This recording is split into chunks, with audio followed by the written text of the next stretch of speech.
We're live, Mayor. Can I start? Yes. Okay. All right. So I'd like to call to order City Council Successor Agency to the Westminster Redevelopment Agency meeting right now, 7:18 p.m. Wednesday, February 23rd, 2022. Roll call, please. Thank you. Mayor Todd, Here. Vice Mayor Monzo, I'm here. Councilmember Doe, I'm here. Councilmember Ho, Here. Councilmember Nguyen.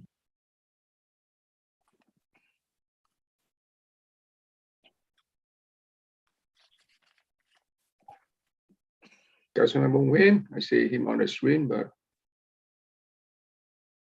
we are taking roll. Councilmember Nguyen. Okay, he not responding. So Maybe he's having audio difficulties, but I do see that he seems Okay. to be on our Zoom meeting. okay. So Mayor, you do have a quorum, sir. Thank you so much. Next, we have salute to the flag will be Mayor Todd, invocation will be City Attorney. So please stand and put your right hand over your heart and ready, begin. I pledge allegiance to the flag of the United States of America and to the republic for which it stands, one nation under God, indivisible, with liberty and justice for all. So please bow your head. Heavenly Father, we thank you for the opportunity again to come and do the city's business. We ask for your guidance. We ask that you would be with the city council as they seek to make wise decisions for the city. We ask that you'd also be with the staff. They have worked so hard to make all this agenda possible.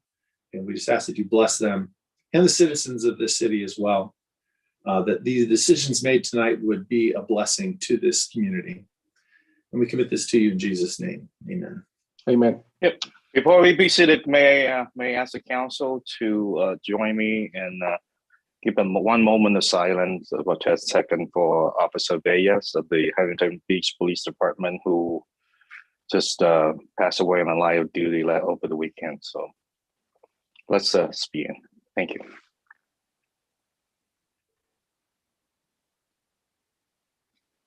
Thank you very much. All right. Thank you. All right. So next we have City Attorney closed section report, please. Yes, there was 3 items on the closed session, 2, and then 1 was added, an existing litigation. The council discussed each of these and provided direction to staff. There's nothing further to report. Thank you so much. Next we have ex parte communication. None. Then City Clerk report, please. Thank you, Mayor. I'd like to announce that there were late communications regarding e-comments. They were received for oral communication having to do with public hearing item 4.1, which are posted and available on our city website. And lastly, I'd like to also introduce Emergency Service Coordinator David Segura to give us a COVID update. Thank you, Lucy. Good evening, Honorable Mayor, City Council members, city staff, and community members. As Lucy said, my name is David Segura, and it's my pleasure to present the city's COVID update tonight. As you may know, the Omicron variant continues to be the dominant variant of COVID cases in Orange County and statewide. The good news is that COVID cases have declined across the state. The latest report from the OC Healthcare Agency Director is that the county is also experiencing a decrease in COVID cases and hospitalizations. This is a positive sign that our most recent surge is slowing down. The County Healthcare Agency reported that between February 2nd and 8th, the 7-day average COVID-19 case rate in Orange County decreased from 119 to 59.8 per 100,000 people. Average number of daily COVID cases dropped from 3,842 to 1,932. And positivity rate went from 16.6 to 11.3%. As of today, hospitalizations also declined to 31 and ICU admissions at 68. Per the county healthcare officer, the consistent masking efforts by our residents has contributed to the declines in cases. Also, to protect those at high risk, the OC Healthcare Agency is recommending that OC residents continue masking in public indoor settings, especially those who are at high risk or living with loved ones who are immune compromised or prone to getting sick. The good news is, due to the significant decrease in COVID cases, the California Department of Public Health has revised its guidance for the use of face masks. The guidance went into effect last week, February 16. As part of the state's updated guidance, masks will continue to be required for all individuals in the following indoor settings, regardless of vaccination status. And these settings are on public transit and in transportation hubs, emergency shelters and cooling and heating centers, healthcare settings, state and local correctional facilities and detention centers, homeless shelters, long-term care settings, adult and senior care facilities, also indoors in K through 12 schools and child care settings. The universal masking requirements for schools will continue to be in effect for both students and school employees. Additionally, masks will be required for unvaccinated individuals in indoor public settings and businesses. Workplaces will continue to follow the COVID-19 prevention standards set by Cal OSHA. And for more information on COVID-19 resources, including case counts, vaccination, and testing in Orange County, please visit ochealthinfo.com/COVID. ochealthinfo.com/COVID.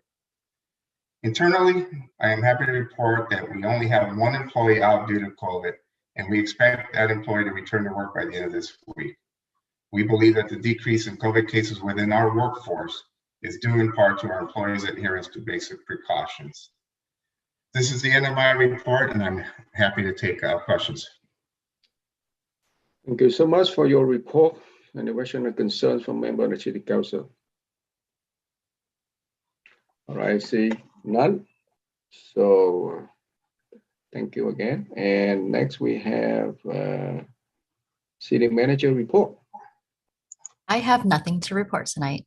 Thank you. All right, so thank you so much. Next we have special presentation. We have one proclamation. So I would like to read that for our community. Proclamation, Black History Month, February 2022. Whereas Black History Month started in 1926 when Dr. Carter G. Woodson, a distinguished African American author and founder of the Association for the Study of African American Life and History, launched Narrow History Week to celebrate and showcase the historical contribution of African Americans. And whereas many important events have occurred in February affecting the African American community, include the birth of renowned civil rights leader W.E.B. Du Bois in 1868, the passing of 15th Amendment, granting African Americans the right to vote in 1870, and the creation of the NAACP in 1909. And whereas in 1976, it evolved into a month-long celebration and a national holiday when President Gerald Ford officially designated February as Black History Month to highlight contribution that African Americans have made in areas including science, art, politics, and religion. And whereas Black History Month is an annual celebration of achievements by African Americans and a time for recognizing their central role in U.S. history. And whereas Black History Month honors accomplishment men and women who have become strong role models, including Rosa Parks, Reverend Dr. Martin Luther King Jr., Harriet Tubman, and Frederick Douglass. And whereas the city of Westminster recognized the month of February as Black History Month to honor and pay tribute to the economic, cultural, spiritual, and political contribution made by the African American community. Now, therefore, I treat her, Mayor of the City of Westminster, on behalf of Vice Mayor Khaled Menzo, and Council Member Ty Doe, Kimberly Hall, and Chief Charlie Wynn, do hereby proclaim the month of February 2022 as Black History Month in the City of Westminster, and encourage on residents to recognize the accomplishment while acknowledging the struggle of the African American community and commit to working toward the ideals of equality, diversity, freedom, and opportunity. So that is a proclamation of our city for this month, Black History Month. All right. Thank you, Mayor. Can I say something real? Thank you for that, Mayor. Please. Really appreciate you reading that and in our city for acknowledging that and recognizing the Black History Month. I just want to say, celebrating diversity and recognizing its beauty, the beauty it brings us together, and it helps us to learn about people from different cultures and backgrounds and to understand how we are all connected, and finding connections unites us all. So thank you for that. Thank you for council for recognizing this. And that's in our city, especially, we have a very diverse city. And that is the beauty of Westminster, is the diversity we have here. So, and that's why my family and I have chosen to remain in Westminster because of that. So thank you all. All right, so next we have oral communications. Thank you, Mayor. This is the time of the meeting that members of the public may address the City Council regarding any items on the agenda or not on the agenda that are within the subject matter jurisdiction of the council.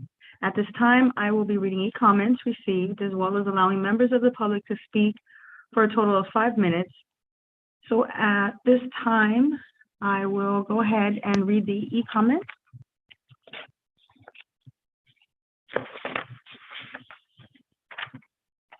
This one is from Nam Kwan regarding agenda item 5.2.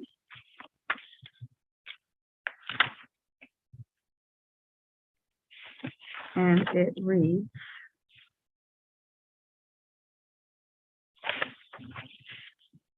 This resolution is the latest example in a series of examples of frivolous conduct by Ho, Do, and Monzo within the past several months. Instead of working together to move the city forward and devoting on issues Westminster residents care about, these three council members continue to abuse their elected positions at the expense of taxpayers' money and burning valuable staff resources to carry out their vindictive agenda, while continuing to sow turmoil and division in the city and with the Vietnamese community.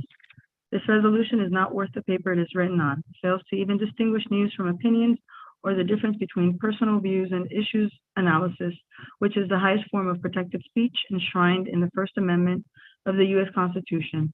It is a desperate attempt to gag political opponents for speaking the truth and for exposing the misdeeds of Ho, Do, and Monzo. As public officials accountable to the voters, they should either put up or shut up. As drafted, this resolution is full of baseless suppositions, unsubstantiated accusations, biased paraphrases, false speculations, and outright lies. We immediately call on Ho, Do, and Monzo to present actual and specific citations of what we said that were false, which we know they have none. The denunciation should be directed towards the perpetrators of this resolution, and the debunking should be aimed at the lies that the Gang of Three have manufactured over the past months. By claiming out of thin air that the Vietnamese community, especially the seniors, is somehow more vulnerable to the contents of the network videos, Ho, Do, and Monzo are in effect falsely telegraphing to the community at large that this demographic group is unsophisticated and naive. This patronizing attitude is both offensive and insulting to the Vietnamese community.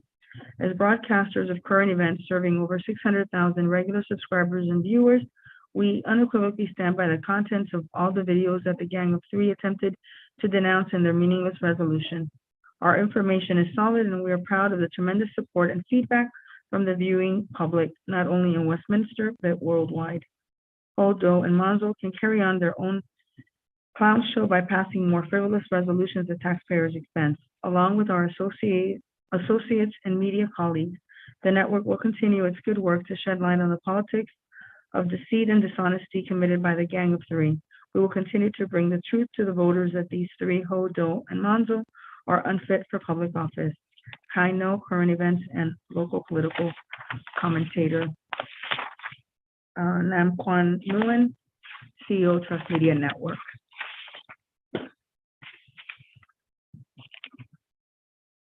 Next, we have Lan Kwok Nguyen, also on item 5.2. Dear Mayor, Council Member, City Attorney, and City Clerk, I'm Lan Kwok Nguyen, a member of the Vietnamese community. I own a law office at 9141 Bulls Avenue in the city of Westminster for the last 26 years. I would like to submit this e-comment in opposition to item 5.2, a resolution against fake news and debunking recent fake news. The city of Westminster is about to pass a resolution condemning fake news, targeting the three majority council members, that the document itself is filled with fake news by authors with support of their high-paid public servants. Instead of commenting on every line of this 11-page document, I'll highlight just a few important items from the proposed resolution. Beside the fake allegations as stated in the language of this resolution, there's a number of other problems which make this resolution an odd legal document in the name of the city of Westminster. Some of those problems include: there's not a single statement cited as evidence of any of the alleged fake news. Without any cited quote, it's difficult to understand what is the real statement of fake news. The statement itself, or the understanding of three council members in the majority or other city officials or leaders. Almost all of the alleged fake news are conclusory understanding of the majority council members who are the targets of most of these alleged fake news. This resolution sounds like a campaign statement against their own anticipated recalls. The city of Westminster should not engage in political campaign on behalf of its embattled council members. This resolution follows the pattern of sleuth of other censor resolutions, which were also passed by the same majority members, accusing other members of making some false statements, but without citing as evidence any quoted statement of what is being said, who said it, when, where, or how, or even if the translation was accurate. It's odd that the city body would pass a series of censor resolutions similar to indictment in a court of law, but without any stated evidence at all.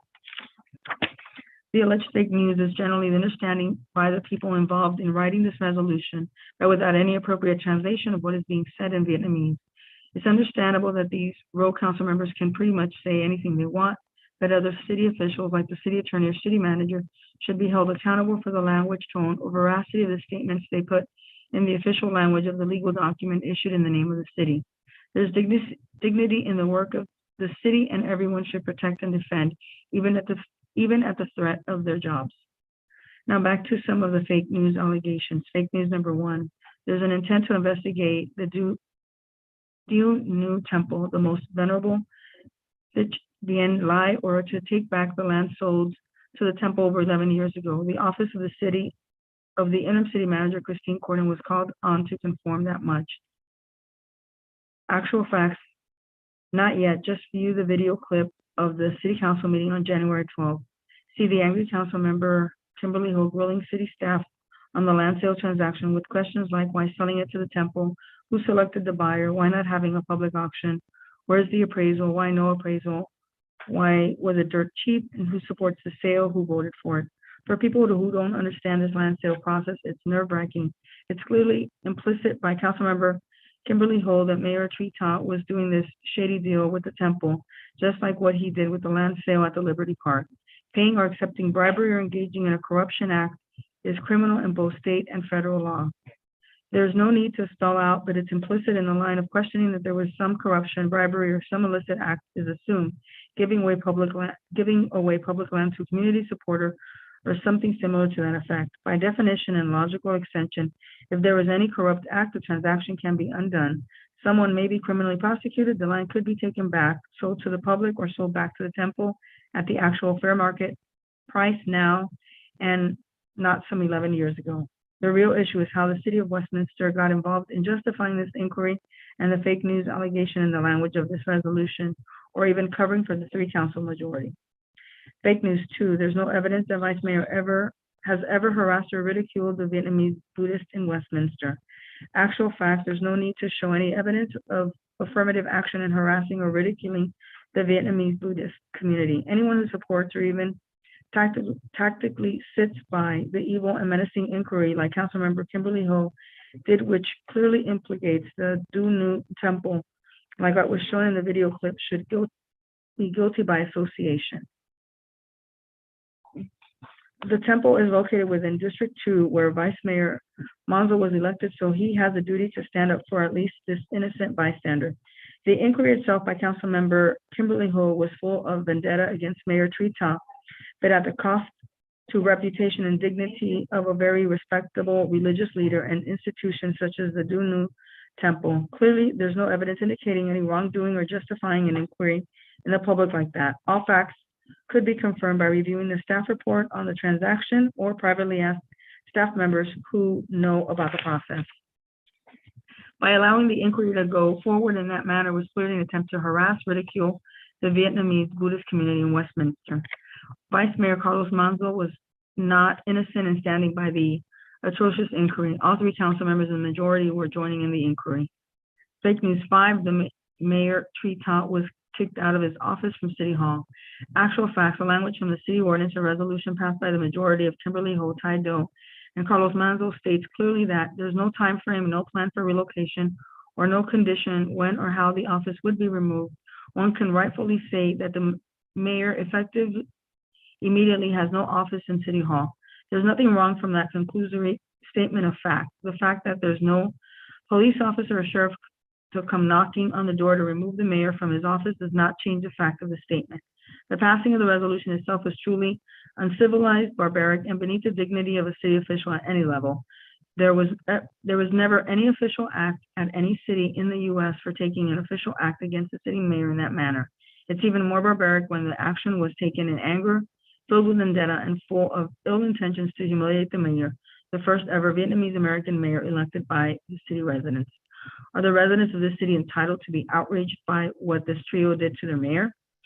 Fake news 6, Vice Mayor Carlos Manzo did not vote to oppose. Are we at 5 minutes? Yeah, I want to be fair that when we allow 5 minutes speaking, we should probably cut off written comment at the same time frame.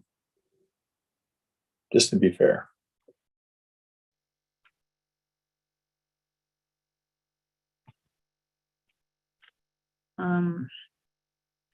I don't see if we started the clock on our end, so I apologize for that. There's still another 2 pages to continue. I apologize, I don't see the clock.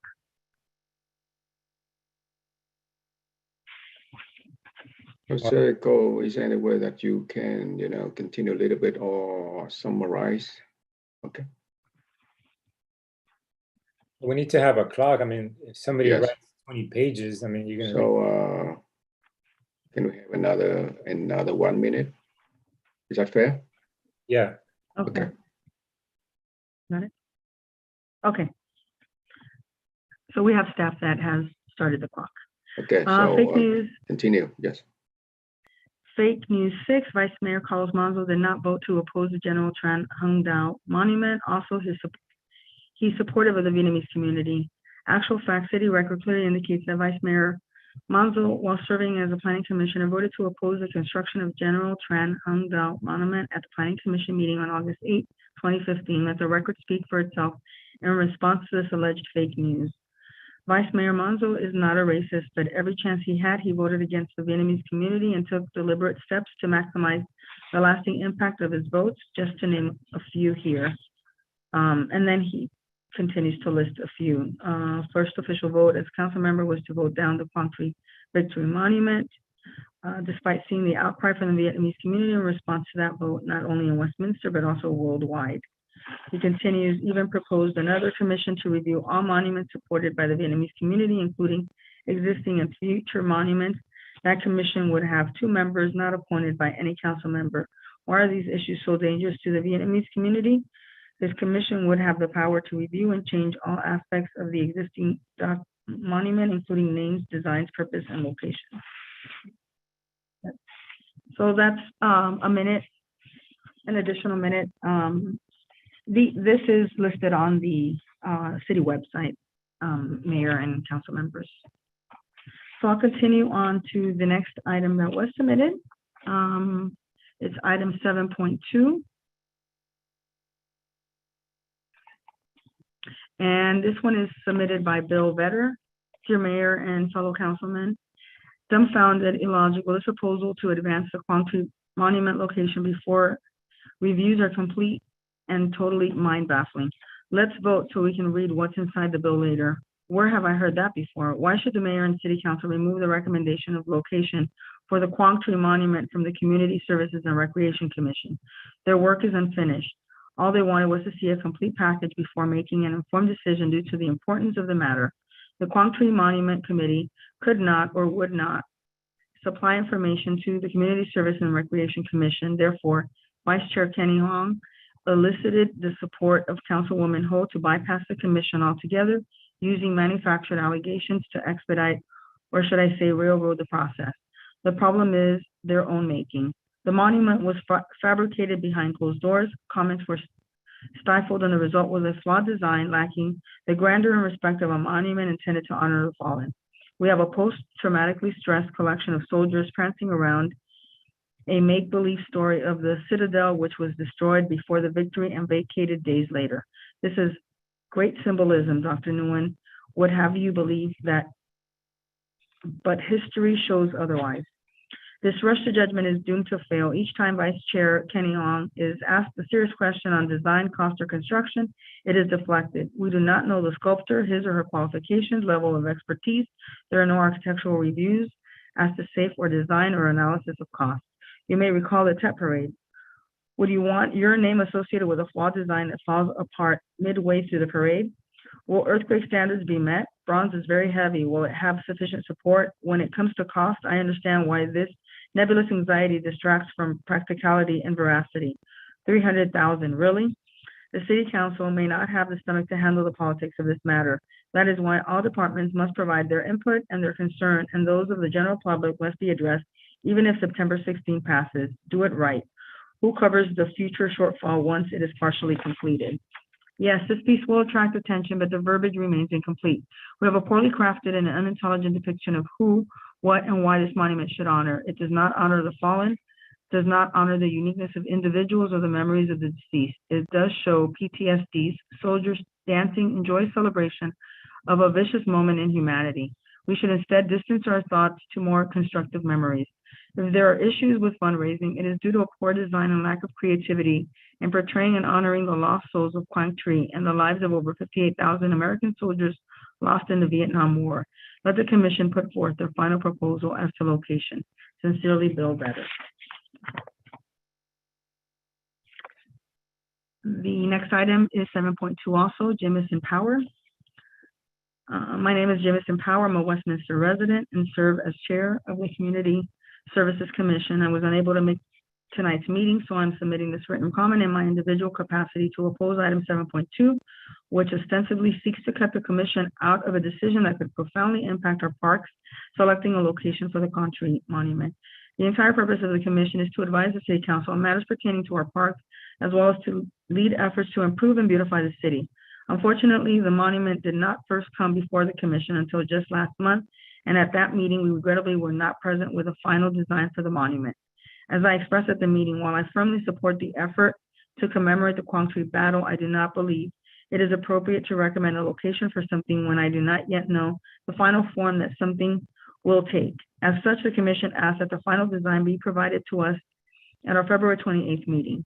So as to avoid delay and to ensure the process continuing moving forward, we went ahead and discussed the item and requested the staff provide us with additional information, including the feasibility of other potential sites for the monument.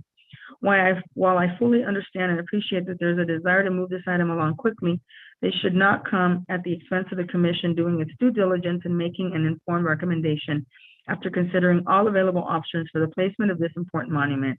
I'm confident that once we're provided with all the information we requested, we will be able to make an appropriate recommendation that balances the various interests that must be considered. I humbly ask that you allow us time to complete our work so that the community has full faith and confidence in the process, whatever the ultimate outcome is. Thank you for your time, Jameson Power. The next item is also regarding 7.2 from Chrissy Land, President, District 62 Challenger League, as well as other members. Regarding the Quang Tri Monument proposed to be placed at Westminster Park, we represent the District 52 Challenger League that plays all of our baseball games and practices at this park. We understood Westminster Park to be the place where Westminster was putting emphasis on regarding the disabled community. Our league served those with disabilities from 5 cities: Westminster, Costa Mesa, Huntington Beach, Fountain Valley, and Midway City, ages 4 and up. We are proud to call Westminster Park our home field and are incredibly grateful for the relationship with the city, Kiwanis, and other agencies that have made Westminster Park the perfect park for our disabled population. We heard about this monument being erected at Westminster Park. We have concerns that this addition to the park would not benefit the disabled community or our baseball program. Would it cause heavier foot traffic and less parking for our families? We already are challenged with parking there. Would it be a distraction for our players to flock to and think it is for their benefit? Would it be an obstruction for those that are not ambulatory? Would it take up precious green space in our beautiful park? Is it benefiting the community? A monument that took place outside of this country is not. On a side note, the president, vice president, treasurer, safety officer, information officer, and equipment manager of our league all reside in the city of Westminster, some of us over 3 decades, others for over 7 decades. On a personal note, we do not feel this addition to the park is anything to consider. Thank you for your time and consideration. Sincerely signed, Chrissy Land, Liz DeGardi, Jesse DeGardi, Joseph Gutierrez, Sharon Sporkich, and Kenneth Sporkich, all officers. And up next, also 7.2, Robert Harrison. Agenda item 7.2, placed before the City Council, intends to avoid further scrutiny and public dissension and fast track the placement of Quang Tri Monument in a public park. It will eliminate precious park spaces, especially for the special needs, children, sports, and the general public. Parks and Recreation Commission listened to numerous 12+ dissensions and it requested all be read into public record for the City Council meeting to inform the general public and City Council members. To limit dissensions to a mere consolidation lessens the gravity of their concern and amplifies biased opinions. The design remains incomplete and changes for every new committee presentation. Credible dissensions have been ignored or ambiguously discussed during Quang Tri Committee meetings, City Council meetings, and here we are trying to bypass the Parks and Recreation Commission, heard dissensions that represent more of the general public. Parks and Recreation had a novel idea. With all the credible dissension concerning depiction and placement, the monument should be completed before voting on placement. There is so much that has gone unanswered, contributing to the total incompleteness of the monument, such as vetting of the Vietnamese patches, who's the sculptor and what are their credentials, proper recognition of American honorees' contribution to victory, placement of all patches, monument design and construction, narrative description on the side of the monument, correction of placement and of American titles on the front of the monument, information and wording on the rear of the monument, other city department pros and cons input. No monument that does not recognize American contributions to victory should be built on public land.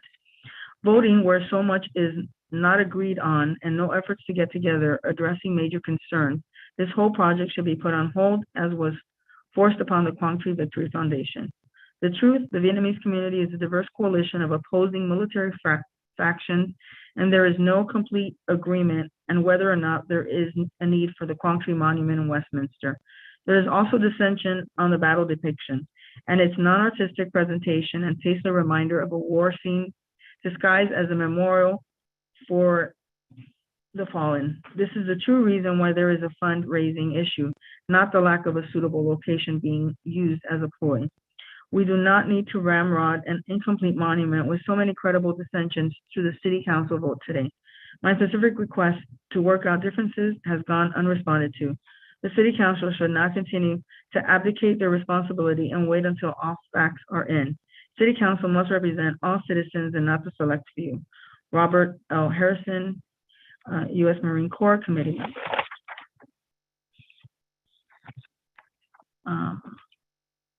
So at this time, there were no additional e-comments. We did receive requests to speak in advance. And those are, hold on a second. I have the first speaker, Tony Bowie. If you could raise your hand so we can see you. Okay. Yes, You may begin speaking. yes. Good evening to the mayor, to the city council members, and to all the colleagues at the meeting tonight. I'm Tony Bowie, and resident of Westminster City for 20 years. I really concerned about the inefficiency, the weak coordination among the people at the city council member, and the disgraceful meeting which waste a lot of tax monies on meeting which try to smear each other, and also waste monies on many things such as Tet Parade that some of the people try to make the Tet Parade, and now they want to ask the city for assistance. If they cannot do it, if we cannot make money, then they should not do it next year. That means the Little Saigon Tet Parade Association, if you cannot fulfill your duties to make a good parade, then stop doing it and let other group of people who is more responsible to do it next year. That is the message I sent to Mr. Phak Bui. You should not involve with Westminster issue. Okay, and the second thing is about the resolution number 5.2 resolution in support of denouncing and debunking fake news. First of all, you should know what is fake news. Fake news is a news that is you cannot justify, but in the past, there are many news that people can justify. For example, Mr. Taido called the city of Westminster Ho Chi Minh City. It is not fake news. He should apologize to the city residents on this news. And this one will be forever in your record. If you want to work for Ho Chi Minh City, then you go back to Ho Chi Minh City, go back to Vietnam and work with the communists there. Mr. Taido, you should apologize to all the residents of Westminster residents. And the third thing is about the, I heard Mr. Carlos Menzo talk about diversity for the growth of Westminster. However, for the past many months, Mr. Carlos Menzo did not serve for the diversity, but for his own intentional agenda. For example, I remember he voted down when the people want to install the statue for General Trần Hưng Đạo on Bonsa Avenue. He is the one who voted down. But he did not know that General Trần Hưng Đạo is a fighter, a general who fights against the Nguyen dynasty, the Chinese dynasty, such as the guy in Mexico, Benito Juarez, he fight against French occupation. So therefore, Mr. Carlos, you should learn history before you try to be a good member for the city council. And you should learn something good for the whole residents of Westminster. Your name make me remember the guy named Carlos Salinas de Gortari. He is the president of Mexico from 1988 to 1994. But he create economic crisis and corruption for the Mexican government. So don't follow that, Mr. Carlos. Don't follow Carlos Salinas de Gortari. That is bad for the city. All right, and that is the thing that I would like to share with all of you, because you should go back to the history of America. Should learn from James. Right. So, James Madison. Mr. Boyd. Goodbye, Mr. Boyd. Goodbye. Mr. Boyd, yeah, thank you. So, but your time is right. Okay. Okay. So right now we are at 7:59 p.m. So I think I recommend that the City Council have the next item would be public hearing, because we need to start at 8 p.m. and then I will come back for oral communication. All right. So. So just so the public understands, if they hadn't, we have a listed public hearing that has to start at 8 p.m. And so if you're in line to speak for public comment, we will come back after this public hearing is completed and you will still get your opportunity to talk. Trên nghị trình chúng tôi có một số vấn đề cần phải bàn trước công chúng. Do đó lúc 8 giờ, do đó chúng tôi sẽ trở lại sau cái phần đó, quý vị sẽ có cơ hội để phát biểu. Xin cảm ơn. Thank you. All right. Thank you so much for that. Now I'd like to open public hearing 8 p.m. First item, public hearing for redistricting to receive input and testimony regarding proposed draft district maps, select of 4 district map and 5 district map, introduce and conduct first reading of ordinance establishing council district boundaries. So staff report, please.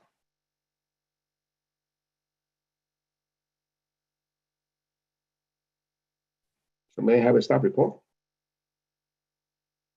for the first item of public hearing? Well, I'm happy to jump in myself. Please. Okay. I don't know if I'm going to do an introduction, but my name is Dr. Justin Levitt. It's a pleasure to be back here again to present to you on the different draft maps. This is going to kind of be our discussion, fourth discussion actually, on the different draft maps. For those of you who are just coming to this new, keep in mind that even though the city only approved district maps 2 years ago, we have to redraw because the census came out last year, and it's required that every 10 years following the census, we have to redraw the maps.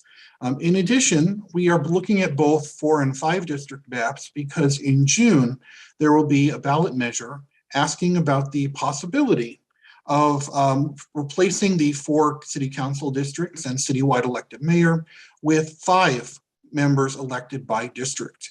And so that's why in this process, we're looking at both 4 and 5 district maps. Now, we do have a set of criteria and rules that we have to follow. We should be able to justify the district map at the end of the day according to these criteria. So first of all, it needs to be population balanced. All of the maps that we have to look at today are and meet this criteria. It also has to meet the standards of the Federal Voting Rights Act. And again, all of the maps that we have to present to you today, we believe meet this criteria. In addition, in the middle column, we have to follow these rules, I think California criteria for cities that are set out by the new Fair Maps Act. We have to make sure that our districts are geographically contiguous. And again, all the maps we're considering tonight meet this criterion. And then we have to consider undivided neighborhoods and communities of interest. This is where the most debate is probably going to happen and should happen, because this is where we really rely on the community and the council to help us understand what our boundaries or what boundaries make the most sense for the city. In addition, we need to make sure to follow easily identifiable boundaries, major roads and other natural and geographic features, as well as keep the districts as compact as possible, not bypassing one group of people to get a more distant group of people. In addition, it's also prohibited to consider partisanship as part of our process. So political party registration cannot be used at all in our decision-making process. In the third column, traditional districting principles, we can consider these factors like population growth and so on after and only after we consider the Fair Maps Act criteria. So first, we have to make sure it complies with all of our Fair Maps Act criteria. Then we can turn to other traditional districting principles if we're choosing between two maps we think do an equally good job. Now, in addition to the draft maps here, we've had an interactive web viewer that allows you to search for addresses, zoom in and out, and so on. Really a great place to look at more detail on the draft maps. Now, in the last council meeting, the council selected both 4 and 5 district focus maps. 4 district focus maps, 401, 402, and 403. You'll notice they all start with 4. All the maps that start with 4 have 4 districts. All the maps that start with 5 have 5 districts. The 5 district, and so the council selected 3 4-district focus maps, 401, 402, and 403, as well as 3 5-district focus maps, 502, 503, and 505. We are looking at picking one from each of these groups, or at least one 4-district and one 5-district map. Because in addition to these 3 maps to each group, we did receive an additional public map, 407, and an additional map, 506, for the 4 and 5 district maps, respectively. Finally, keep in mind that election years are based on this numbering system. So in the 4 district maps, the districts stay on their current election cycles, regardless of how they're shifted. And in the 5 district maps, the District 5 replaces the mayor and elects on the same cycle as the mayor currently is elected on. We have each of the 5 focus maps to show you. 401, 402, and 403 are broadly similar in terms of their general appearance. The main difference is 401 has a slightly different boundary between District 3 and 4. 401 puts the square between Magnolia and McFadden into District 3. And they've got a slightly different boundary around Golden West and Edwards in the western portion of the city. In terms of the 5 district maps, 502 is a very linear map, creates 5 very horizontal districts. 503 is much more of a square shaped almost. Districts 1 and 2 are fairly regular and square in terms of their appearance. Remember, this was submitted to us by the Westminster Redistricting Coalition in purporting to keep some of the more areas that have a higher percentage of multifamily housing together. And 505 was kind of a more compact option in a different way. It creates a district along the freeway, the 405 freeway in the southern portion of the city. In addition, we have our 2 new maps. 407 incorporates much of what was in the old map 405, also submitted by, or 404, sorry, submitted by the Westminster Redistricting Coalition on the eastern end of the city, with a western boundary that's more akin to what you find in map 401, 402, or 403. And similarly, their map 506, which is a new 5-district map, incorporates slightly squarer, more compact districts, particularly in the central portion of the city. And so what we really want to get today for our public hearing and discussion is, continue to discuss how well the maps comply with the Fair Maps Act, what works and what doesn't work about the particular maps, Tonight, the council may select one of the focus maps or direct or provide guidance on future hearings they would like to conduct on the draft maps. And in conjunction with the city attorneys, we'll be happy to discuss what the options are, if there are any questions about that. With that, I'm happy to answer any questions and look forward to our conversation. We want to thank you so much for your presentation. Really appreciate that. Now I may ask the city clerk to read the instruction public hearing, by the part of instruction public hearing. I think I forgot to read. Yes. City clerk. Thank you, Mayor. Due to COVID-19 restrictions, changes have been made to the public hearing process in order to ensure members of the public may participate remotely. Members of the public who wish to address the city council were able to provide it in writing up to 24 hours prior to the meeting. In lieu of written comments, members of the public who wish to speak tonight may raise their hands or had the opportunity to send a request in advance. With that, said speakers will have a total of 5 minutes to speak.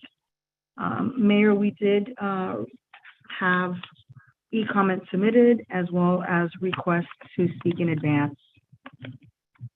So do we, You're so ready. as this time, is there any question or concerns from member on the city council before our staff, they read the e-comments first for the public comments? All right, I see none, so please read the public comments, please. Thank you, Mayor.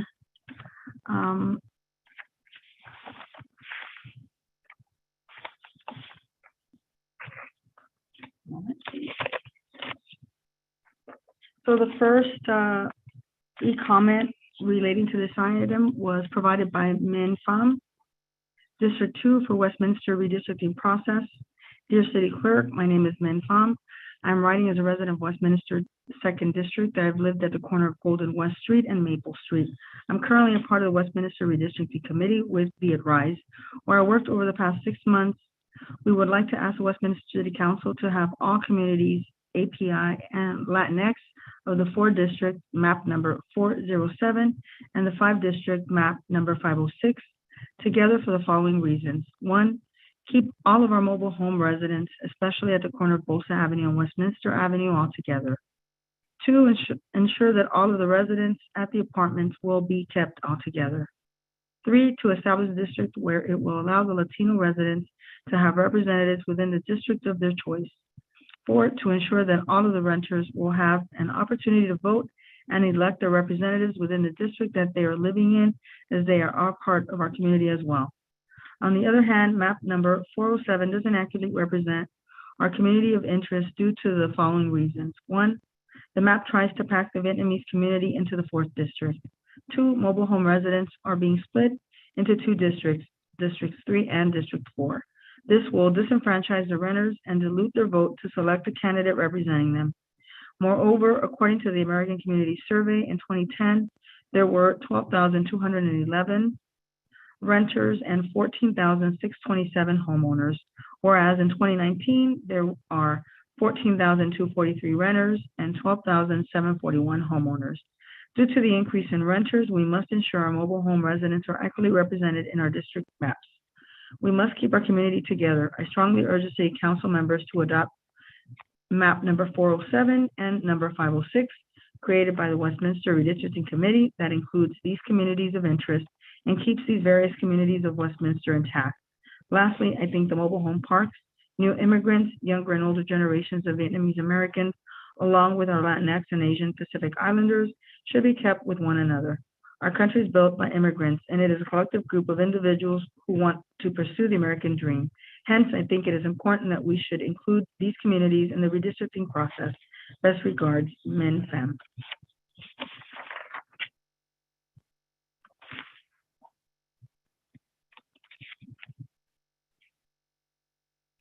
The other item that was received will be read by the person who submitted that, and that is Terry Raines. We also have one submitted by Lisa Nguyen. Dear Westminster City Council, my name is Lisa Nguyen. I'm writing as a resident of Westminster's First District.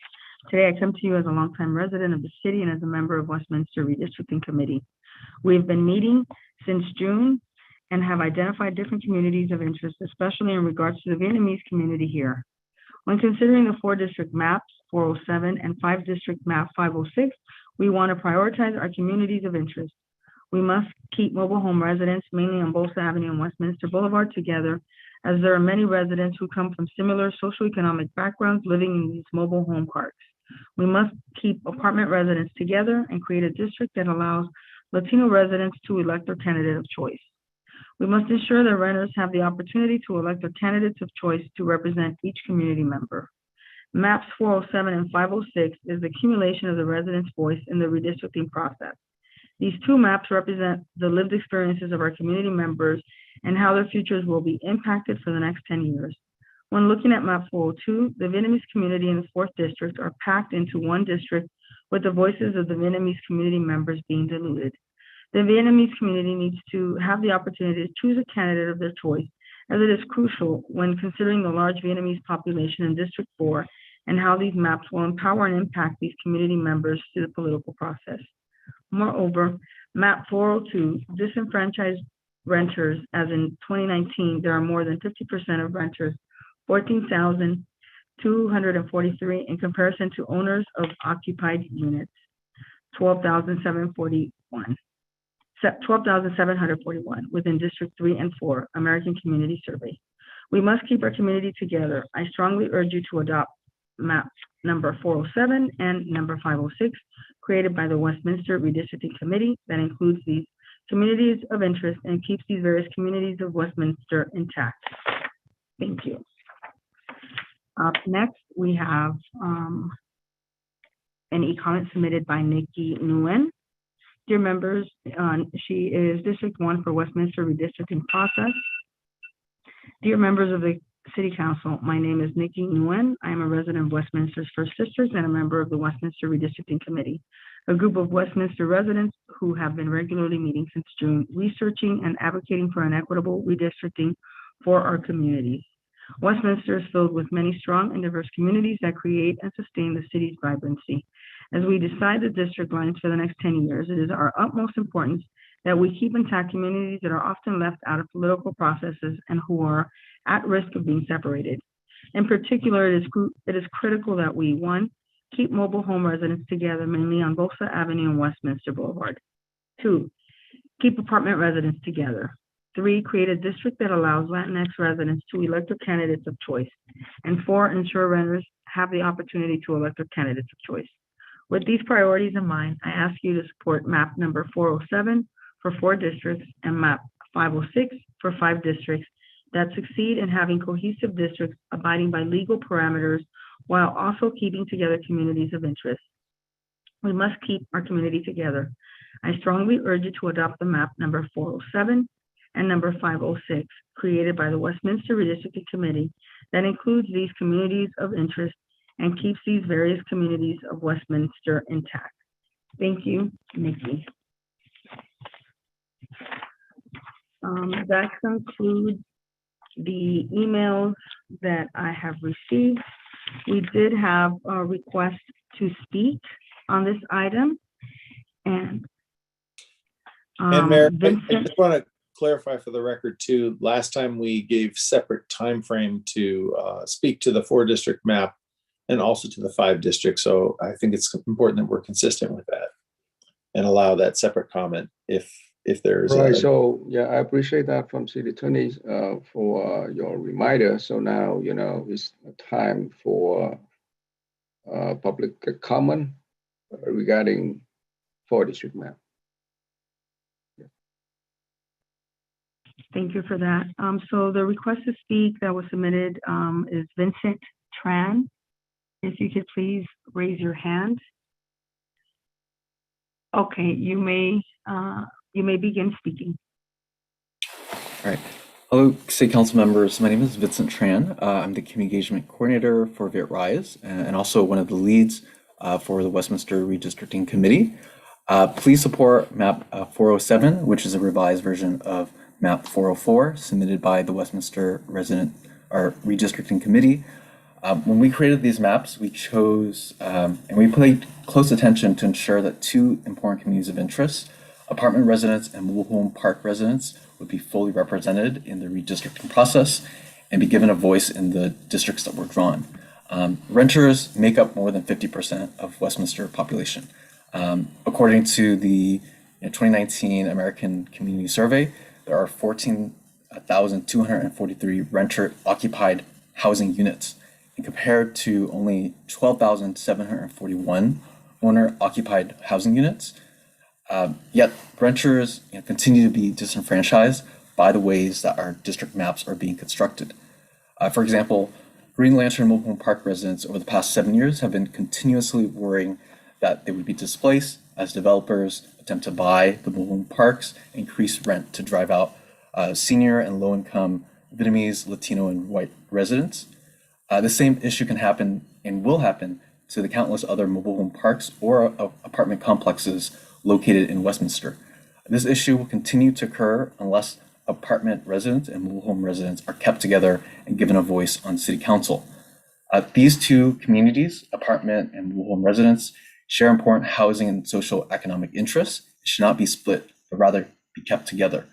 Map 407, created by the Westminster Redistricting Committee, is the only map that creates multiple renter majority districts that truly reflect the population of Westminster. Map 407 creates two renter majority districts at 74 and 58%, keeps the high density apartments together, and creates another district that keeps the largest number of mobile home parks together, 9 total. On the other hand, maps 401, 402, 403 under consideration disenfranchises mobile home park residents by splitting them into multiple districts and diluting their voting power. Bolsa Avenue between Magnolia and Brooker Street has 6 mobile home parks in total and deserves to vote for their candidate of choice. But maps 401, 402, and 403 crack this community from other mobile home parks on Westminster Boulevard and Hazard Avenue and pairs them with high-income single-family homes and neighborhoods, further disenfranchising these mobile home residents. And I believe this violates the California Fair Maps Act by breaking up this particular communities of interest who are most vulnerable, such as the Green Lantern Mobile Home Park, and puts a more higher priority towards compactness rather than keeping these important communities of interest together. Map 407 keeps 9 mobile home parks together in a district with 58 renter population, whereas 401, 402, and 403 keeps 6 mobile home parks on Bolsa Avenue in a district with only 44 renter population. It is clear that map 407 is a map that is needed in order to ensure the enfranchisement of apartment and mobile home residents and prevent any possibilities of displacement, ensure that the majority renter population of Westminster will be represented on City Council over the next 10 years. Please support map 407. Thank you. Thank you. And the next person that submitted a request to speak is Lena Tran. You may begin. Hello, good evening, Westminster City Council members. My name is Lena, and I'm the community organizer at Viet Rise. And today I want to make a case for why map 407 should be voted on.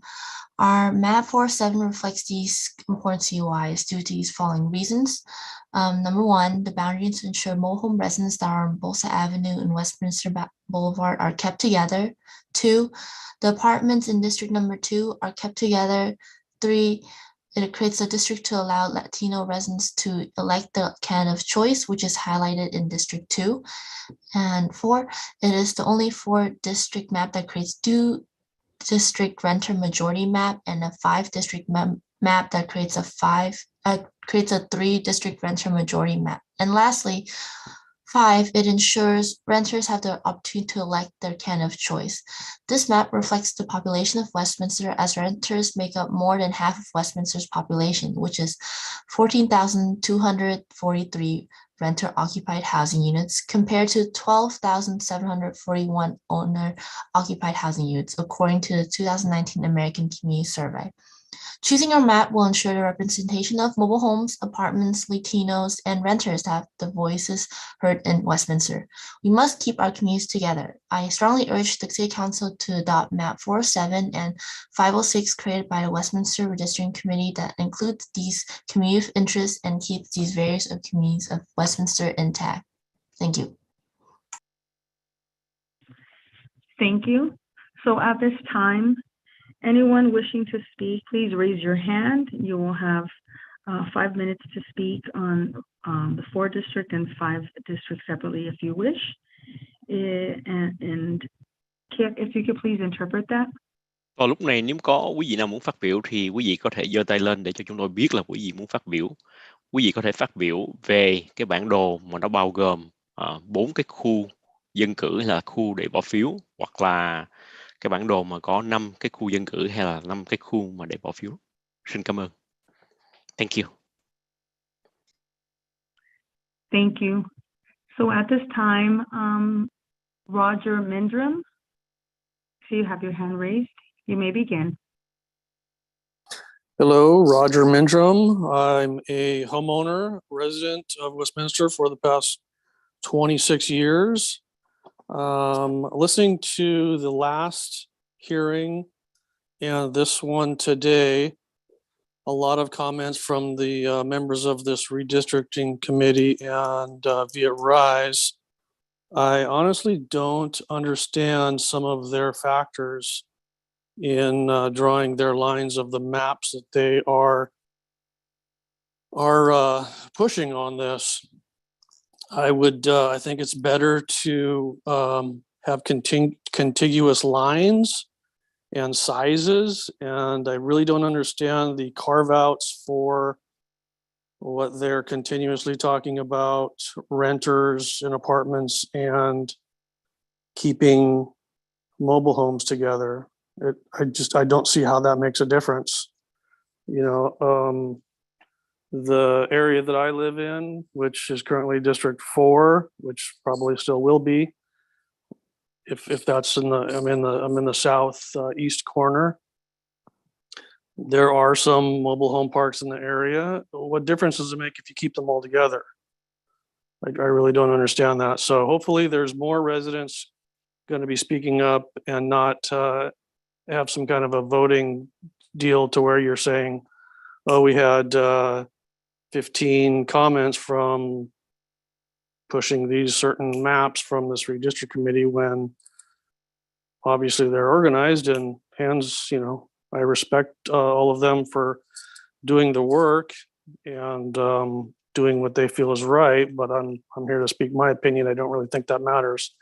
In the end of it, I don't have a whole lot of specifics like they did, and hopefully more other people will have more specifics, but the size of the districts and the contiguous lines, I'm looking at 402 and 504 to be the most advantageous, and also a reason being with the current districts and the voting blocks is at 1 and 4 or 1 and 3 and 2 and 4 separation. You're not going to have the disenfranchised voters that don't get to vote if they're cut out and carved out by these other maps. So 402 and 504 is what I would vote for. That's all I have. Thank you. Thank you. And next, we have California Healthy Nail Salon. You may begin speaking.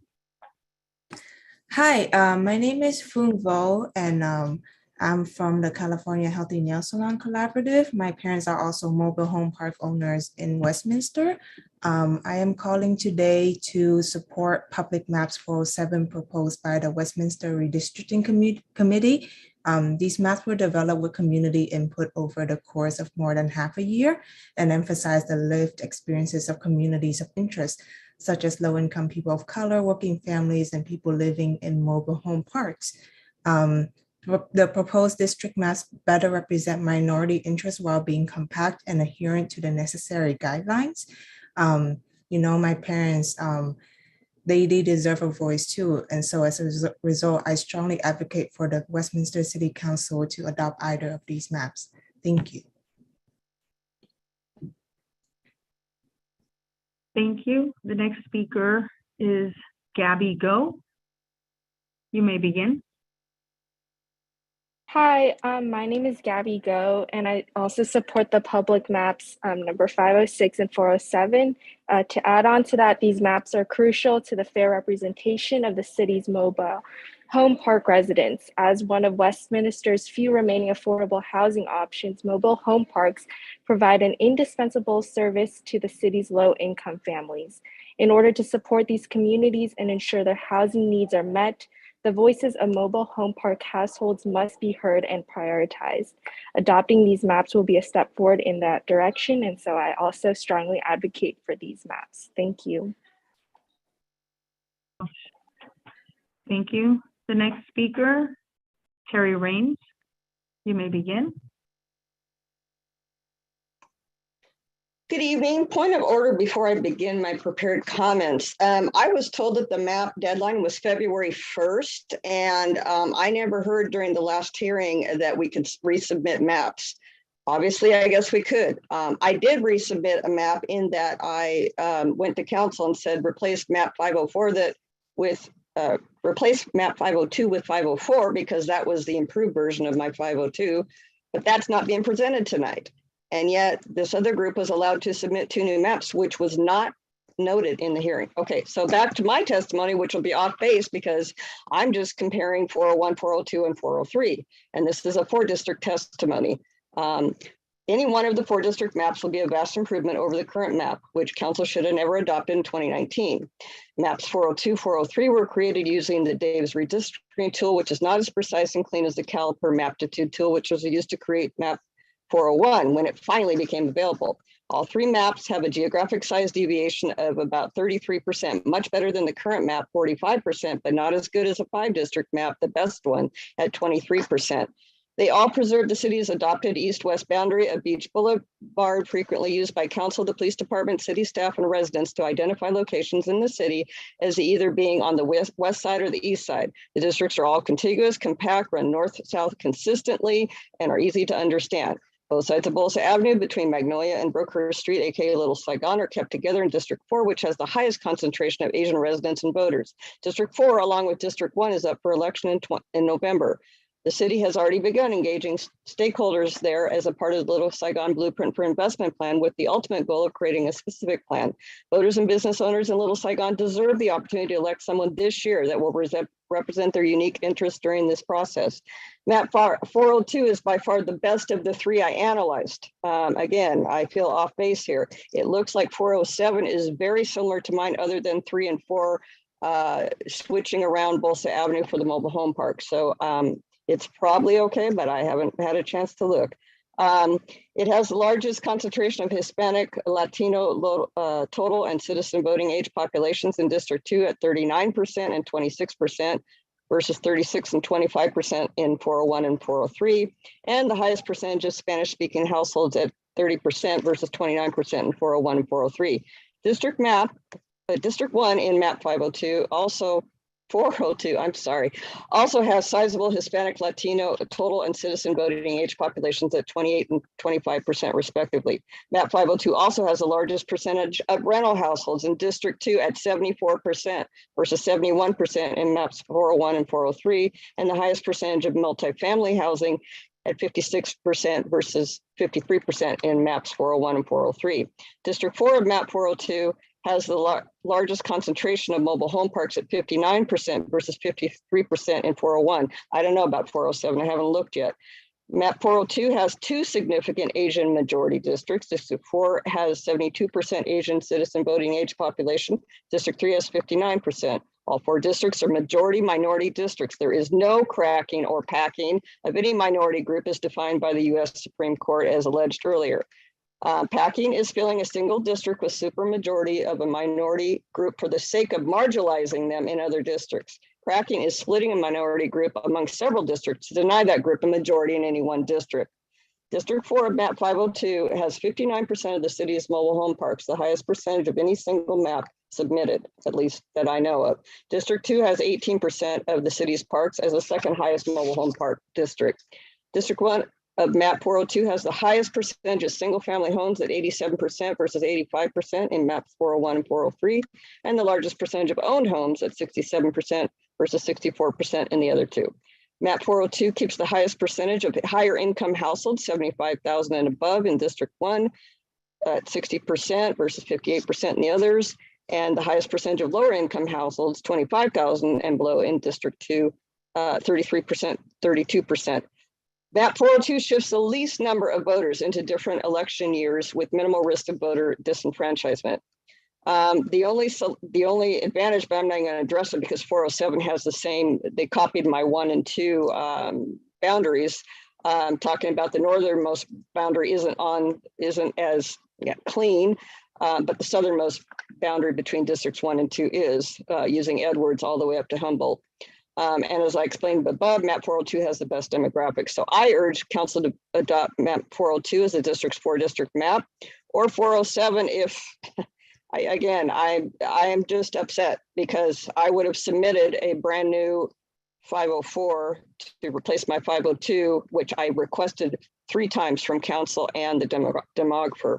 In closing, each and every one of you must take this opportunity or this process seriously, do your homework, study the maps, ask lots of questions, and most importantly, listen to us, the people of the city. It is us, the voters and residents of the city, who will have to live with this map and its election impacts for the next 10 years. I remind you again, the selection map has nothing to do with your personal political agendas or aspirations. State law actually forbids considering incumbent impacts. Council, please do not take this decision lightly. Again, I'd like clarification from the city attorney's office on this because I was not informed and I made pleas twice to replace map 502 with 504. Thank you, and I will speak about the 5 comments, 5 district maps. I'm sorry, I'm scattered when I'm called upon to do so. Thank you.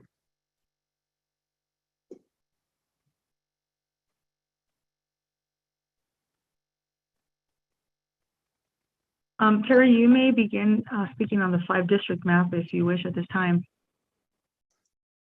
Okay, I'm still here. Okay.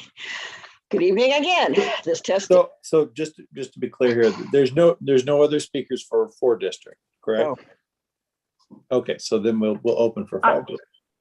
I don't know that. We do have other members that have their hands raised. Okay, so I think let's treat it as a separate. I think let's finish the 4-district. Anybody who wants to speak on 4-district, you're free to comment on both if you like. If you want to combine all your comments together into one comment period, that's perfectly fine.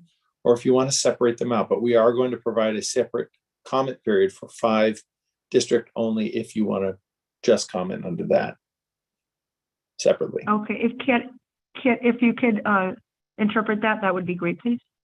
Xin cho hỏi là có quý vị nào còn muốn phát biểu về cái bản đồ mà nó bao gồm 4 cái khu vực dân cử hay là khu vực để đi bầu đó, thì xin cho chúng tôi biết bằng cách quý vị bằng cách giơ tay lên. Xin cảm ơn. Thank you. Thank you. So we do have an additional hand raised, Thuy Vo. You may begin. Yeah, good evening. I'm not talking about the map, but I would like good evening, everyone, and I would like to applaud and thank you to Council Member Monzo, Taido, and Kimberly Ho were voted for us to have the Tet Parade. And you know, regardless of what. I'm sorry if I may briefly interrupt you. At this time, we're conducting the public hearing for the redistricting, but you will be able to continue oral communications shortly. Okay, thank you. Thank you so much. So to clarify, so we're only right now we're hearing from anybody who wants to talk about 4-district maps, and if they want, they can also talk about the 5 districts. But we are going to provide a separate portion of this hearing for people who only want to talk about the 5-district. So right now is 4-district discussions.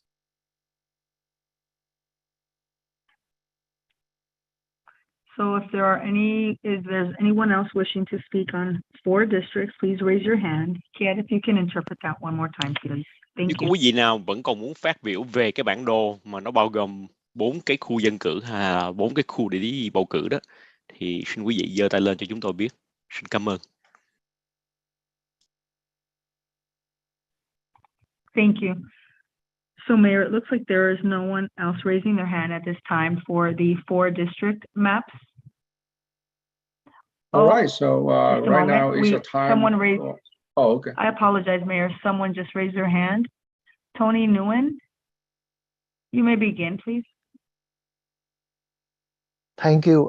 My name is Tony Nguyen. I'm strongly support for public map 506 and 407 as one of the Westminster few remaining affordable housing option, mobile home park provide and service for low income family in order to support this community and ensure their housing needs are met. The voice of the mobile home park household must be heard. Adopt the map must be the step in that direction. And my name Tony Nguyen. I'm very strongly support for the map 506 and 407. Thank you. Thank you. There's been another hand raised. Thuy Vo, you may begin speaking on the 4 district maps.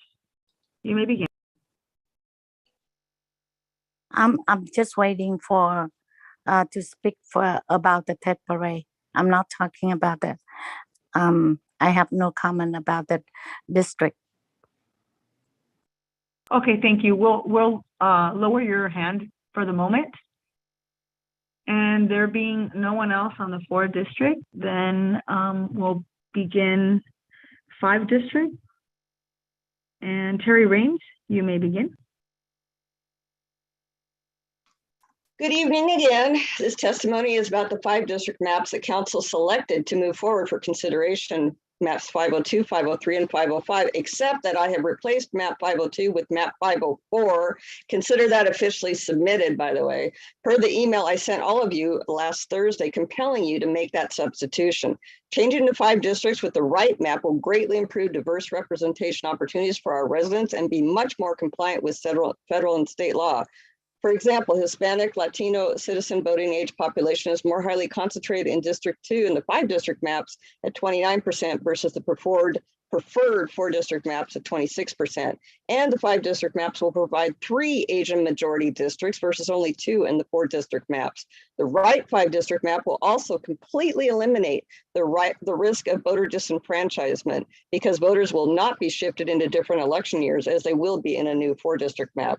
The single most important factor you should consider when selecting a final 5 district map is that it is consistent with the final 4 district map. Council must apply the same reasoning and justification to selecting final maps for both scenarios. Both final maps should reflect a similar thought process and methodology that went into their creation.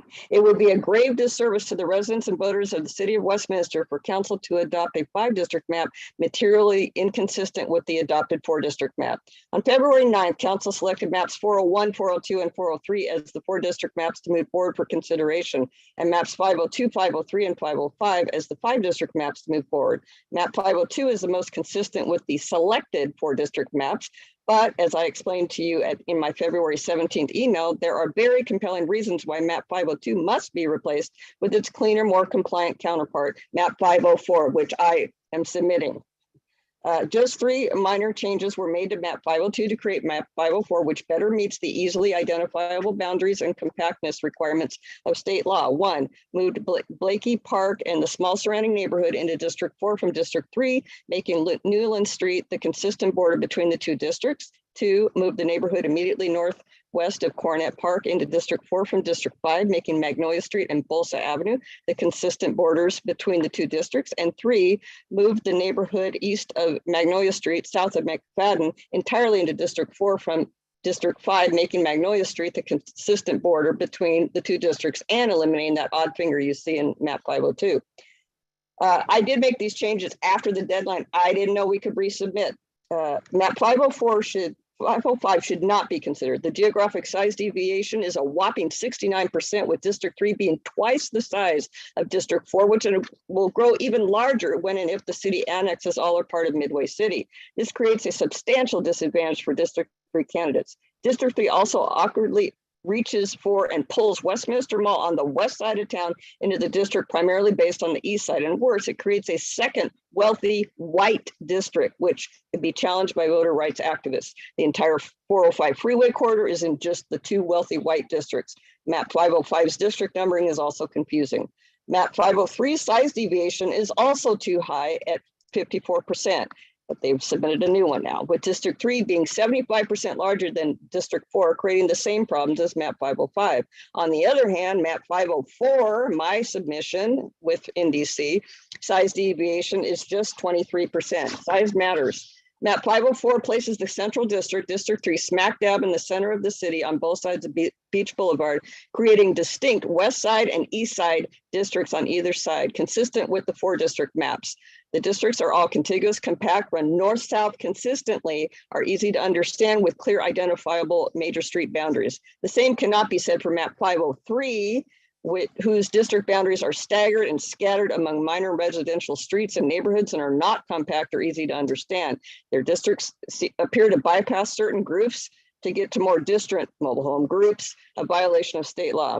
Map 503 has the highest concentration of mobile home parks in a single district, with 47% in District 4 versus 41% in District 5 of Map 504. But District 3 of Map 504 creates a higher second mobile home park district with 29% versus only 24% in Map 503. Map 503 keeps both sides of Bolsa Avenue between Magnolia Street and Brookhurst Street, aka Little Saigon, together in a single district. 4. Map 504 puts both sides of Bolsa Avenue just between Magnolia and Bouchard in the usual Tet Parade route into 2 districts, 4 and 5.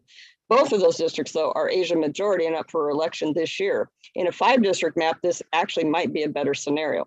So before I learned all this, I urge council to adopt Map 504 as the 5-district map to be implemented. I'm disappointed it was not presented tonight, as I requested numerous times to the demographer and the city council. I can't say that enough. I'm disappointed in the legal procedure and process here.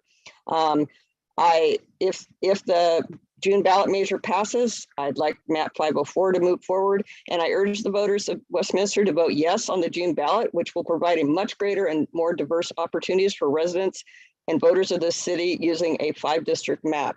I asked for the clarification from the city attorney why this was not publicized, that we could submit new maps. And I did officially try to submit Map 504 to replace my 502. Thank you very much. Thank you. The next speaker is California Healthy Nail Salon Collaborative. You may begin. Hi, this is Fung Vo again. I'm here to advocate for Public Map 506 proposed by the Westminster Redistricting Committee. These maps are crucial to the fair representation of the city's mobile home park residents. As one of Westminster's few remaining affordable housing options, mobile home parks provide an indispensable service to the city's low-income families. Moreover, the mobile home parks house many Westminster's elderly Vietnamese population. Given the historical context of Little Saigon and the city's Vietnamese diaspora, protecting the seniors who founded these communities is instrumental to the preservation of Vietnamese culture in Westminster. Thank you.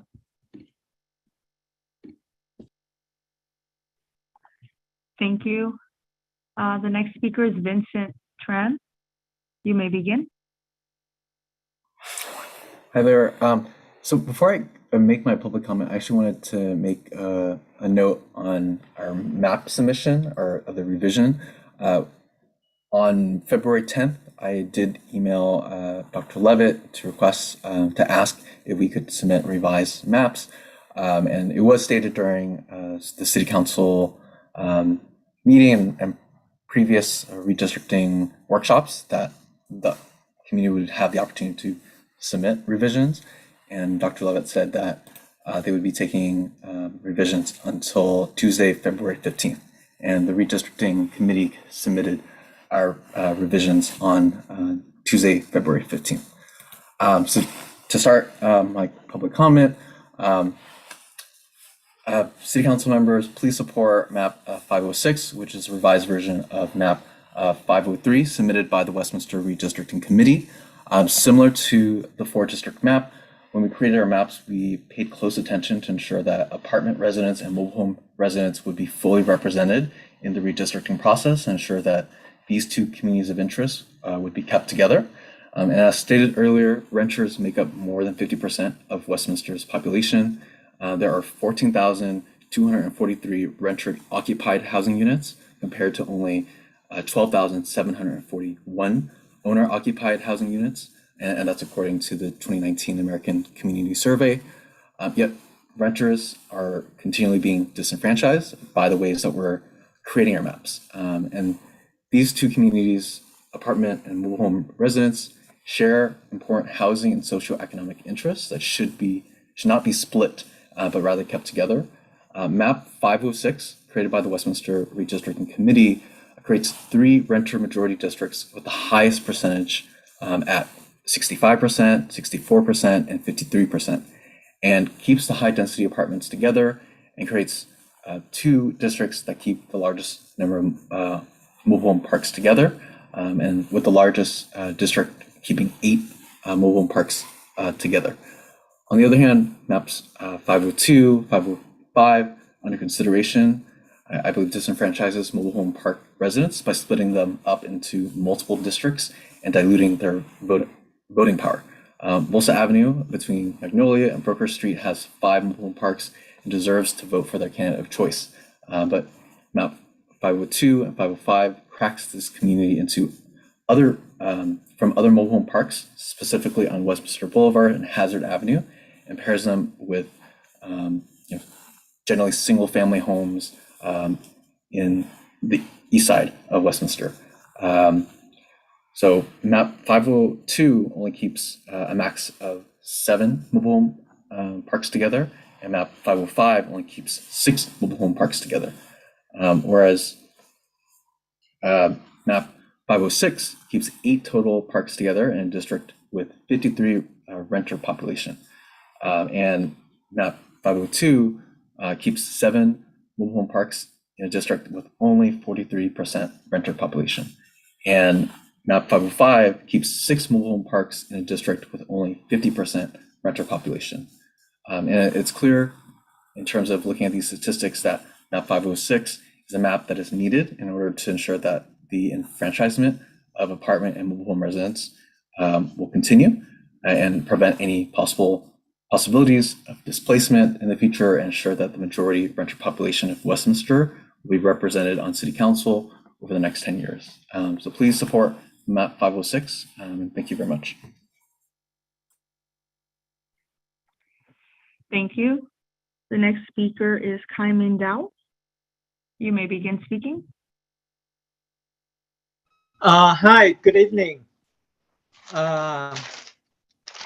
Okay, so I'd like to thank and commend everyone who has supported the measure to adopt a rotating mail system and submitted the drafts for map and or voicing your concern or suggestions. I will not pretend to know any better than any of you to give you any advice. So I will just repeat what I've said earlier the last few times. I hope you all will do your best to put the measure on the ballot in June, so the voters in Westminster can decide for themselves if they like to keep electing their mayor directly or not. Also,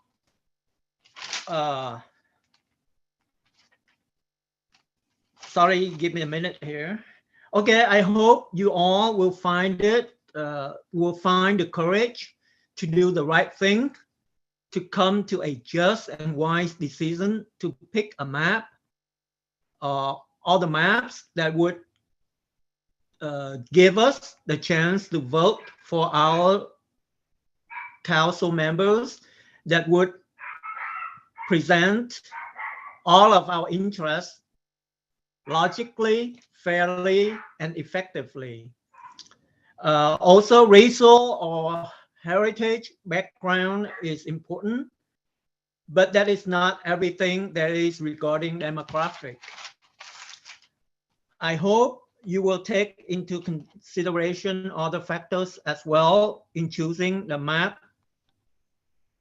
Well, to conclude, like Council Member Tidal has explained and proven, I hope you will vote your conscience and not take advantage of your position to vote for a map that would give you advantage or better position for the next election.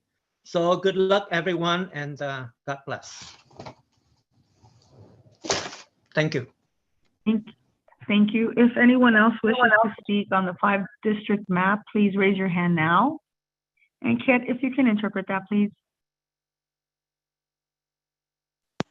Nếu có quý vị nào còn muốn phát biểu về cái bản đồ mà nó có 4 khu dân cử hay là 4 khu để đi bầu cử đó, thì xin quý vị cho chúng tôi biết. Quý vị có thể cho chúng tôi biết bằng cách là giơ tay lên, bằng cách là chạm vào cái biểu tượng của lòng bàn tay ở trên màn hình. Xin cảm ơn. Thank you. Thank you. Mayor, I don't see anyone else with their hands raised. Okay. Thank you. With that, so I like to close public comments, and now it's time for all members of the City Council to discuss regarding 4-district map and 5-district map. Yes. I have a questions. Regarding Terry Rain's comment about she submitted the map file for. I think the council, I think she emailed the council a copy of that, but I don't think it's our job to put it on the agenda. I thought it's a whole responsibility to do that once you submit the map. There's a procedure, right? Mr. Levitt? Sorry. Dr. Levitt, let me respond, and if Kim wants to add something, I'm happy to.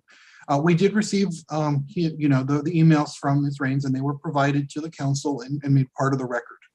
What I want to stress here is that once the original version of 502 was submitted, it was part of the public record, and the council considered 502 and 504 at the last hearing. And part of the motion made by council was to move forward with 502. At that point, we believe that it's necessary for council to revisit that decision if it chooses to. It doesn't have to, but if it chooses to. And that what you can do is replace 504 with 502 with 504 if you want, or proceed with the original 502, or proceed with 504. 504 was presented last time, so it is part of the record, and it is available tonight as a map for consideration if the council were to choose to. But this action needs to be taken by council, not by us behind the scenes. Mr.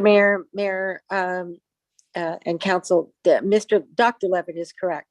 The one point that I would make to add to that is that the council did consider map 504 at its prior council meeting. It was before the council. However, the council did not designate map 504 as one that it wished to bring forward for further consideration. So the council could do that tonight. If the council does that, it may want to consider whether it should schedule another public hearing before it designates a final map.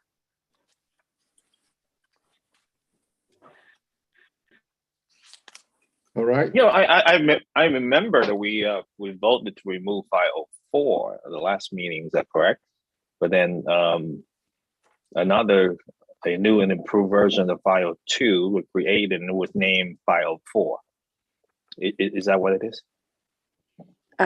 No, Ms. Rains sent an email requesting to replace her map 502, which was she originally submitted, with the same map as 504. Basically to just swap out 502 for 504. The because- new and improved file for not the old one that we. No, the did not identical select. to the, there were no differences between the 504 she submitted and the 504 that you reviewed as part of your hearing. Oh, it's all the same. Okay. Yeah. Thank you.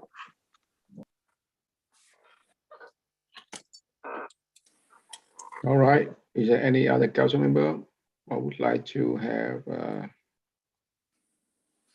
question or concerns? Yes, I do.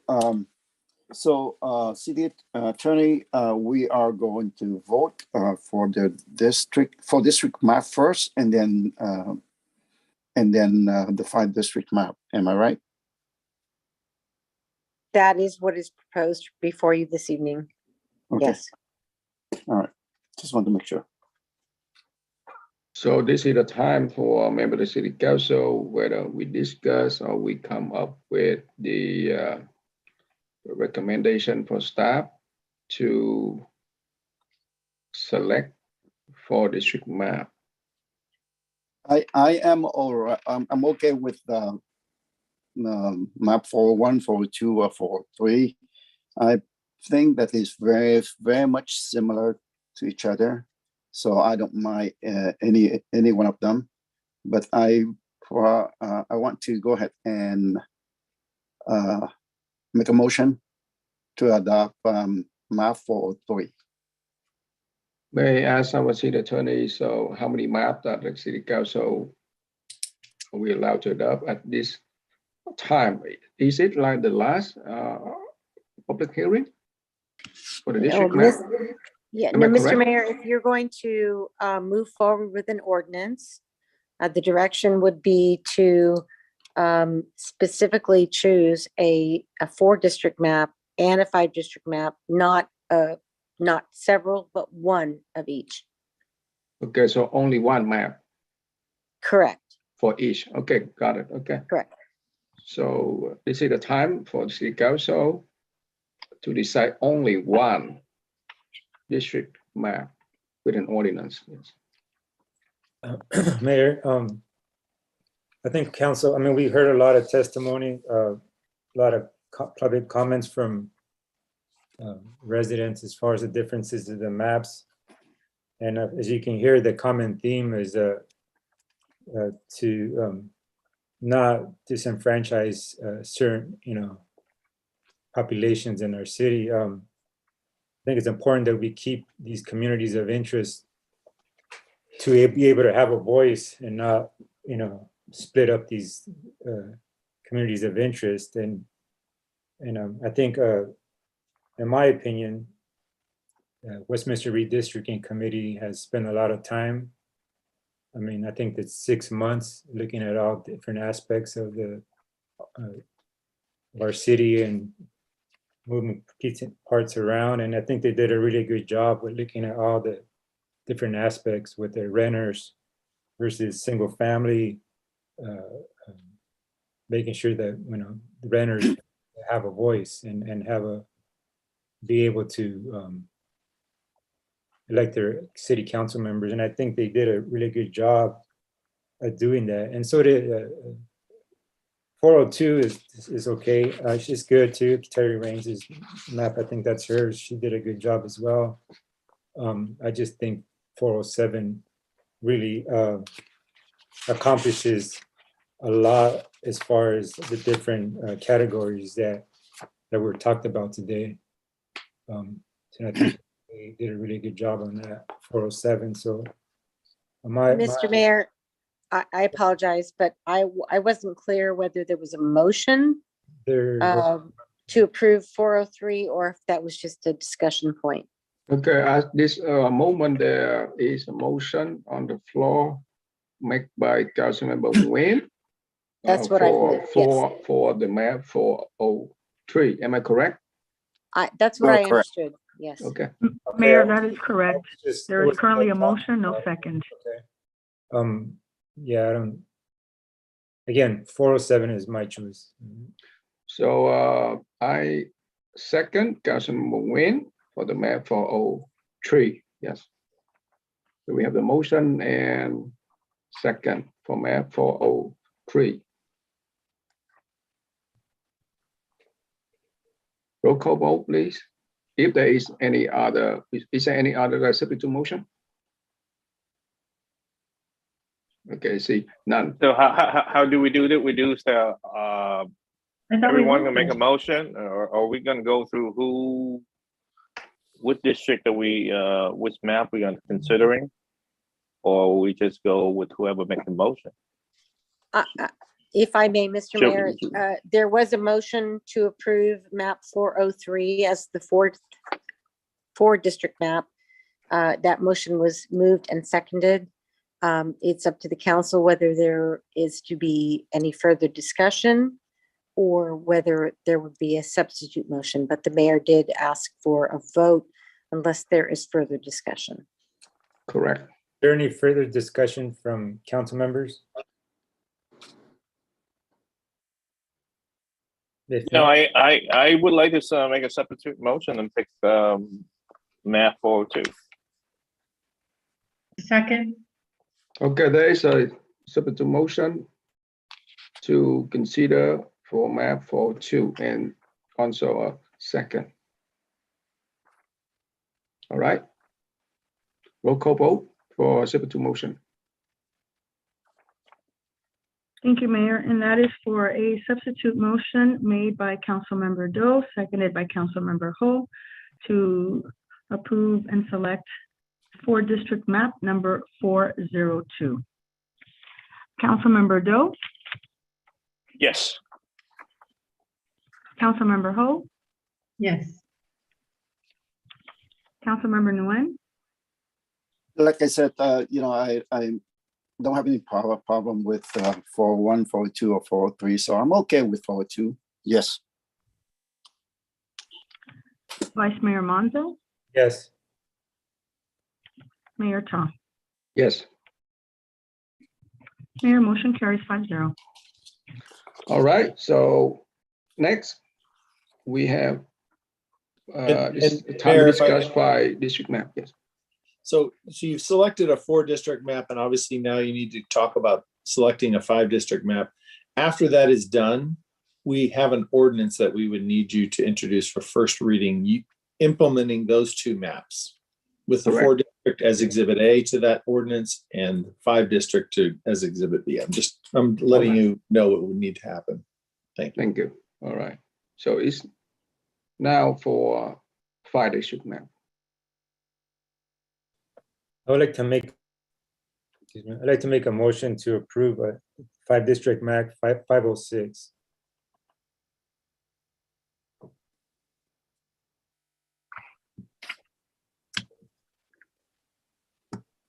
Is there a second?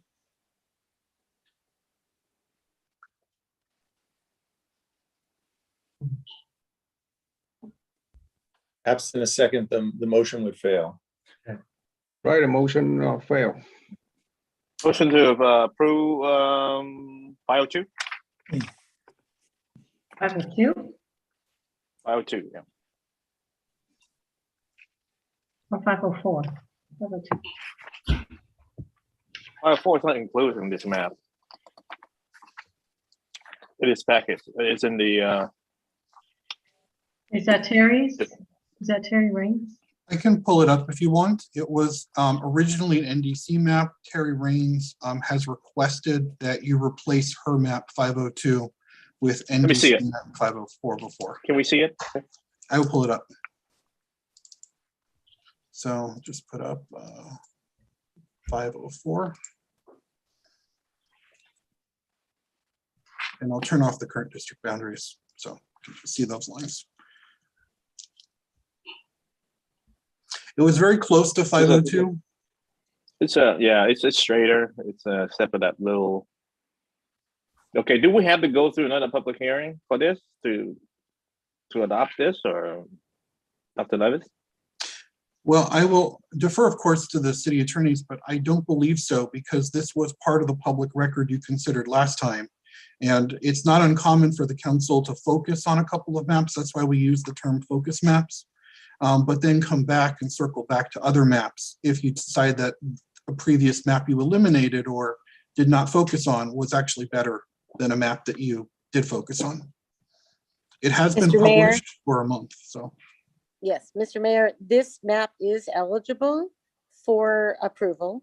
However, at the last meeting, the council did not move this map forward.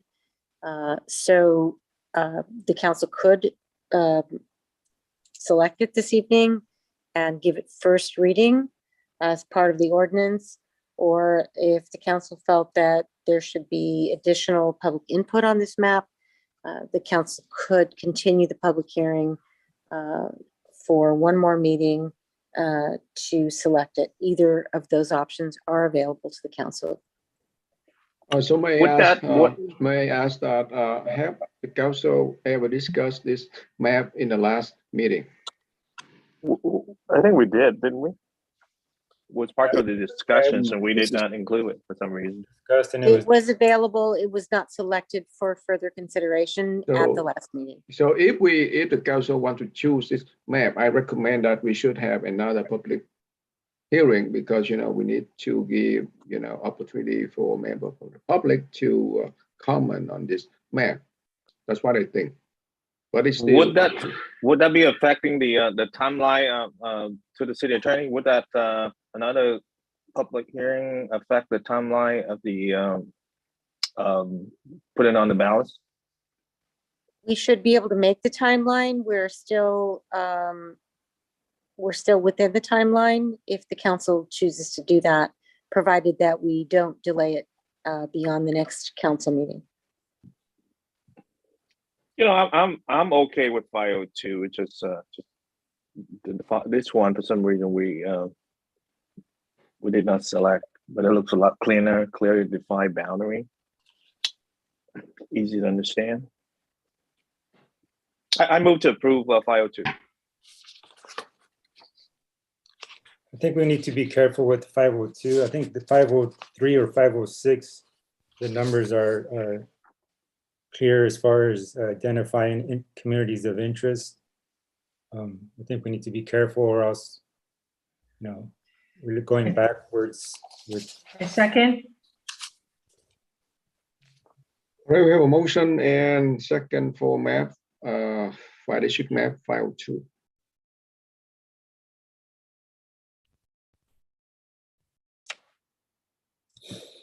Roll call vote. Thank you, Mayor. The motion was made by Councilmember Doe, seconded by Councilmember Ho to approve 5 district map number 502. Councilmember Doe, Yes. Councilmember Ho, Yes. Councilmember Nguyen, Abstain. Basically, for the record, that is simply pending for decision from the voters for rotational mayor or not. So at this point here, I'm not going to decide on the 5 district map. thank you. Vice Mayor Monzo, No. Mayor Tom. Abstain.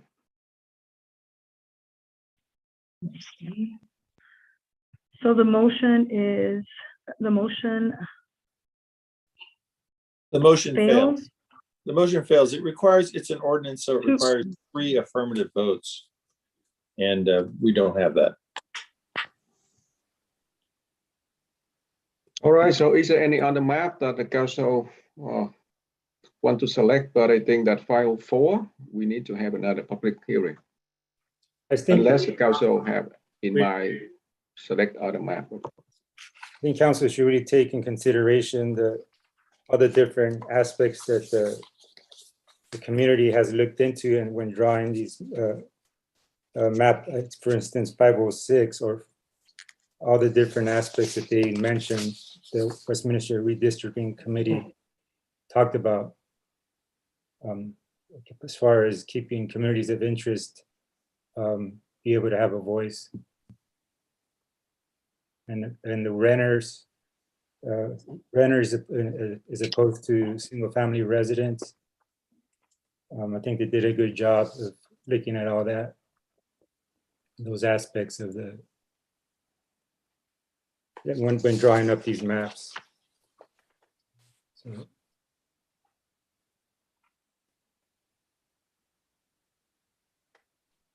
if you don't like, I mentioned before, I really like to see the city clear defined by a clear boundary without gerrymandering to protect any special groups. I think that we, whoever they run for public office, I think that's responsibility to protect everybody, not just one particular class or group of people. And that's the reason why I like 502 or 504. That's my stance since day one. And the last map that we have for a couple of years, I didn't really like it because it's not clearly defined. So that's why I hear the public comment. I understand everyone concerned, but I think this council has been so far represent all those interest group well. So I don't see the reason why the map has to be gerrymandering to protect a specific group of people. That's the reason why I don't like 506. It's just very difficult to understand the boundary unless you have to enter the address into the computer system on a map in order to see what district you belong to. Very confusing. what about 503?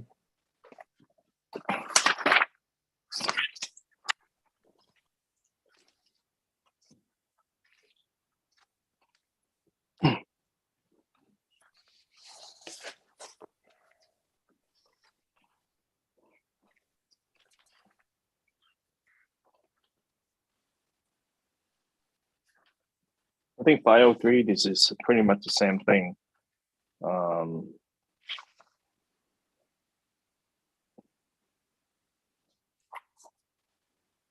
And people, if you have people in district, used to be District 2,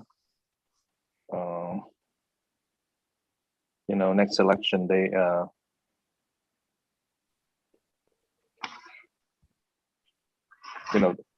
might have to vote again because they belong to District 3. Is that all the maps have? But you know what? This is to me right now. At this point, we arguing on something that we're not sure the vote are going to approve it or not. So, Mr. Mayor Pro Tem and members of the council, I just want to weigh in very quickly here. I apologize to interrupt. The council does not have to schedule another public hearing. If you would like to select a map this evening and introduce the ordinance, you may do so. If you would prefer to continue this to the next meeting, either as a continued public hearing or just schedule it for the next meeting, you've held the required number of public hearings. You may certainly choose to select a final map for the 5th district or 5 district option and introduce the ordinance at your next meeting. You do not have to do that this evening. Thank you so much for that. Yes. So it's still up to the council whether or not you come with the map that already have agenda or we defer to the next meeting, but up to the council. Yes. I move to continue this one more meeting. Second. All right. So we have the motion and a second on the floor to continue 5 district map discussion for the next meeting, but we already done 4 district map. And for the record, Mayor, if I could, although the last vote technically wasn't an ordinance, it was just a decision as to which map to choose. The problem is that we need to approve an ordinance. And if we can't select a map with 3 affirmative votes, then we wouldn't be able to approve the ordinance. And that's really why that vote requires 3 affirmative votes. So I just want to clarify that. Can we do that? Can we do like the ordinance for the next meeting then? Yes, so the motion Okay. on the floor right now to continue it is the motion All right. on, and we can do that. Okay, so that would not affect anything, is that correct, City Attorney? No, we need to get an affirmative vote from 3 council members because the ordinance itself is going to require 3 votes when we approve it. All right. Well, let's move to the next meeting. All right. So there's a motion and second to continue this item for the next meeting as public hearing item. Yes.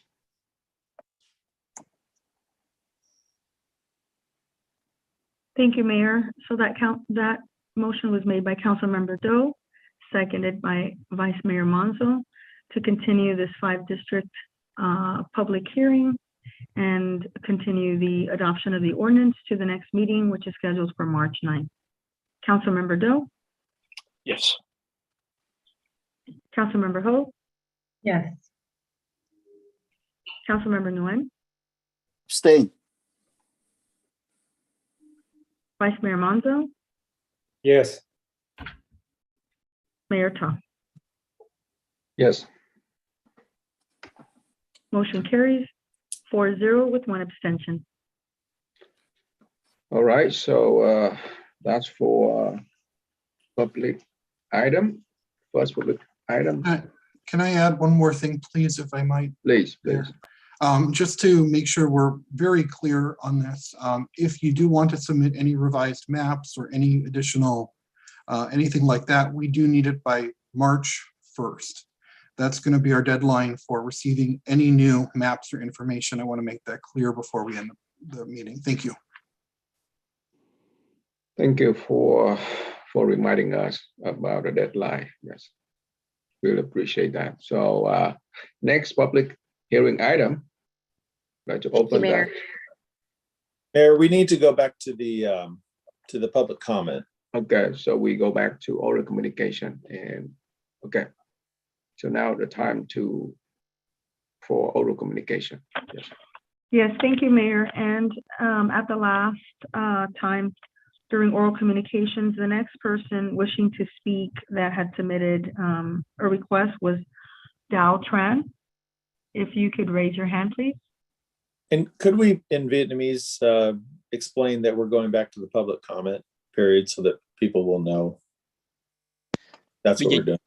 Bây giờ chúng tôi sẽ trở lại cái phần phát biểu để dành cho công chúng phát biểu. Do đó quý vị muốn phát biểu thì khi nãy không có cơ hội đó, quý vị có thể phát biểu bây giờ. Xin cảm ơn. Thank you. Thank you. Dao Tran, you may begin.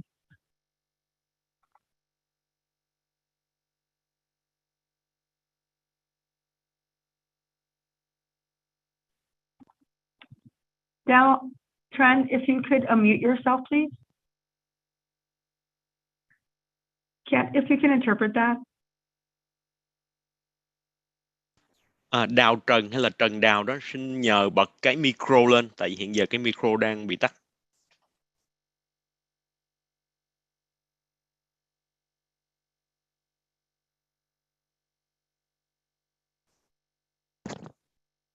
Okay, thank you. He may be having audio difficulties, so we'll come right back to Dao Tran. The next speaker is Terry Raines. You may begin.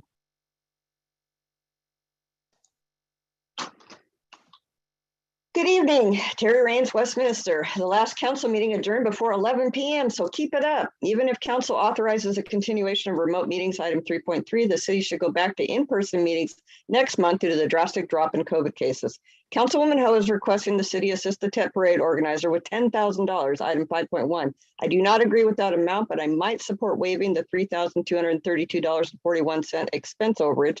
This year's parade was expensive for the organizer, but the city approved the permit based on the fact the city would not bear any cost. Even waiving the cost overrun is inconsistent with policy, but due to extenuating circumstances this year related to COVID and staffing shortages, it might be reasonable. The city waived $6,000 in higher costs caused by rain in 2019 for this same organizer. FYI, the organizer did not fully comply with the COVID operation plan they submitted. Proof of vaccination or a negative COVID test was not required in the VIP area, and masks were a rare sight.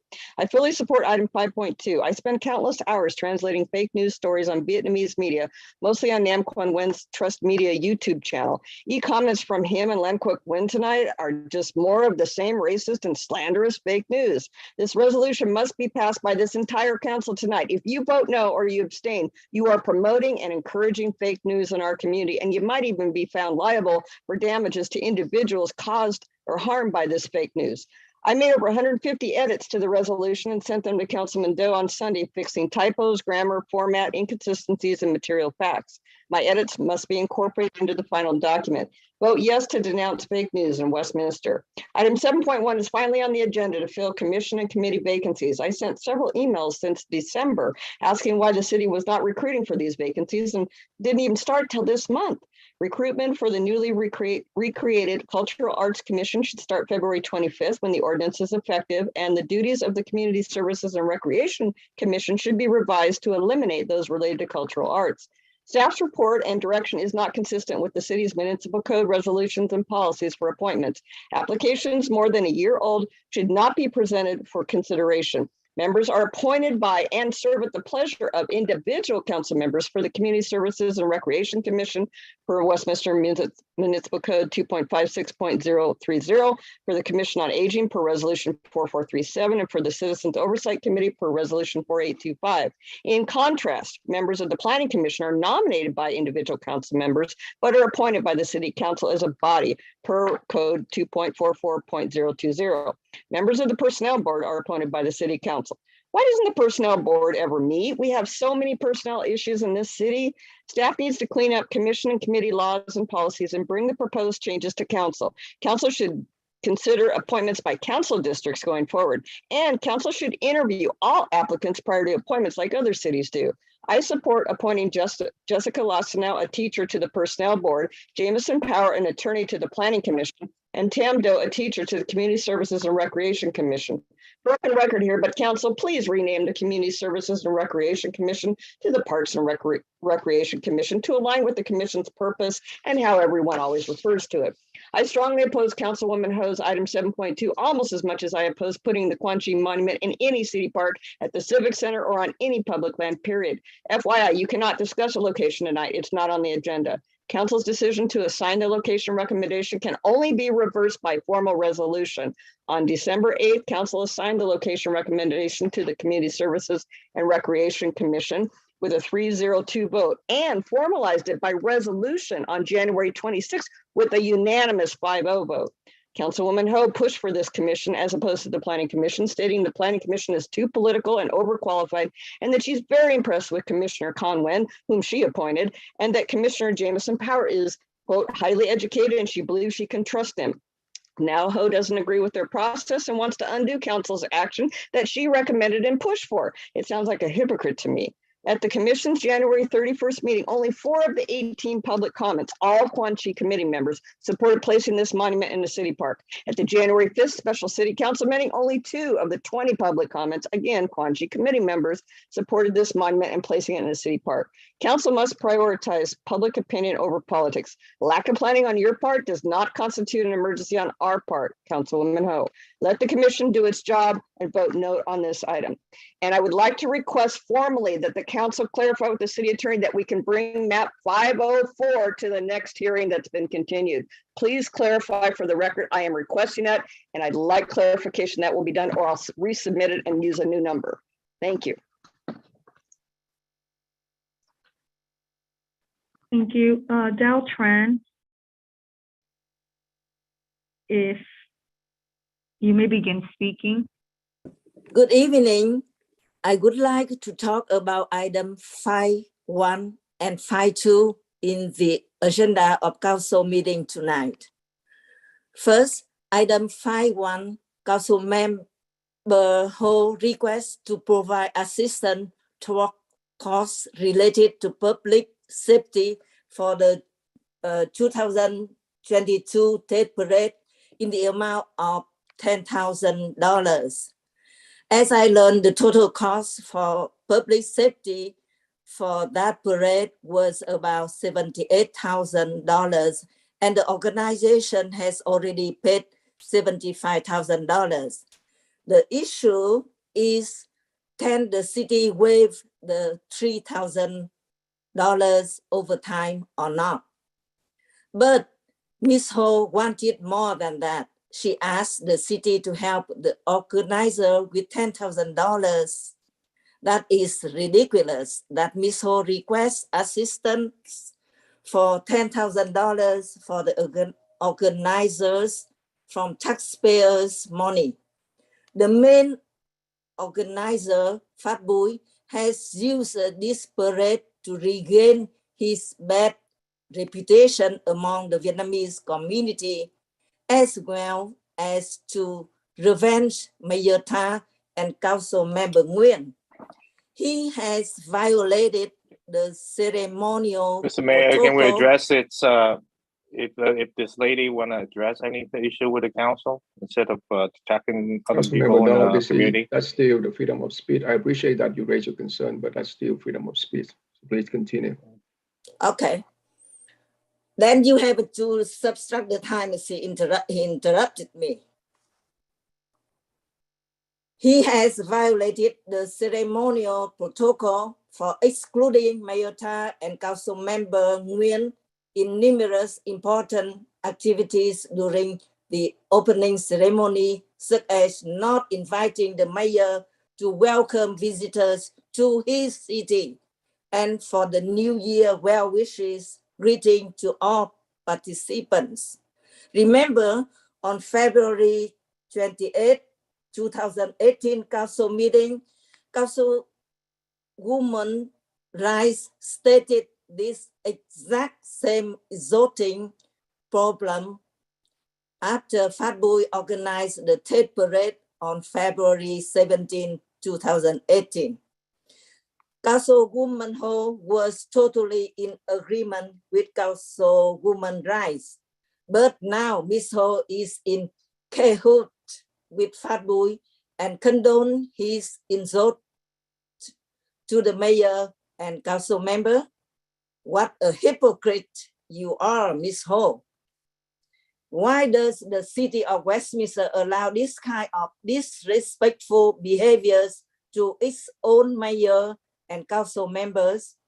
Phat Bui and his gangs do not deserve for the city of Westminster to forgive them for being repeated offenders. Before and after the parade, Phat Bui appeared on YouTube and TV to blame the city staff for making it more difficult for the parade. While the city staff, the mayor and council member Charlie Nguyen concerned about public safety and the widespread of COVID. Phat Bui just worried about how to make him and his gangs look good and not save public safety. So it will be a shame for whoever it is to vote and approve to use public funds for this kind of assistance to an organization that is not worthy of forgiveness. Those council members who approve it should open their own pockets and not using public funds. Ms. Ho, remember your Quang Tri Monument Committee continues to use city resources for their numerous meetings. Stop abusing taxpayers' funds. Use your own pocket. About item 5.2, resolution in support of denouncing and debunking fake news. This resolution requested by Council Member Do, who must think he is still in Vietnam with the communists because in his mind, Westminster is now Ho Chi Minh City. like he stated on his Facebook status a few years back. This resolution really violated the First Amendment of freedom of speech. First, I want to remind you, the City Council, that my name, Downton, is on page 4 of title's ridiculous resolution under title Candidate Nam Quan's campaign kick-off for Westminster City Council. I asked Tidal to show me the evidence that I attended Nam Quan's campaign kick-off for Westminster City Council. Ms. Trent, really appreciate your comment, but your time is up. Yes. Okay, thank you. Thank you. The next speaker is Fat Boy. You may begin speaking. Okay. I'm in support of 5.1 and also would like to talk about 5.2. So I'm in support of 5.1. It is only fair for the city to bear some of such costs as it receives much financial via sales taxes and other intangible benefits. If you go back to the early 2000s, the city of Westminster had organized the Tet Parade herself using public funds. However, after a few years, the city had to drop the parade due to lack of revenues. And that was when, in 2012, after seeing the Tet Parade disappear from Westminster and Little Saigon, we have stepped forward, paved the way, and brought it back for the cities and for the community at a huge cost of about $150,000. The parade was then approved by the City Council in November 2012 and took place on February 9, 2013. That was the very first of the 9 Tet Parades that we had organized. And since then, we have done 8 Tet Parades in Westminster and 1 in Garden Grove for the cities and for the community at large. We think the Tet Parade have grown significantly and have brought many more benefits both to the city of Westminster and to the community. And just to say a few, number one, the parade brings many benefits to both the city and the community. Think of many visitors come from so many states, far and close by, to be at the Tet Parade. 2, it continues to market Westminster to tens of millions of Vietnamese worldwide, put Westminster City on the map. 3, it generated a lot of sales taxes to the city revenue because of tens of thousands attending the Tet Parade would turn into many purchases that in turn increase the sales tax revenue for the city. The Tet Parade cost this year for public safety alone exceed $100,000 as the Westminster Police Department mandates that we have to pay for some additional 40 security guards and for Garden Grove police officers. And adding all the costs together with all the costs, this year the cost jumped to more than $200,000. We do all of this for the community and for the city benefits.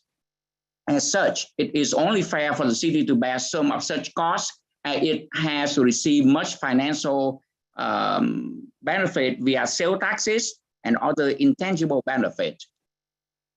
Look at the Rose Parade in Huntington, city of Huntington.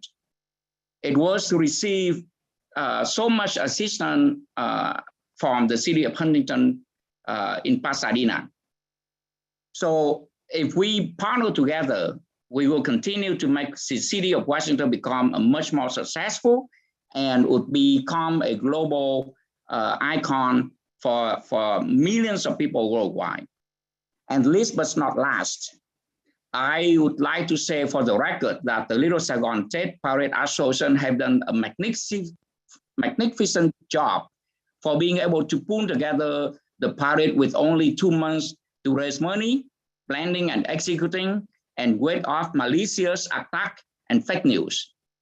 Had it been for us who got the permit, and had it been the city would give the permit to the one who do it in 2020, who was struggled to pay the $70,000 deposit back then and had to ask twice for an extension.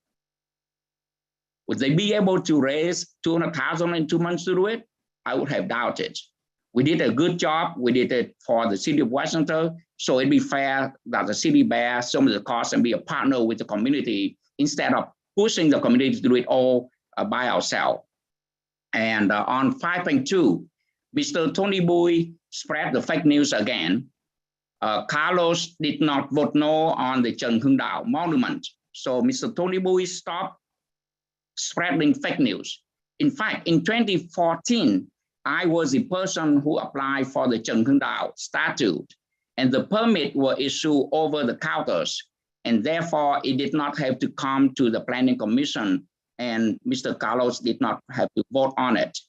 Again, in 2016, the second version of the statute, which is a bronze statute that we saw today, also the permit for that were issued over the counter via administration, and did not have to come to Planning Commission. So there's no way that the Vice Mayor, Carlos Manzo, who was then the Planning Commission, would vote no on it. So stop spreading the fake news. Thank you. Thank you. The next speaker is Roger Mindrum. You may begin speaking. Hello, good evening. This is Roger Mindrum, resident of Westminster.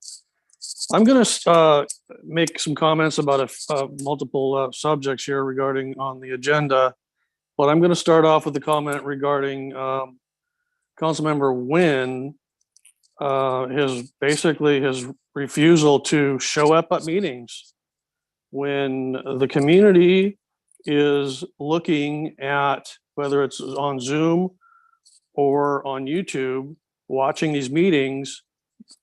Your camera is very rarely on.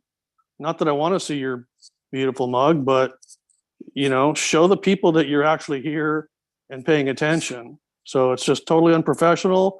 I really can't believe the mayor doesn't do something about it. And if the mayor's not doing something about it, why isn't the city attorney doing something about it? Show up to the meeting, or who knows where you are when your camera's off or what you're doing. Moving on to 5.2, this resolution. Please, if this is going to turn into a big old bicker fest like you guys normally do, please put it at the end of the meeting so we don't, forego the more important items. If this is just going to be another bicker fest that you guys like to do, please put it towards the end so some of us don't have to stay up all night. Regarding 5.1, I'm going to say no. Listening to Mr. Pat Bui right now, and reminds me of those couple of years that they came back at the after the parade when it rained and asked for more money. This has to be a contractual obligation. There has to be a contract with a monetary amount that is contracted, whether it's a 100,000 or 200,000. Up front, you're competing bids with the other factor of the other organization that wanted to put on the parade that has gone back and forth. You all have been doing this long enough to know how much it costs. And and towards the council, you shouldn't be waiting till January to decide who's going to put on the parade. Do it now. Do it during the summer. And it's coming back afterwards for asking for more money is ludicrous. It's stupid. Totally stupid. I say absolutely no. Stop coming back to the city and taking more money from the residents when you should have planned it better. Do your fundraising a year in advance. 7.2. What's that one? Oh, the Quantry Monument. Yeah, vote no on that. No more monuments in the city. It's ridiculous. Regarding going back to the parade for next year, somebody needs to come up with something different. It's probably not going to happen because of all your feuding factors, but consider Garden Grove putting on the parade one year and Westminster putting it on the next year. do something different. Probably not going to happen because you guys are all competing against each other. Your little fighting factors. I don't understand why you guys always talk about the Vietnamese community like you're all together, but you're obviously feuding and fighting all the time amongst yourselves all the time, and you just look ridiculous. Anyways, I probably have more, but oh, I got one more thing to say. I'd like to know what your time frame is on the city manager position, because I've been attending meetings and being involved in the city council meetings as a public speaker and attending for enough years to have seen Christine Corden in action. And I think you need to be seriously considering offering her the permanent position before we lose her.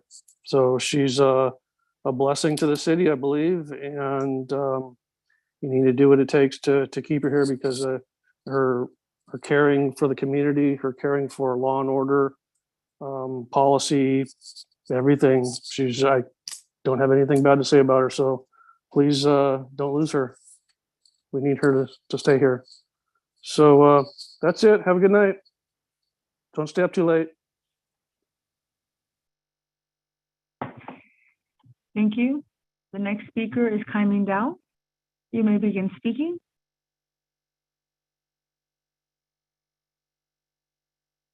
Good evening to the city council members and to all.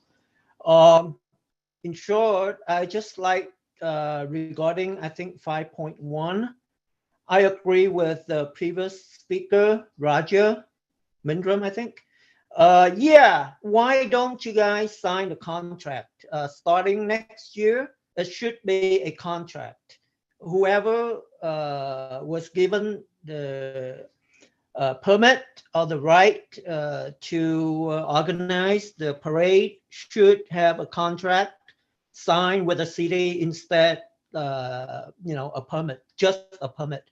Instead of a permit, it should be a contract. And I think it should be a long-term contract. Well, to go a little bit off topic, I'm a Vietnamese American. I've been in Westminster for decades. I've seen it. Well, I wouldn't be stupid enough like someone to say that, it was just strawberry fields and, we were the people that helped make it become what it is. That's just a stupid assumption, misconception. But I've seen it since Bosa Avenue were, just strawberry fields. Let's put it that way. I will not,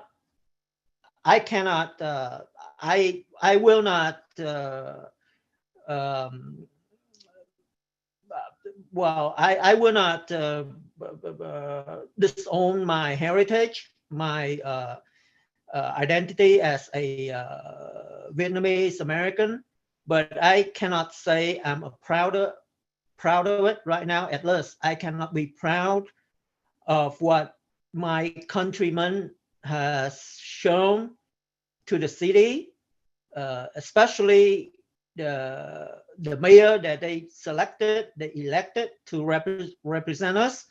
I cannot say that I can be proud of who Chí Ta is as a person, as an elected official, as my representative.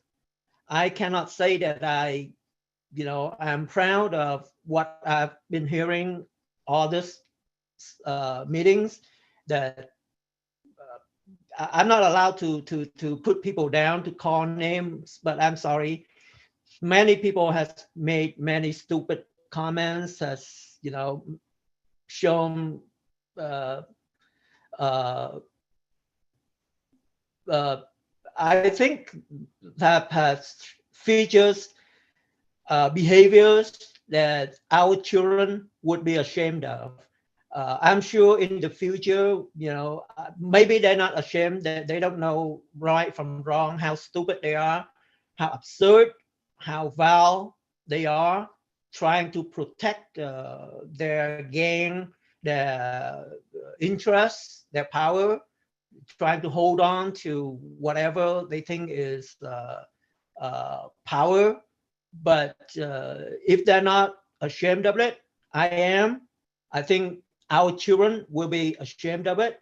And on behalf of the people that still have a little decency, I apologize for all the residents of Westminster for what has been displayed, has been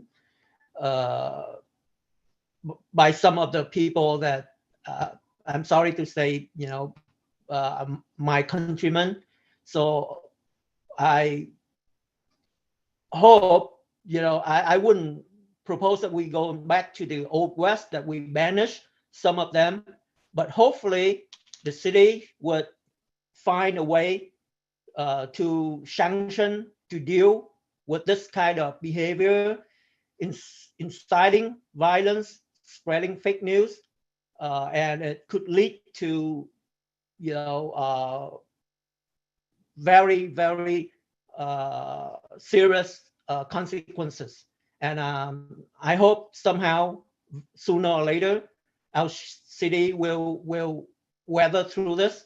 And instead of you guys just, passing a resolution to condemn this kind of behavior, I hope the city will find a way to actually get rid of or curb this kind of behavior.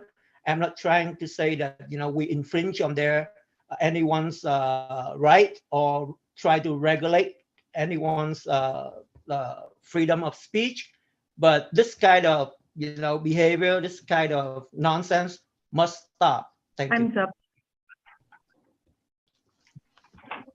Thank you. The next speaker is Sanchi Do. You may begin speaking.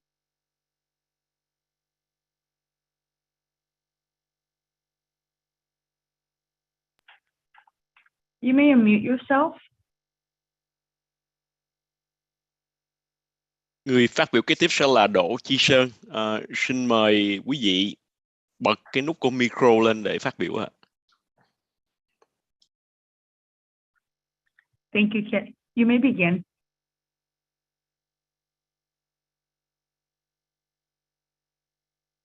Quý vị có thể Kit, phát if biểu you rồi. can let him know. Đỗ Chí Sơn, ông hay bà có thể phát biểu rồi. Và nếu có cần thông dịch thì xin cho tôi biết. Thank you. Okay, can you hear me? Hello? Yes, you may begin. Okay, good. Hello, Mayor Trita, Vice Mayor Carlo Menzo, Council Member Dr. Kimberly Ho, Mr. Taido, Mr. Charlie Nguyen, and all present city officials. My name is Sando, a resident of Westminster and a current member of the Quantity Monument Committee. I sincerely wish to have a location to install the Quantity Monument. In my opinion, Westminster Park is the best location for the meaningful monument. Since I am a resident of Westminster, I want a $500,000 history art will be installed in our park. This will give us evidence to tell Vietnamese war history to our neighbors and our young generation, how freedom is obtained, defended, protected, and brought to the freedom to our citizens to enjoy. The Quantity Monument will stand alone and toward the west side of the park, out of the range from the baseball field. The commemorate anniversary will only happen once a year. It will not interfere with the baseball field daily activity. Because of the time constraint, we need you to approve the location as soon as possible. This will give us more time to raise the fund for the building costs. Donors and supporters are waiting for the location. The monument location is an essential element for us to move forward.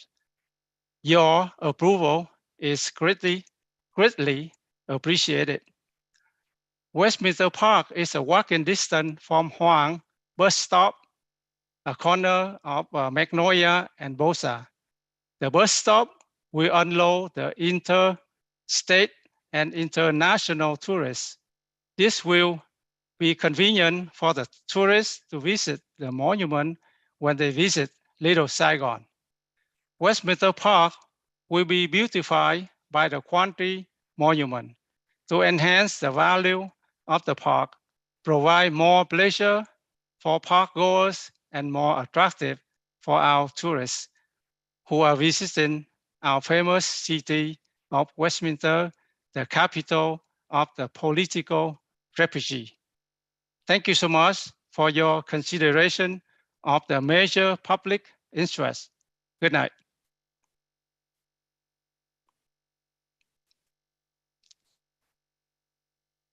Thank you. If there's anyone else wishing to speak, please raise your hand.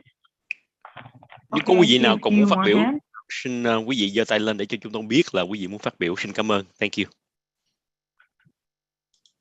Thank you, Kit. Thoai Vo, you may begin speaking. Good evening, everyone. First of all, I want to especially thanks to Monzo. He's Hispanic, but he understands the culture, and he voted to get the Tet Parade happen.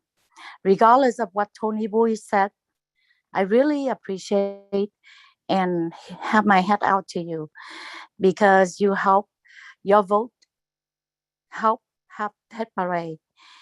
And, you know, with all these costs, I don't know, I don't work in the city, with all these costs that I think it was like a lot. The cost was high, having the city staff to come out and help with the Tet Parade. And it would help if the city, you know, helping to some assistance program to help. But I think if, you know, like Tony Bui say, if the group, Fat Bui was, his team was doing the great job, and they have been done it for 9 years in the past. And, you know, hopefully next year they will continue to do it. But Tony Bui make a statement that if they cannot do it, then let other group who Alan Ford, right? He as a refugee, I don't know if he's a refugee or not, but he contacted the high rank in Vietnam, which, you know, go against our community. For we are refugee because of communists, not because of any economic or anything. So, you know, with this Ngô Kỷ, and he keeps saying that he opposed to the you know, the communists, but he actually now want to burn the flag and all these things. And he even support Tita, went around dramatized about not having the office. That's insane. I mean, I want to applaud who helped to vote Tidal, Kimberly, 3 of the council help having a Tet Parade. And I really appreciate it because this will show the next generation, the younger generation, which is my children, and the next generation, sharing the culture, the heritage, where we came from. And I wish it will keep continuing with this all hard work that the team, you know, Fat Bui team was doing for 9 years. And hopefully it will continue for many, many years coming forward. Thank you.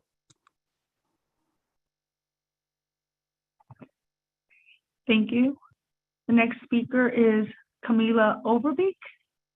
You may begin.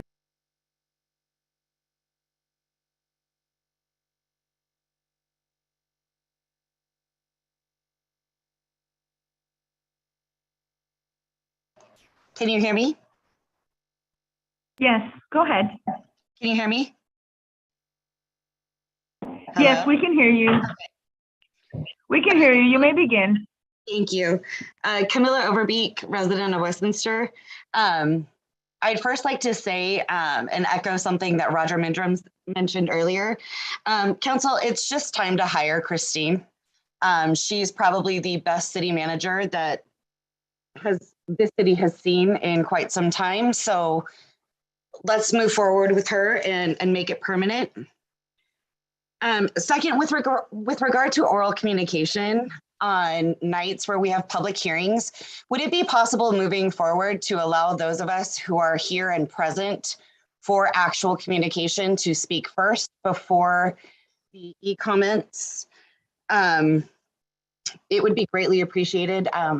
Not all of us can stay on until however long to get through it. And then also I'd like to address item 5.1. It is not the residents' job to foot the bill for any of this. The TEP parade and all costs associated with it should be paid for by the organization. And it doesn't matter how much revenue is brought into the city. Why are we giving anyone $10,000? Did we forget that we have a financial crisis going on?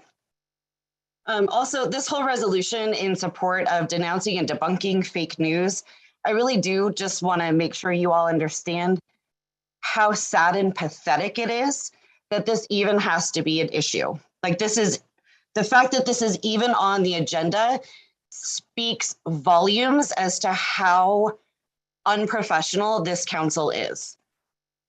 The other item that I want to talk about is 7.2 with regard to the Quang Tri Monument. So many members of the community have stated that they didn't want it. Community members were by and large ignored with their needs, wants. Robert Harrison spoke out numerous times and people have told you that things were incorrect on it, and yet you seem to not care. So, and also keep in mind, you're trying to pay homage to a battle that took place decades ago.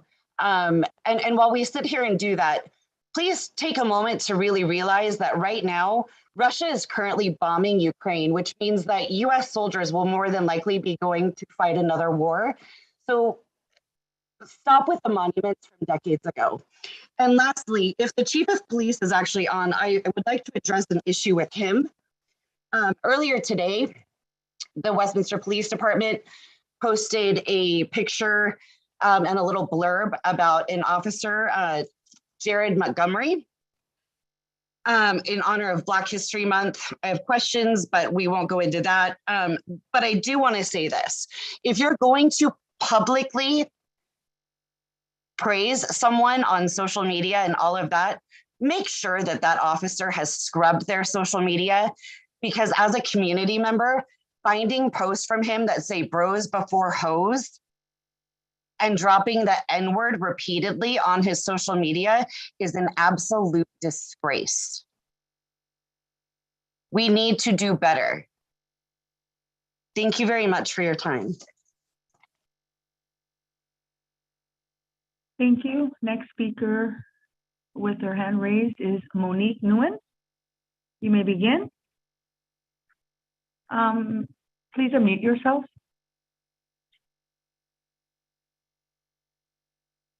Chet, if you can. Hello, you hear me now? Yes, we can hear you. Thank you. You may begin. Yeah, and okay. Thank you. 1 second, please. Let me get my phone. 1 second, please. Okay, I am ready now. Should I start? Yes, you may begin. Okay.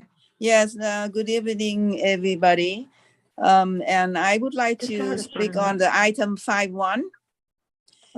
Council Member Ho request to provide assistance toward costs related to public safety for 2022, the TEP parade, in the amount of $10,000. I am against using public funds for Fat Boy to show disrespect to the city of Westminster again and again. He do this in the city of Westminster, but it's not invite the mayor and the vice mayor. And even the mayors come, he didn't allow to speak. Hello, did you hear me?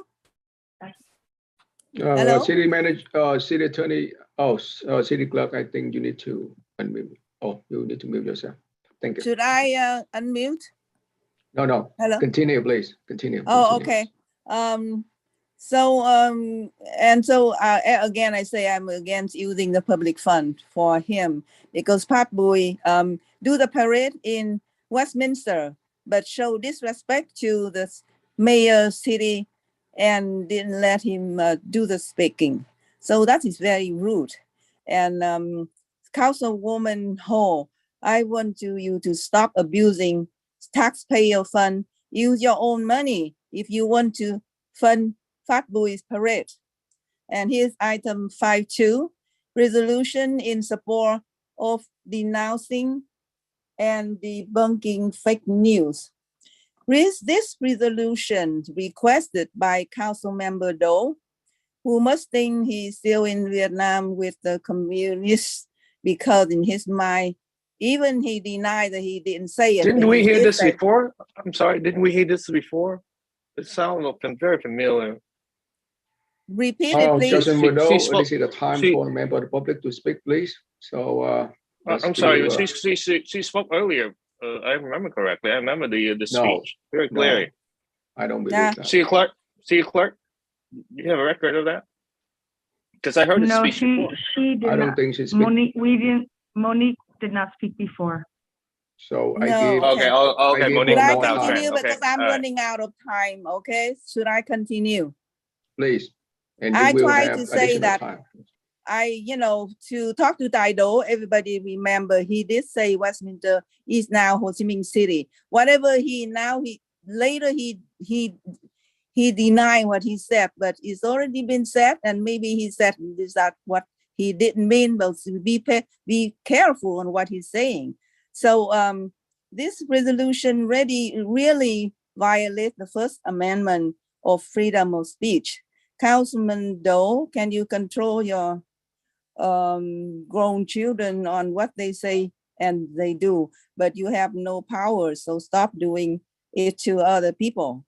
If you would like to find fake news, evidence made by your own council member Ho, then go and watch the YouTube made by Andrew Lay on 4 Bonsa TV on November 24, 2021. In that YouTube, when asked by host Andrew Lay why her 2 free dinner and show were lack of participants, why Councilman Charlie Nguyen fundraising on the same day in the evening were jam-packed of supporters. Ho had the nerve to accuse Councilmember Nguyen of stealing her supporter from the 2 free show at 11:30 and 2:30, and brought the people to Councilman Charlie Nguyen fundraising at 5:30 on November 7, 2021. Any person with a logical mind would see through her lies. The timing of the event just did not make any sense at all. Yet she spread the fake news and accused an innocent member to hide her lack of supporter. Shame on her. Ms. Ho, do you have enough courage to face me on your fake news? If you dare not face me, then you are a great liar. Thank you for listening and good night. And I have another speaker. Hello? Yes. What is the name? I have one more speaker. Here we go. Hello. Excuse me. Tôi tên. We need to let the speaker that has their hand raised She need interpreter. first. And The then, interpreter is ready. Người thông dịch sẵn sàng để dịch rồi. Xin cô phát biểu. Yeah, yeah. I'm speaking and we need to let the other person who's been waiting with their hand raised speak first. Tôi tên là Nhật Linh. Tôi ở địa hạt 3 của thành phố Westminster. My name Tôi is xin- Linh Nhất. I reside in District 3 of the City of Westminster. Tôi xin trân trọng chào ông thị trưởng và các nghị viên của thành phố Westminster. I would like. I'm sorry, Mayor. City Clerk, yes, please. Tôi xin nói trước Cô đại before tí, you continue with the please give me one person second. Cô with đại the tí. next hand raised. Okay, so I need someone to translate that. Okay, so we want to have invite the person with the hand raised on the screen, and then we come back with the current speaker. Cô Linh, Well, can you chúng translate, tôi please? sẽ, tại vì có người khác đã giơ tay lên trước, do đó chúng tôi sẽ để cho cái người đó phát biểu trước, rồi chúng tôi sẽ trở lại để cho cô phát biểu. Xin cô Okay. nhẫn nại đợi tí nhé. Cảm ơn cô. Yeah, cảm ơn. Yeah. I appreciate that. Okay. Như vậy. Thank you, Mayor. The next person with their hand raised is Wang Tanki. You may begin. Hello. Hello. Yes, you may begin. Okay. I am Hoàng Đăng Kỳ, and at the Vice Chair of Quantity Management Committee, and also Chairman of the Fundraiser Subcommittee. Because the Quantity Management Division already approved by our committee, and also councilman member already voted and approved. I'm sorry, I need to interject here. Right now, we only have 2 council members visible on the screen, so we need to pause the meeting until we have at least 3, because it's not clear we have a quorum. Okay. All right. Great. We can proceed. Thank you. Thank you. I apologize. I continue. I continue now or what? Please, Hello? please. Yeah. Please. So, and on the January 5th, 2022, a city council member already approved for the Quantity Management Division, and that already passed. So now we only wait for the location. Location very important to us for our committee. So because if the location you approve too late, we had not enough time for the fundraising and to build the Quantity Monument on time. So please approve the location for the Quantity Monument size to build the Quantity Monument as soon as possible. We need that. We need that now, because many people, they ask me why so take too long for location approval. Please help us to approve location for Quantity Monument to build as soon as possible, and also for us for fundraising, because many donors and supporters ready to send us the fund, the money to build the Quantity Monument as soon as possible. Thank you very much. I need your help to approve location to build Quantity Citadel Monument. Thank you very much and have a good night. Thank you. And then we'll continue with the previous speaker that was on standby, Monique Nguyen, the person that was there. Kiet, if you can interpret. Thank you. Bây giờ chúng tôi sẽ trở lại với cái phần phát biểu của cô Linh Nguyễn mà đang dùng cái tên Monique Nguyễn ở trên mạng đó, thì xin cô bắt đầu phát biểu đi. Cô Linh Nguyễn, cái micro của cô đang tắt, cô bật cái micro lên để chúng tôi có thể nghe được cô. Dạ, alo. Chúng tôi nghe rồi, cô phát biểu đi. Dạ. Trước tiên thì tôi nói về điều 5.1. First, I would like to address item 5.1 on the agenda. Tôi phản đối cái việc mà CD cho phát bùi được giảm 10.000 đô. I object to the CD giving Fat Boy or giving $10,000 discount or reduction to Fat Boy. Bởi vì là ông đã chấp thuận cái hợp đồng 75.000 trước đó, và bây giờ thực tế chỉ có phát sinh hơn 3.000 thôi, thì không có lý do gì mà cho lại 10.000 đô. Because he has previously agreed to a $75,000 contract. So the additional cost is just only $3,000. So there's no reason to give him a $10,000 reduction or abatement. Nếu mà lấy lý do Covid thì là không có chính đáng, bởi vì cái Covid nó đã xảy ra trong 2 năm này rồi, và ông biết tình hình như vậy sao ông vẫn làm đơn xin để tổ chức diễn hành. So if we are talking about COVID and using COVID as a reason, as an excuse, well, we knew about COVID for 2 years now. That should have been taken into account before he planned his parade. Thêm nữa, tôi nghĩ rằng cái hành động mà ông Phát Bùi đã vi phạm văn hóa nghi lễ của CD và của nước Mỹ.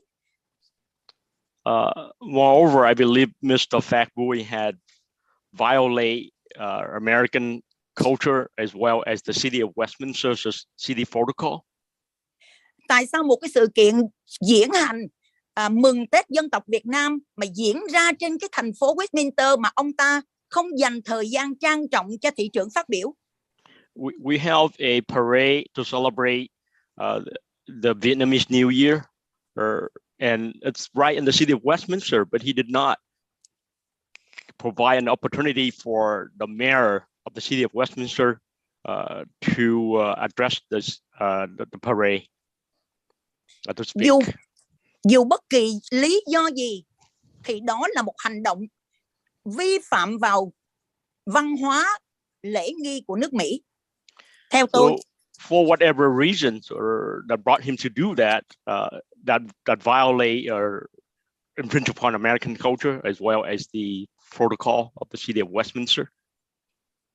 Bây giờ tôi xin nói qua phần 5.2.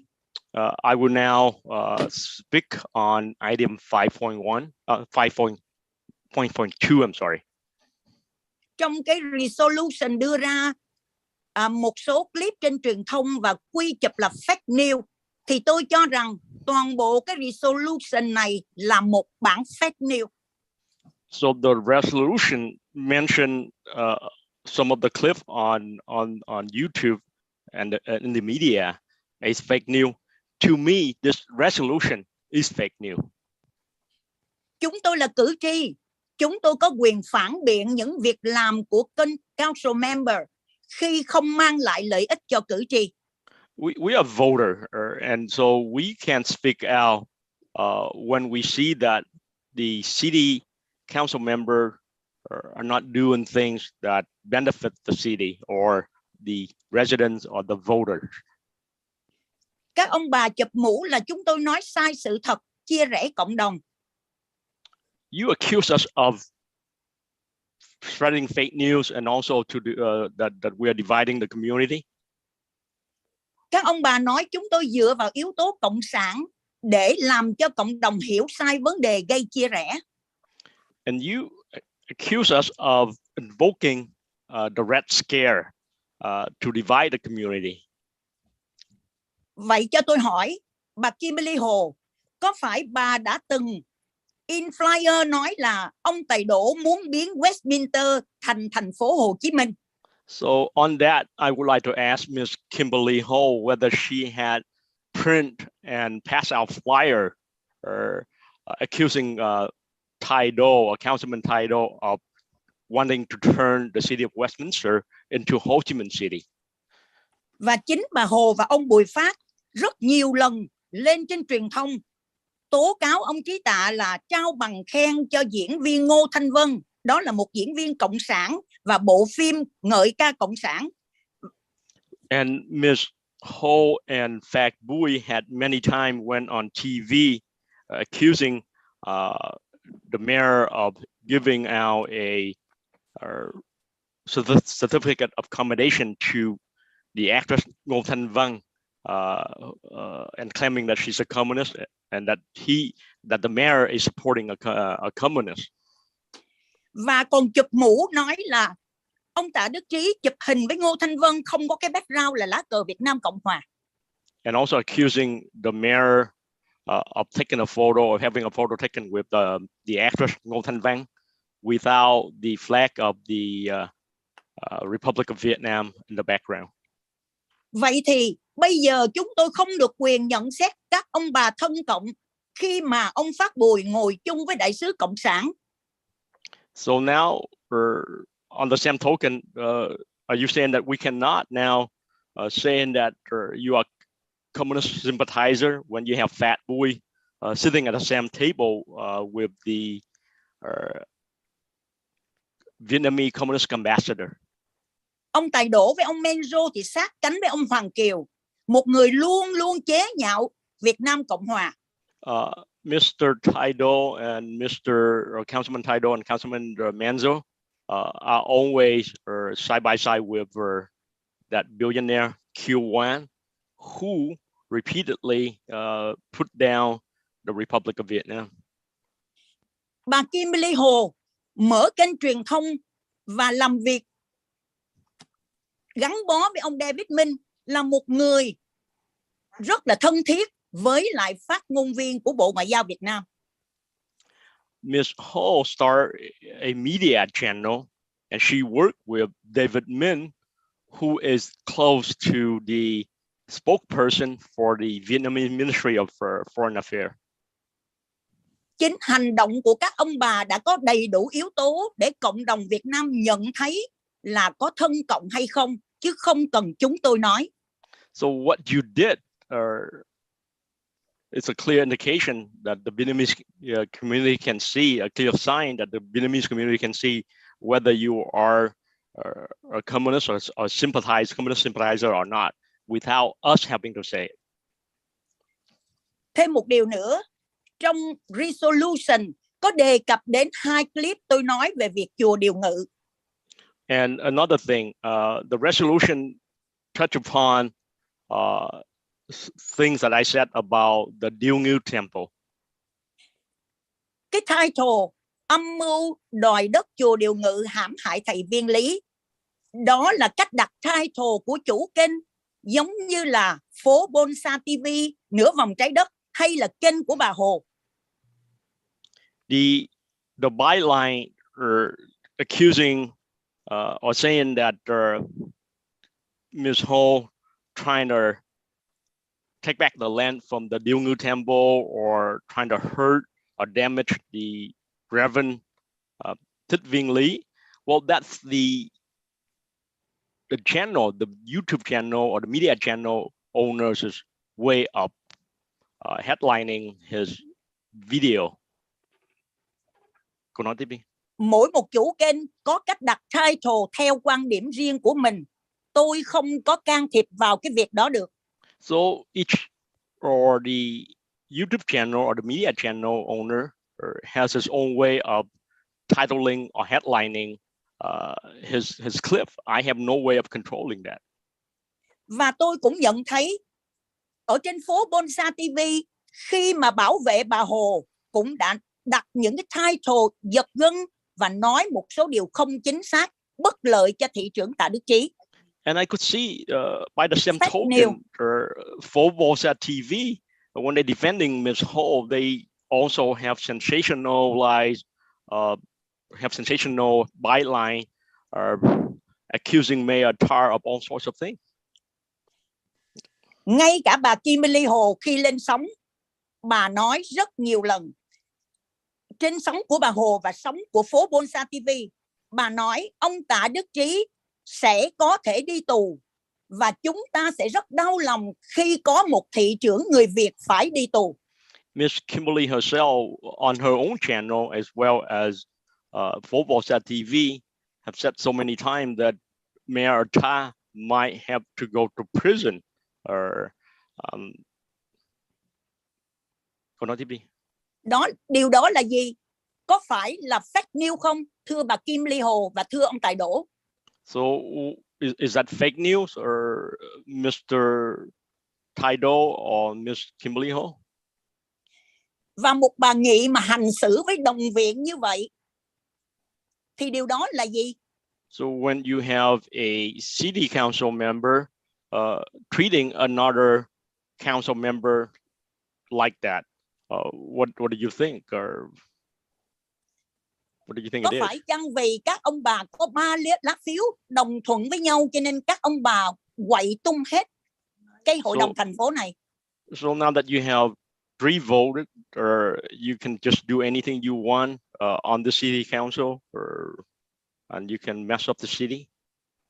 Vấn đề của chùa Điều Ngự đã được mua đất hơn 10 năm. Bà Hồ vào CD đã 6 năm. Tại sao mấy năm trước bà không đem chuyện này ra? So with respect to the Điều Ngự temple issues, that land had been purchased for more than 10 years, and Ms. Ho had been on the city council for 6-7 years. Why did she not bring this up until now? Đến bây giờ bà có những cái bất hòa với ông thị trưởng và ông Charlie Nguyễn Mạnh Chí. Bà đem ra thì điều đó là gì?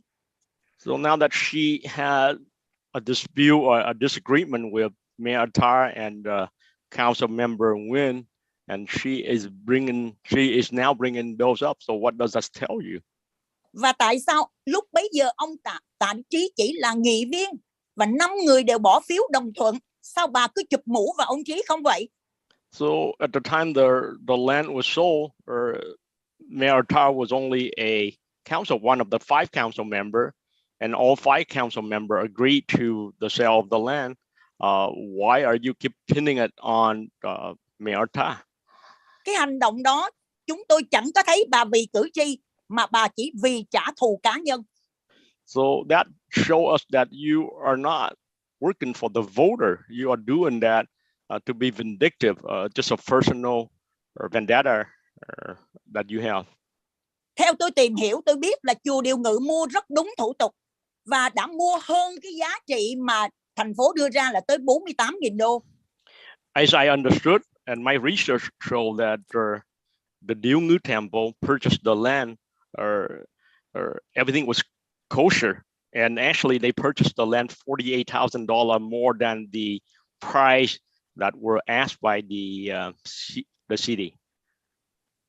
Cái đất đó được mua không phải là cho cá nhân, cũng không phải để kinh doanh. Thưa cô đã không còn thì giờ để phát biểu nữa. Thôi được rồi. That's all right.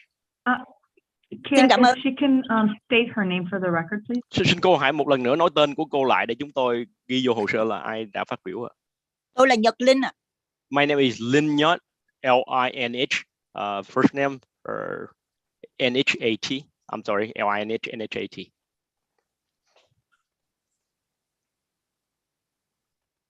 Thank you, Kiet. Thank you. The next speaker with, thank you. The next speaker with their hand raised is Quan Nguyen. You may begin speaking. Hello. Yes. Hi, my name is Quan Nguyen. I'm a member of the Quang Tri Monument Committee, and I would just like to express that the depiction and the design of the Quang Tri Monument was voted by all 11 members of the Quang Tri Monument Committee, and it was approved, and we all agree on it. And my understanding that it was also approved by the City Council, and all it is we are asking now is the Committee of the Park and Recreation to decide the location for this monument. And we have also put in a recommendation, which is the Westminster Park, which is an ideal location next to the Little Saigon area, business area. And it's not going to interfere with any baseball activity. It's going to be away from the baseball field. And we shall have occasional meeting and a ceremony there, but it's not going to be a regular event every weekend. So I don't see how it would interfere with the baseball activities or the parking of the locals. And so we are asking that please decide on a location so we can start our fundraising, so we can have a budget, and so we can talk to the 3 companies that are bidding to build the monument. But since we don't have a location, we cannot start our fundraising. So we don't know what our budget is. So it's going to be very difficult to talk to the builders for the monument. That's what we're asking the planning for the Recreation and Park Committee to please expedite and please consider the location for our Quang Tri monument. Thank you. Thank you. The next speaker here for the show, you may begin.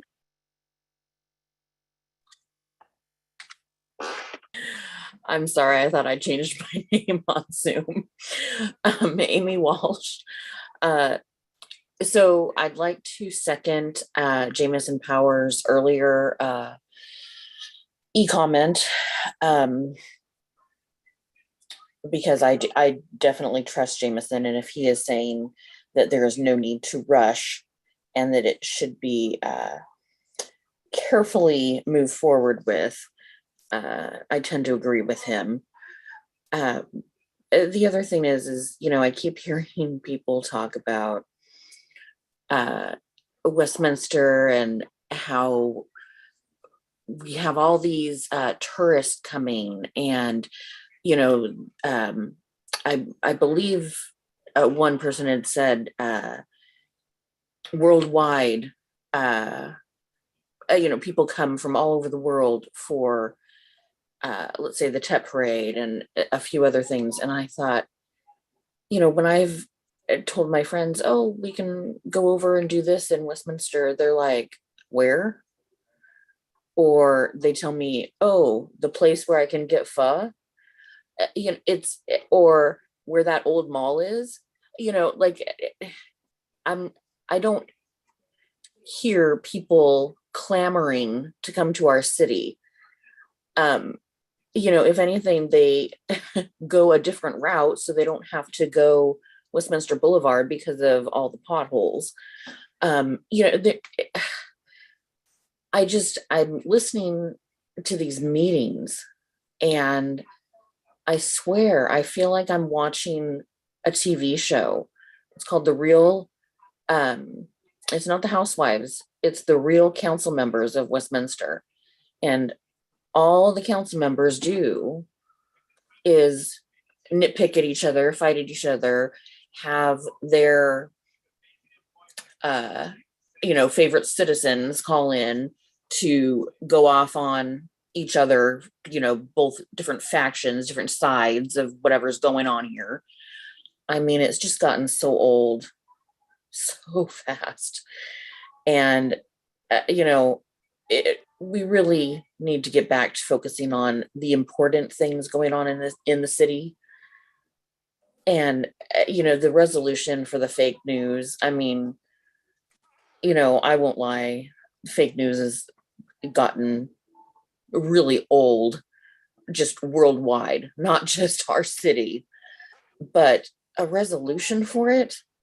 I mean, really, you know, I keep hearing people talk about, you know, if you have common sense and this and that, and I don't feel like there is any right now. I'm struggling to find it in the people that are commenting and in our council members. I'd also like to say that I do believe that our interim city manager should at this point get the job, and not just getting the job, but call me crazy, probably a pay raise for having to deal with this. I mean, my God, it blows my mind. Can we hopefully get this meeting underway quickly and be done with it and move on to, can we have an agenda where it's not little petty things and actually things that are going to help our city? Can we get back to helping the city and making sure that it's a place where people are proud to say that they're from? That'd be great. That's all. Thanks. Thank you. The next speaker is Paul Lay.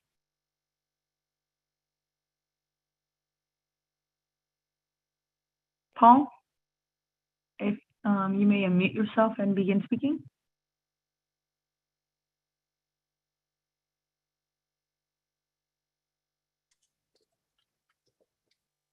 Người phát biểu kế tiếp sẽ là Paul Lê. Xin mời Paul Lê bật nút của micro lên và phát biểu ạ.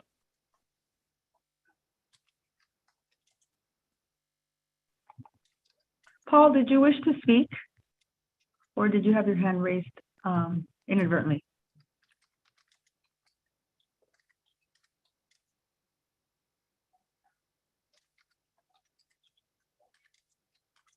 Paul, do you wish to speak? Please raise your hand because we cannot, there is no audio for you right now. So if you wish to speak, please raise your hand. Anh Paul, nếu mà anh muốn phát biểu thì xin giơ tay lên cho chúng tôi biết, tại vì bây giờ chúng tôi không có nghe tiếng từ phía của anh.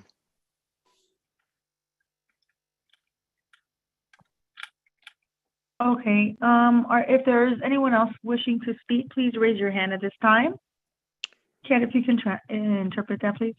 Nếu có quý vị nào còn muốn phát biểu, xin giơ tay lên để cho chúng tôi biết là quý vị muốn phát biểu. Xin cảm ơn. Thank you.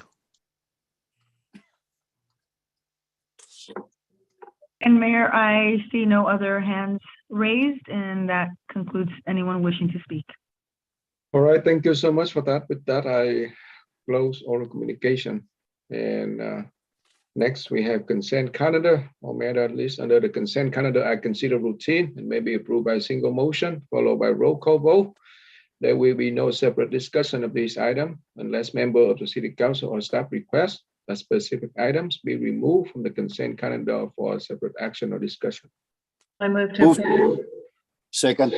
All right, we have a motion and second to approve the consent calendar. Pull item 3.6. Oh, cool. All right. So,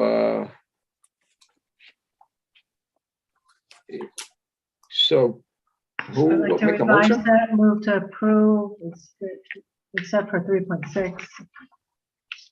Second to revise. All right, so we have the motion and second to approve the consent, but item 3.6. Thank you, Mayor. And that motion was made by Councilmember Ho, seconded by Councilmember Nguyen to approve the consent calendar as presented, except the item 3.6. Councilmember Doe, Yes. Councilmember Ho, Yes. Councilmember Nguyen, Yes. Vice Mayor Monzo, Yes. Mayor Ta. Yes, Mayor, motion carries 5-0. thank you. So now item 3.6, bi-monthly status update of review of city policy. Yes, thank you, Mayor. I just wanted to have our city manager look into adding code enforcement into the policy review and bringing that back to us as far as I don't know, maybe compliant. What's their policy of operation? You know, code compliance timeframe. Monitoring cases. I mean, how does it all work? What's their daily NOV process and keeping them up to date and checking back on them? What is it? What's their policy on that? Or just bring that back. Thank you. With that, I can motion to approve item 3.6. Second. All right, we have the motion second to approve this item 3.6 to receive and file. Roll call vote, please. Thank you, Mayor. And that motion was made by Vice Mayor Monzo, seconded by Councilmember Doe to receive and file agenda item 3.6. Councilmember Doe, Yes. Councilmember Ho, Yes. Councilmember Nguyen, Yes. Vice Mayor Monzo, Yes. Mayor Ta. Yes. Motion carries 5-0. All right. Next, we have public hearing item. Let's open public hearing. Resolution to authorize participation in a statewide community infrastructure program. So first, I'd like to have a staff report. Yes, Honorable Mayor, Vice Mayor, and members of the City Council, I'm Debbie Carita, the Interim Community Development Director. And for this item, I'd like to introduce Mr. James Hamill, the Managing Director of the California Statewide Communities Development Authority, who will give us a PowerPoint presentation about the Statewide Community Infrastructure Program, which is referred to as SCIP.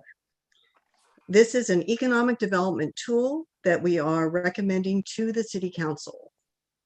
So I'll turn it over to Mr. Hamill. Good evening, Mayor, members of the council. Let me share my screen real quickly. I've got 4 quick slides, so I will be quick tonight. Hold on one second.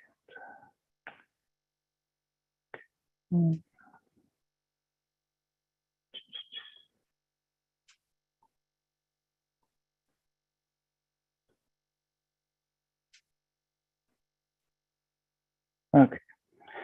So this is the statewide community infrastructure program. We are a joint powers authority that is sponsored by the League of California Cities and the State Association of Counties.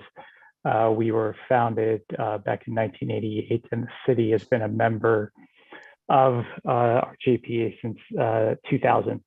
As mentioned, this is an economic development program to provide funding for development in commercial and residential properties for impact fees and public improvements. It's done on a pooled basis so that it provides cost efficiencies and staff efficiencies so that you as a city do not have to take on the burden of doing these. Within the state, there's 125 cities and counties and special districts who are participating, and we've issued about $900 million in bonds for various projects. Why do cities participate in the program? Basically, a couple reasons. One is it provides assistance for new development in terms of financing public improvements and infrastructure. It creates a tool for your city to use and to provide economic development within your city. And it can provide a competitive advantage for bringing in businesses to your city to fund various improvements that are necessary for those improvements. So in terms of the tasks and responsibilities, as you see by this slide, the first step is really what we're here for tonight, is for the city to become a member. And then after that, we as the Joint Powers Authority take over in terms of managing the proceedings, issuing the bonds, administering the district, and then dealing with everything after the fact. So it's a pretty perfunctory process, and it takes the load and the burden off the city to do this. So how does the city participate in this? First, you must be a member, which you already are, as I mentioned, since 2000. You would adopt the resolution tonight to become a participant in the program. You still have a say in all these. Every application we receive within the city will come back for approval at a staff level for that application. And then you will sign off on the closing certificate for the financing itself at closing. So with that, I'm happy to answer any questions that the council may have. Yes, Ariel, thank you for your information. May I ask that how long that the state had this program? So the program's been in place since 2002, so 20 years now. Okay, and based on your information, that if city want to join, is completely free. Am I correct? That's correct. Okay, and so if the city join the program, so I mean, like the state going to provide like additional assistance, like financial assistance or funding to a certain project by the developer. Am I correct? So would provide it's tax exempt bond financing. So it's in interest rates at 3 to 3.5% that are fixed for 30 years. So it allows the developer to, instead of coming out of pocket for all that cash that they would need to at the outset, they could finance it over a 3-year period. So that's the advantage in the financial assistance that is provided for that. Explain to me the bond. Is that a bond? Like is that private or? It's a private bond that's sold on the public market. So typically investors like Nuveen, large mutual funds are buying these. So it is a private bond that's sold out in the public marketplace. So what kind of project would be qualified for the program? So any new commercial, industrial, residential that is required to pay impact fees or as a condition of improvement would be required to have to put in a roads, sewer connections, water connections, those types of projects. So the requirement is basically initiated by the state, or that's the combination between the city and the state? The requirements by the city. So it would not be our requirement. We're just providing the financing mechanism and the tool to finance your city's requirements. Okay. So Mayor, if someone's coming in to build a really large residential project, and as part of that project, the developer is required to make certain public improvements, this is a means to help them get that financed and then put onto the property. So presumably the new buyers of those residences would be paying for those improvements as part of their purchase. And this is common to help with the financing of public improvements that the city requires. Thank you. So if it's a program that's been in place since 2002, were we ever asked to join the JPA? Or what held us back from joining since 2002, since inception to now? So you've been a member of the JPA since 2000. Typically, the program is not, you don't become a participant unless your staff has seen it out there, or unless there's an actual project. So we don't go actively pursuing cities to opt in unless they have it and want to use it as an economic development tool, as mentioned tonight, or you have an actual project in your backyard.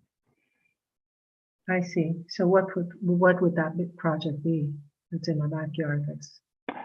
I don't think there's a project right now. I think your staff became aware of the program and wants to have it as a tool that you can provide to new development coming into the city. Okay. That's correct. We are looking at it as a potential tool, and we want to have it available when when a project that would be interested in it could come to town. Okay, that sounds great. I'm glad you're aware of it, even though it's the program is 20-some years old. But that's really never too late, and it is a good tool for developers to come and park their money here. We really like that. Thank you. So it doesn't matter the developer come to the city and propose a small scale or big scale project. The developer is still qualified for the program. Am I correct? Yeah, so the program was really established for both small scale and large scale projects, and more on the small scale, because typically these would not be able to be done because they were too small, but because we're able to pool them on a statewide basis, it allows the smaller scale projects to be done also, in addition to the large scale projects. And the project does not need to be something about affordable housing. Am I correct? No, it could be anything, right? It could be any type of any project. It's not just affordable housing. Okay, I appreciate that. Okay. I have a question.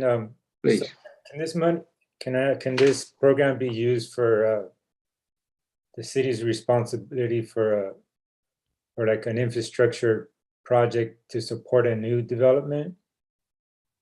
Like, for instance, as an example, I think our city paid for undergrounding some utility lines for the Bosa Road project. Could this program have helped with that?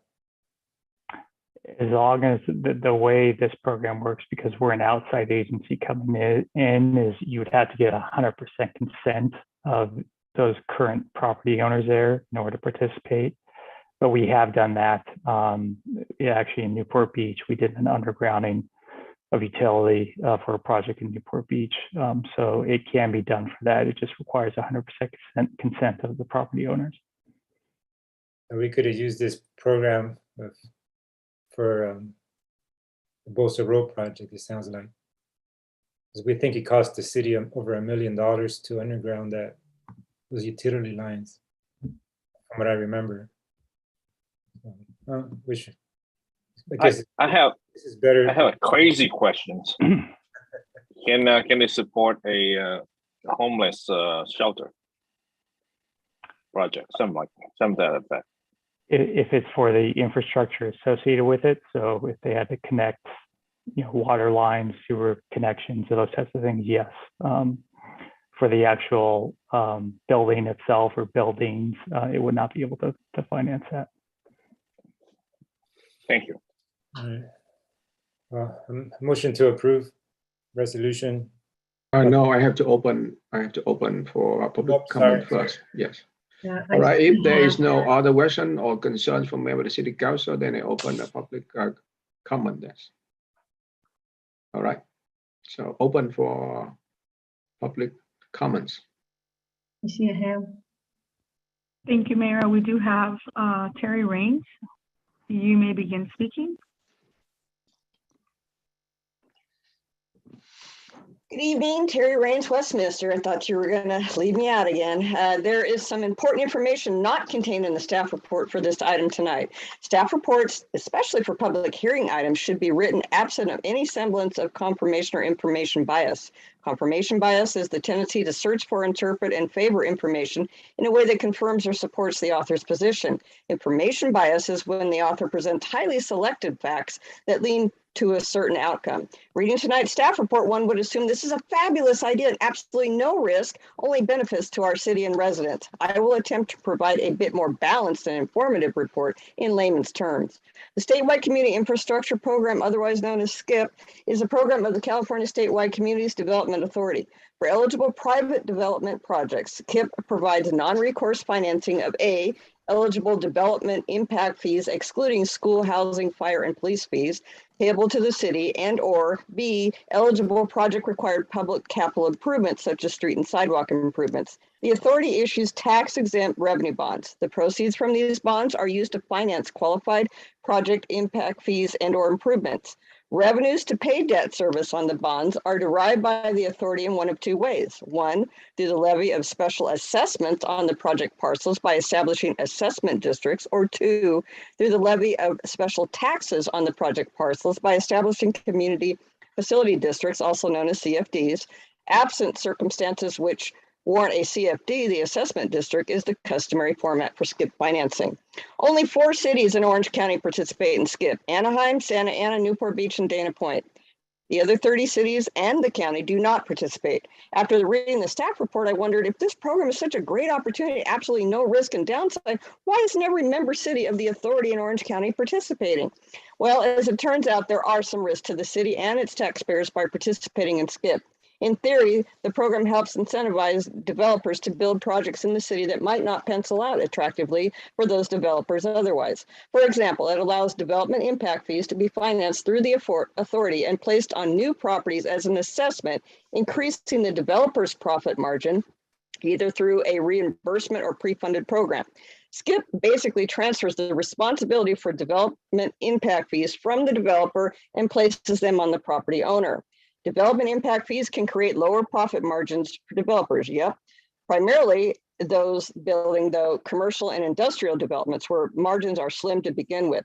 Transferring the obligation from developers to property owners can reduce the property's value due to the sizable annual assessment burden placed on the property. The higher effective monthly cost also drives down the capacity and ability for buyers to afford these properties. When an additional assessment is placed on a buyer, the overall affordability goes down and the price they are willing to pay goes down, resulting in lower property values. So in effect, this program converts an investment risk for a developer to a purchase risk for the buyer. Reducing future revenues available to cover growing operational needs of our city is another downside that should be considered.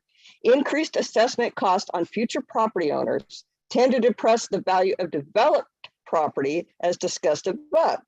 Since future sales of property citywide are based on comp property values, the depressed value of these new developments may also negatively impact the sales of existing properties. Thus, the property tax generated can be negatively impacted. This negative impact might be partially mitigated by additional growth in tax revenue for new developments, but there is no guarantee that that will happen. It is my hope that council will consider my testimony tonight, ask questions of staff related to my testimony, and carefully weigh the pros and cons of participating in SCIP before voting tonight. Again, emphasizing only 4 Orange County cities participate. As you heard, the program has been around over 20 years. And, I can't help but imagine that most of those cities have at least considered it or knew about it and chose not to participate. I don't like the idea of taking a burden on a developer and placing it on property owners, period. And because that runs with the property and that assessment, that's for good. So every time the property turns over, it's on the new buyers. And I also do believe we should do better at getting, inclusionary housing ordinances, giving incentives to developers within that to get affordable housing built, homeless things built, et cetera. But anyway, thank you for allowing me to provide my input, and I hope that it made some sense. Thank you. Thank you. If there's anyone else wishing to speak, please raise your hand. Kit, if you could please interpret that. Còn lúc này nếu có quý vị nào còn muốn phát biểu xin giơ tay lên, tôi biết là quý vị muốn phát biểu. All right, I have another question. Yes, I have another question for staff. So basically, if our city becomes like a member of this program, and in the future, if any new project, so is that the participation will be voluntary? It's not required by the city, right? So all the projects need to be participated in the program. Am I correct? I'm sorry, you say each. So basically that if the city becomes a member of the program or whatever of the organization is, so if the city have any project proposed by the private developer, so the private developer is not required to participate in the program. Am I correct? Correct. So basically, the city may ask, but the developer they don't have to take it. So they have their option.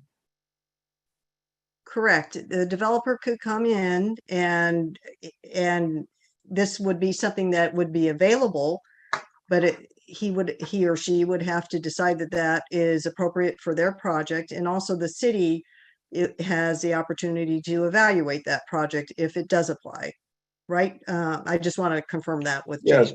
You respond. Yes, you answer to my concern. Okay. And another question I ask you. You are expert for this field, so explain to us, City Council, that what's the pro and con if the city will decide to be the member of the program. What's it a pro? What is a pro and what's it a con? I mean, like we want to hear. James, did you want to answer that? Because this program has been established for 20 years, and how come our city we never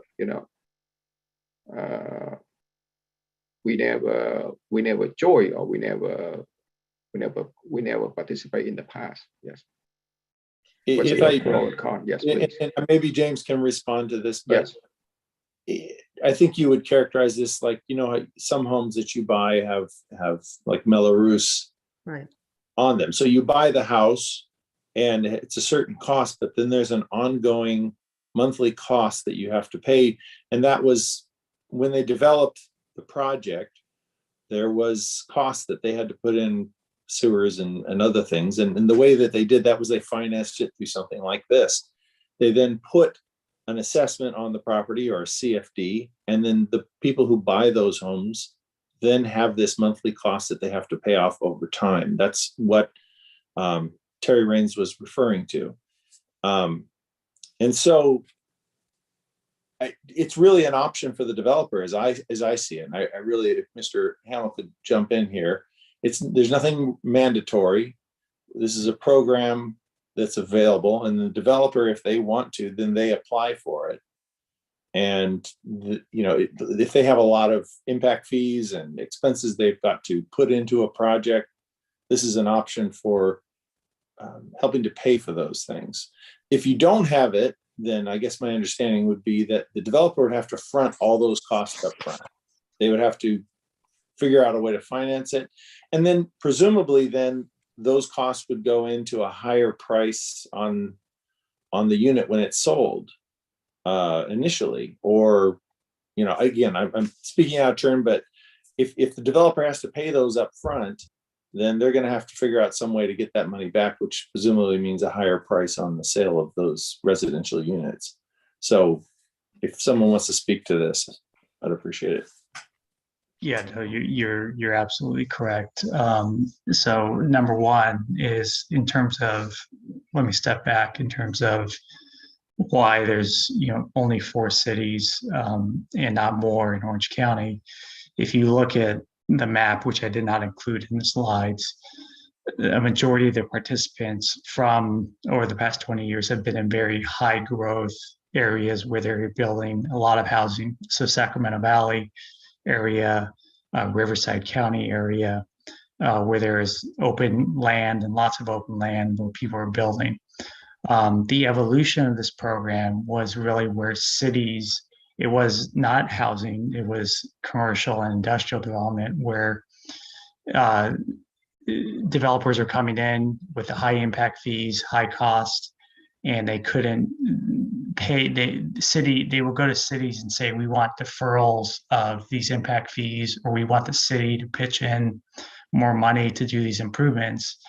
And we provided this tool to say, no, you don't have to you can get your money up front, city, and you don't have to enter into deferral agreements. You don't have to put money in these projects, and the onus goes on that developer to do that. Yes, that does go on the property, and it goes on for 30 years. It is prepayable, so it can be prepaid at any point in time. But the interest rates are extremely low, and as your city attorney mentioned, typically the cost of the home will be increased if this access is not allowed.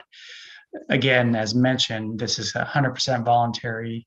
You, the city, have control. Every application that comes in is reviewed and signed off by the city. So if there's a project that you do not want to use this, or a development that you do not want to use this, you have the authority to say no to it. So as mentioned at the beginning, it is really just a tool in the toolbox that you can or cannot use at your discretion.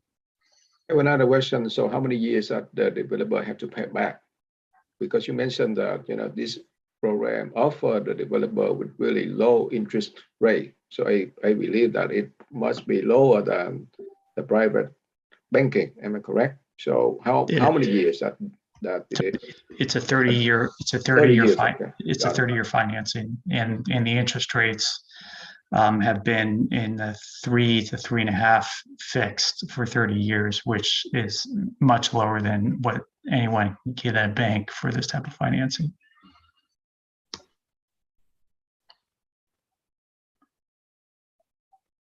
Okay, is there any question from other council member or any concerns, please? No, I guess it just sounds like it's a good tool to have to be able to offer the developer. I don't think it's hurt anything just to have it there and offer it as an option. So I have a question. So the city has to be a member, or the city has to approve this in order for developers to take advantage of this program? Is that correct? That is correct. Okay, so if the city doesn't approve this, the developer cannot participate in this program at all.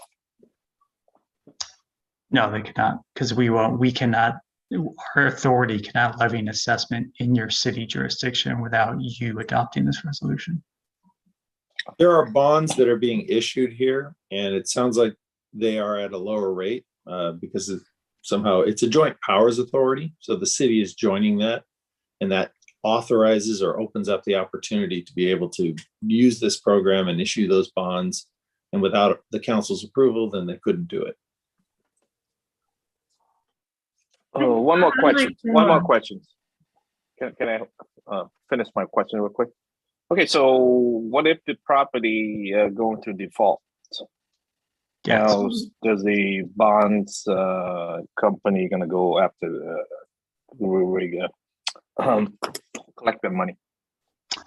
So we have foreclosure counsel. So if there is a default, then we engage our foreclosure counsel to pursue that defaulted or delinquent payment. The nice thing about this is you as a city don't have to get your city attorney involved. You don't have to get other people involved. We handle that from our perspective. Fortunately, in the 20 years, we have not had to foreclose on any property. We usually work out a payment plan with them over a 2-3 year period to pay that back. In addition, we have a $15 million reserve that is in place that if there are defaults, that we can tap into that to pay the bondholders.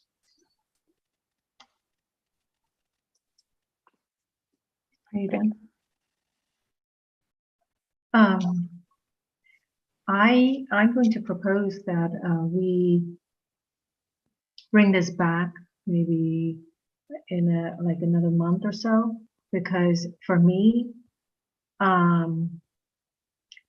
if something, like I said, a program that's been around for 20 years, and if it's, a good program, that was the first thing I thought of.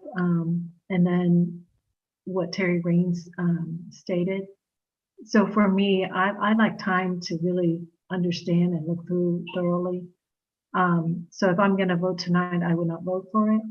But if you bring it back in, about maybe in 2 meetings, there's no rush because we already waited 20 years.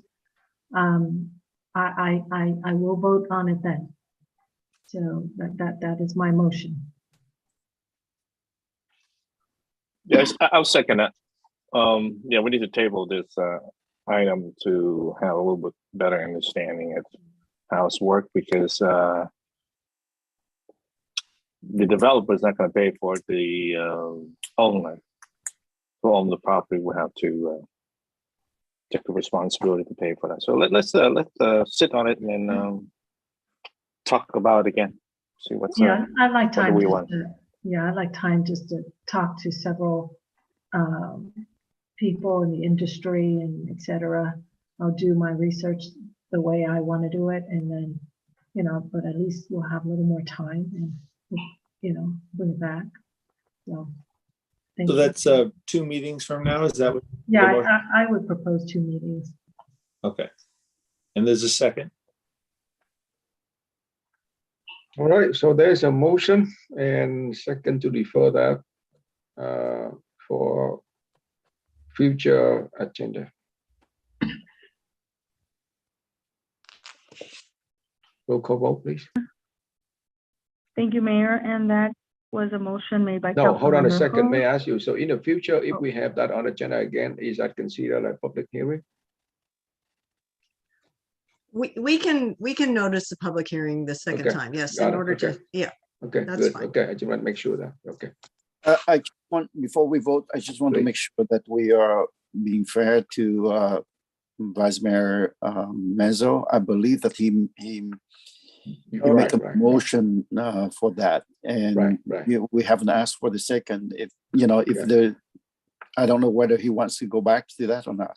Thank you, Councilmember Nguyen. I withdraw my motion. I like the idea of tabling it. All right, so Roll call vote. So for clarification, is it, the item is being continued to the March 23rd, or is it being tabled? No, it's being continued on March 23rd. So we'll continue the public hearing. We don't need to renotice it if we continue the Okay. public hearing for 2 Got weeks. it. All right. Sorry, but you guys are for 2 meetings. So March meetings. 23rd. Yes. Okay. Okay, thank you. So that's to continue to the March 23rd meeting. Motion made by Councilmember Ho, seconded by Councilmember Doe. Councilmember Doe, Yes. Councilmember Ho, Yes. Councilmember Nguyen, Yes. Vice Mayor Manzo, Yes. Mayor Top. Yes. Motion carries 5-0. Next So item. Oh, please. yes, so yes, excuse me, Mayor and members of the City Council. If I may, since we're we're going to start to get into some lengthier discussions. Item 7.1 is the council appointments for vacancies. I know we have a few people who are applicants who may be waiting to see about your decision. So I was wondering if you would consider moving that item 7.1 for the appointments to this time, which would require a motion to move it up for consideration at this point. Oh, it's Make a great idea. motion, move it up. Okay. Second. So we have a motion and second to move that item forward. Yes. Roll call vote. Yes. Thank you, Mayor. And that was a motion by Councilmember Ho, seconded by Councilmember Doe to move this item out of order. Councilmember Doe, Yes. Councilmember Ho, Yes. Councilmember Nguyen, Yes. Vice Mayor Manzo, Yes. Mayor Top. Yes. Motion carries, Mayor. All right. So 7.1, City Council appointment to fill various vacancies, City Commission and committee. So I guess that we start with the, A, B, C, D, and so on. So for the vacancy of the Oversight Committee, which is under my appointment. So I'm going to suggest that I'm going to appoint Andy Nguyen. It's going to go to that for that committee. So I recommend that we do that. In the past, we do it like a whole slate. So if council member he or she need to fill up like a vacancy, go ahead and recommend the candidate, and then we go to have the motion for the whole slate. Please. Okay. If Councilmember Doe, do you want to go ahead and appoint yours for item B before we move on? If not, we go one by one, right? right. Okay, let's finish your appointment first. Okay. Right, Anybody second it? So what we've done in the past is you go down the list. So A was Councilmember Nguyen's. He recommended Annie Nguyen. So we're on B, which is yours for Community Services Recreation Commission. And so we're just going to go down. Everyone puts out their names, and then it's one motion, 1 second, 1 vote. Okay, I'm gonna appoint Tam Do. Nominate Tam Do. For item C, I'd like to nominate for Personnel Board, Jessica Lostano.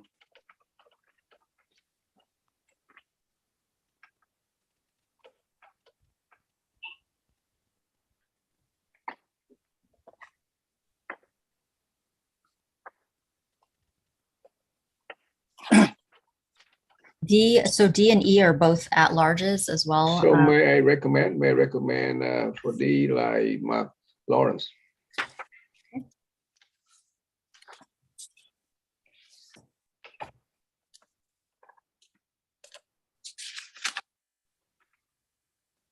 What are we on? You're on D, and he recommended Mark Lawrence for D.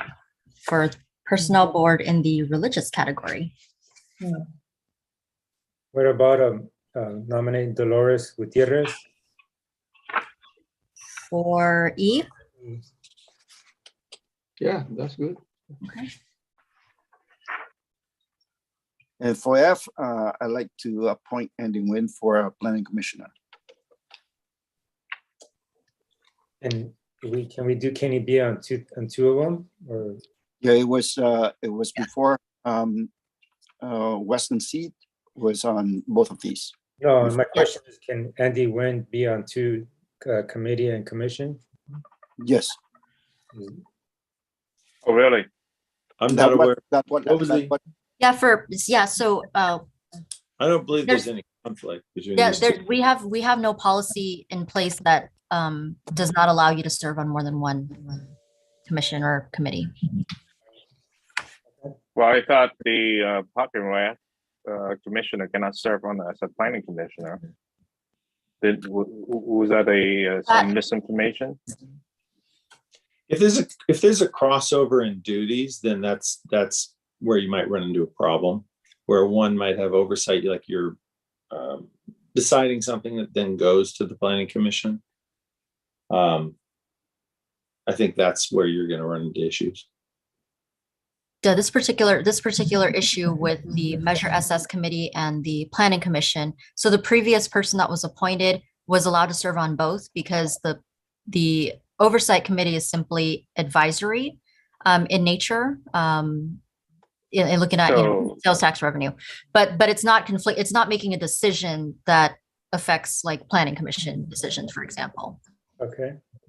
So my my Terry Vu was a Park and Rec commissioner, and then when she took the post as a planning commissioner, she had to resign. She was told that she cannot serve on both. Was that a miscommunication, or? When I asked Christine, she said it was not a conflict, but then she was told by the director of Park and Recs that she needed to resign. So there's like a real conflict, real. Yeah, the way there's a rule under state law, that's Government Code 1099, which deals with incompatible offices.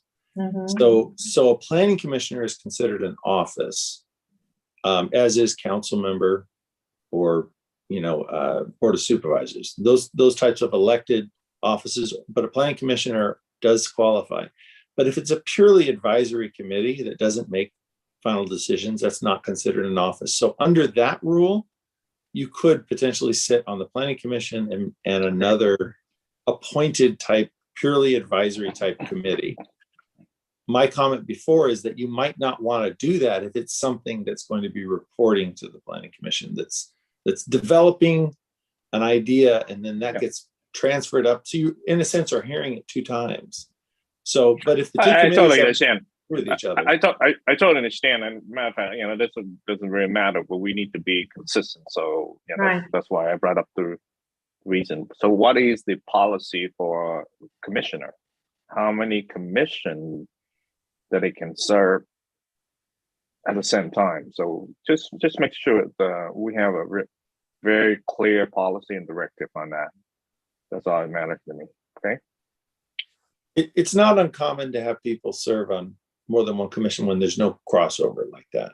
Well, I understand, but the person I nominated in the Park and Rec had to resign. That's why there's one opening, because she was told that she's gonna serve on both. Okay, so whatever it is, right now I have a new person appointed to that post. So whatever it is, make sure you have a clear and consistent policies so that there's no surprises. Thank you. Can we do that?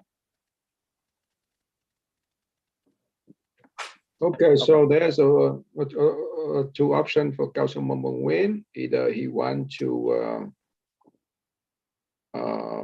wait, or he want to appoint for the planning commission first and then wait for the next meeting. So our staff or city attorney look into it and then appoint the person and fill up the person in oversight committee, because I think planning commission is kind of really urgent in order to fill up. That's what I see. Well, I understand. I understand. I have no problem of waiting, Okay. but the question is that, the previous person who served in this, I see. both categories, why we let them serve for the last several years? I mean, 2 years. And now, we can continue with another person. Yeah, that's a good argument too. So may hear from staff. Yes. How come the previous commissioner could able to serve both? Well, what I committee, yes. What I heard from the staff and also from the city attorney is that, the oversight committee is not crossed over with the planning commissioner, whereas the park and recs do make a decision, and it also cross over the planning commissioner. That was the reason why the person who served on the planning commissioner cannot serve on park and recs. That's my understand. Staff, can you confirm that? City attorney, I think city attorney already explained that the oversight committee is like advisory committee. Am I correct? Yes, that's my understanding. They have So it doesn't have any conflict of interest between the advisory committee and a planning commission. Yeah. Yeah. Well, I don't have a problem, but the policy needs to be clear and consistent, right? So, we need to have a very clear policy, because right now everybody I talk to seems to have a different understanding of how many posts that the city commissioner can serve at the same time. And clearly that is the confusion, and clearly now I have to appoint another person into the park and recs. Does it make any sense? So give me an answer, okay? Later, now or later, doesn't matter. So it sounds like Councilmember Nguyen can appoint somebody to the oversight committee, since our previous commissioner served on both. So that's fine. It sounds like that's no problem, correct? That's no problem. Yeah. Okay. Well, we need to have a clear and consistent policy. Okay, because I have an opening, I have to appoint somebody into a commission. So I'm just going back on my notes, because that was back in December, which feels like a century ago. So the commissioner that you had at the time that was appointed to planning, so previous staff that was no longer here told that commissioner that there is a conflict. City attorney and myself said that there isn't a conflict. But the commissioner still resigned just for focus of, whatever their personal reasons were, still put in a resignation. So that's how that played out. Well, she resigned because that was the belief that there's a conflict in there. She's gonna serve one in 2 posts. But anyway, to make sure we have a consistent policy from now on, so that misunderstanding will not happen again. I appreciate it. Is there a crossover between a community service commission and planning commission? So at the time that this particular person was appointed, some of the discussion that came about was the whole idea of would Parks and Recreation make recommendations on things, would then ultimately go to planning for approval. So in a way, and this is where city attorney was kind of alluding to, is that there may be a little bit of a crossover there. And so just to be, on the side of being cautious, it's easier to avoid the conflict by not being on both of those particular commissions. So we need to just find out and just make it a policy. Yeah, and that's one thing that we've discovered in this whole mess of commissions and committee appointments, et cetera, whether it's, something from whether they can be on more than one, commission. There are other cities that don't allow you to be on more than one commission or committee. We don't have anything that says can or can't. So, Yeah, I think it's fair to have as many people have an opportunity to serve in the commission as possible. So if we don't want it's one person that holds too many posts. Sure. That is not fair, and it's caused so much problem. So understandable. We will add it. We will continue to add it to the policy list. All right, let's take care of this. Okay, so I think we need a motion to approve the whole slate. I move to approve the whole slate. I like to pull Andy Nguyen. I will not approve Andy Nguyen. I'd like to, I don't know how we're going to do this, if we're going to do it like in a whole slate like that. You're going to do that. Why do you have a problem with Andy Nguyen? Well, because, with the last name Nguyen, okay, there's Charlie Nguyen, they may be related, and he may not be. If there is a relate, they have to say it on the application already. So I can assure you there's no relation between me and Andy Nguyen. So don't accuse, okay? Don't make that a reason for not approving it. Okay, can you appoint somebody else? At this point here, that's what I have in mind. Okay, I mean, the council let me know why I can't do that. While we have a previous person can do both of them. And we do have a motion. Let me say this, okay? I don't know, but I'm only telling what I know. Okay, I don't believe you're being forthright with our council. Okay, because I'm now hearing back when I appointed Mark Nguyen, I didn't know you were related. Okay, are you related to Mark Nguyen? Are you related to Mark Nguyen? I don't need to answer the question. I'm just telling you. What I'm telling you because I am hearing, and only recently did I hear that is your brother-in-law, and I just want this council to have a chance to look into the Nguyen.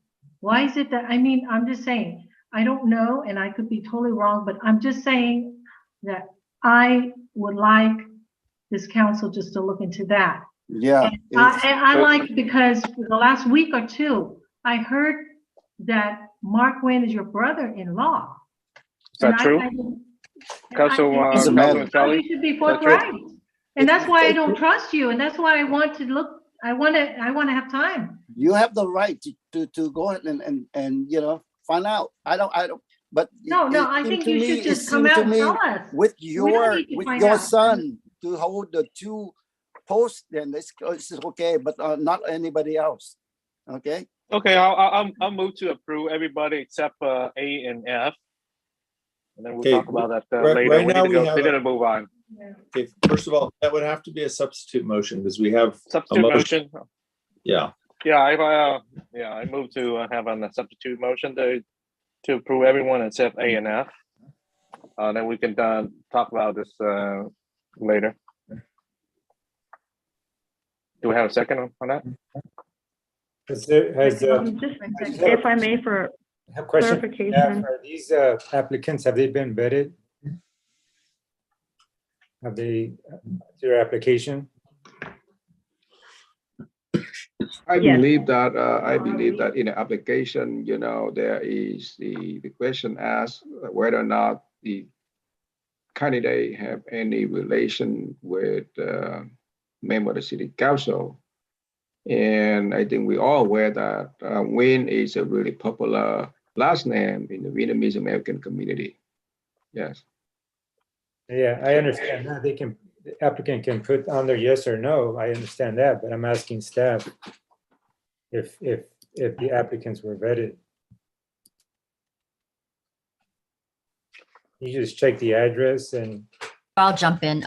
The applicants are vetted, so we do address verification if they have a registered voter status. then city clerk staff will call the ROV for all of these to ensure that it matches. They give copies of their driver's license, which we don't make public. And then if they also attach a utility bill, which matches, that information. Alternatively, if they don't have registration, registered voter information, then they were able to give alternative documents, like a series of bills that show that they've been at an address a particular time. So yes, they have been vetted, and on each of the applications, they indicate, staff indicates who they spoke to with the ROV's office to vet that. As far as the question on whether someone is related, it is a question that we ask, but there's no way for staff to prove one way or another if someone is related or not. So the staff cannot prove whether or not Andy Nguyen that who related to Councilmember Nguyen. So how come we come up with a condition that they are like related as family members? Well, I want to know if Chief Charlie is forthright with us just by asking, is Mark Nguyen related? Is Mark Nguyen? I'm just asking and he's not, and it sounds like he's avoiding the question. This is not Mark Nguyen. This is Andy Nguyen that we're talking about. I understand that. So we are But talking about the issue right now, okay? So that's I mean, what like, even the majority. I'm giving the city council, the members, an idea so that you can decide for yourselves. It's for me, I'm not going to approve that. Okay, so if the This is a very majority- important position. Okay, so if the city council don't feel comfortable to appoint Andy Nguyen at this meeting, but in the next meeting, if there is no evidence to prove that they are related, so may I ask a member of city council, so are you willing to give a respect to Councilmember Nguyen to appoint his a candidate or whoever that he really want to appoint? Mayor Tuck, I have no problem with your recommendation as earlier that we can, postpone one of them, and then for the staff to look into it, or I can appoint another person later on. I have no problem with that. But the problem here is I want to make sure that, why we were able to do it before and now we cannot do it. And nobody So can. is Mark Nguyen your brother-in-law?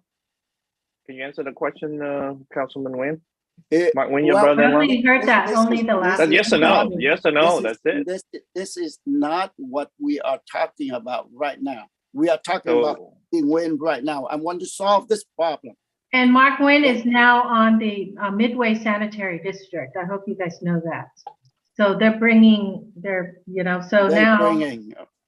That's I appreciate. So I'm just telling you, I'm sharing you what I know, and so and this is only what I heard in the last week or two. So if we want to ask him and if he's going to be forthright, or we're going to have to look into it, and however everybody else want to look into it. Doesn't matter. I guess if we delay the appointment, then we all could look into it, and then once we look into it, we decide we want to bring it back and still appoint him, then that's fine. But at least we're not appointing someone. Okay, so if Councilmember Nguyen is okay with that, so we approve B, C, D, and E, right? And there is already have a motion, and staff will look. No. I can go ahead and appoint Andy Nguyen for planning commissioner right now. Okay, cool. Okay.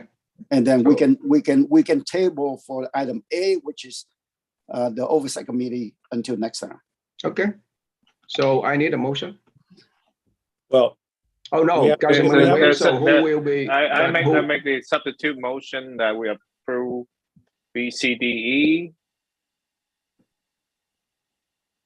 And I need a second to. Second.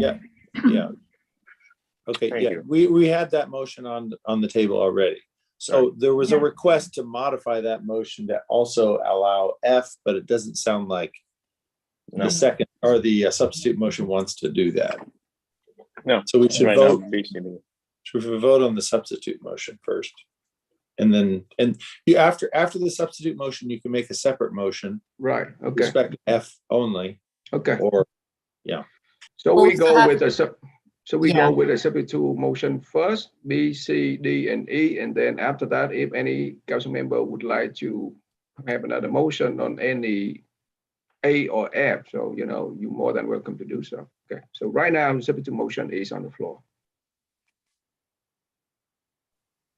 Thank you, Mayor. So that motion was made by Councilmember Doe, seconded by Councilmember Ho, to make the appointments relating to items B, to the Community Service and Recreation Committee, to appoint Tendo. Item C, regarding the Personnel Board Public Education category, to appoint Jessica Lastino. Item number D, to appoint to the Personnel Board on the Religious category, Mark Lawrence. And item E, to appoint to the Personnel Board as a second alternate, Dolores Gutierrez. Councilmember Doe, Yes. Councilmember Ho,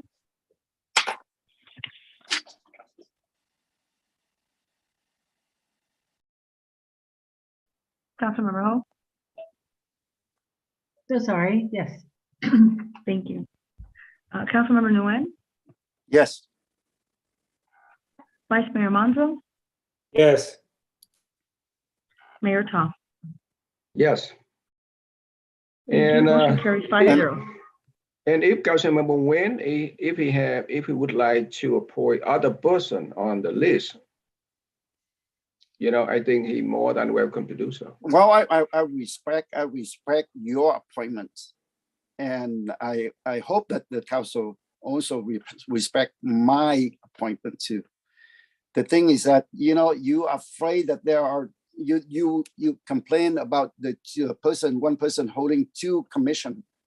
Then right now, what I want, because of the council planning commissioner has been open for a while, I'd like to go ahead and move to approve Andy Nguyen for the planning commissioner and table the item A for the next meeting, for next appointment. Second. I would not recommend us do that simply because we don't know who this person is. And again, I heard Councilmember Taido ask a couple times already whether or not, Mark Who is Nguyen asking? related. And We are talking I still about not Andy think Nguyen right what's now. right about it, so I just feel uncomfortable that we move forward with that. So I would recommend. All right, so let me try to have my saying. I understand Councilmember Ho's concerns. Okay, if later, any member of the city council or staff find out that Mr. Andy Nguyen have any relation with Councilmember Nguyen, so there at a time, council more than welcome to come up with any other direction. But right now, there's no evidence to against Councilmember Nguyen. I think it would not be fair, that the council, not show him respect. I could ask the same Councilman thing Nguyen, for, Councilman Nguyen. I'm sorry. I could ask the same thing for Mr. Tendo with the Councilman Doe. So, Tim knows, everybody know that he's not related to me.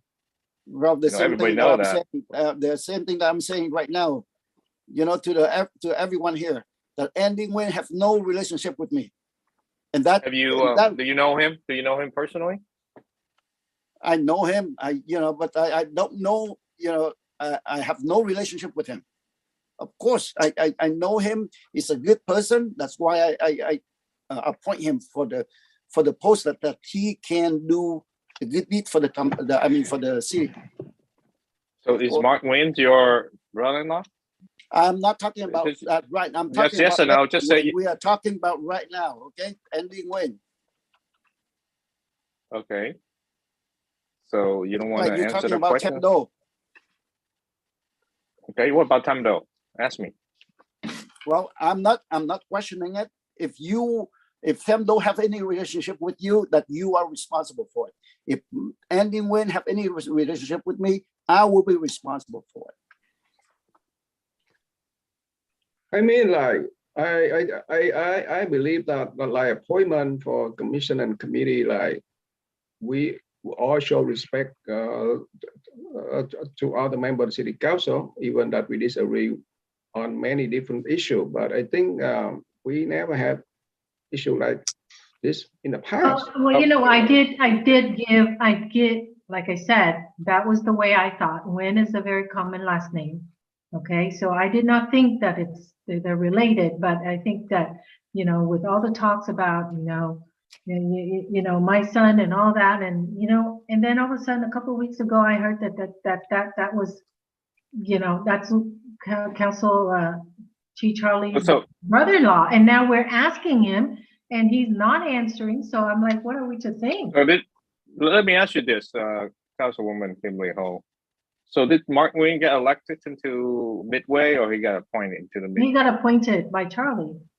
By Charlie. By all three of them. You see, there are four of them. I don't know. I mean, the majority. Then why you name my name? But I just was saying that because I think there was I'm sorry, but I think there was either a death or something, and then they had to appoint, and that's why Mark. Well, I only figured all this out just a couple of weeks ago because all of a sudden Mark just disappeared. He resigned. He went over there. Then later on, it was like, you know, discovered that he went over there and he was appointed to be on. Okay, so Mark was one of the commissioners, right? Okay, and then he was a planning commissioner, my planning commissioner. And I didn't think he was related because there's Nguyen and Nguyen, just like we're being asked to think that way now. But that's why I'm being careful now, and now it's like I'm even more worried because you asked him more than 3 times already, and he did not want to answer. So I don't get it. You are more than welcome to. And then to know that Mark was got appointed by you on the Midway Sanitary. I already told you that Andy has no relationship with me. All right. There are a lot of, like I said, be careful. Okay, I will be responsible for it. Okay, so. Interesting. So Mark, your brother-in-law, you appoint your brother-in-law to Midway. Okay. Well, you know what? Let's table this until we figure it out next meeting.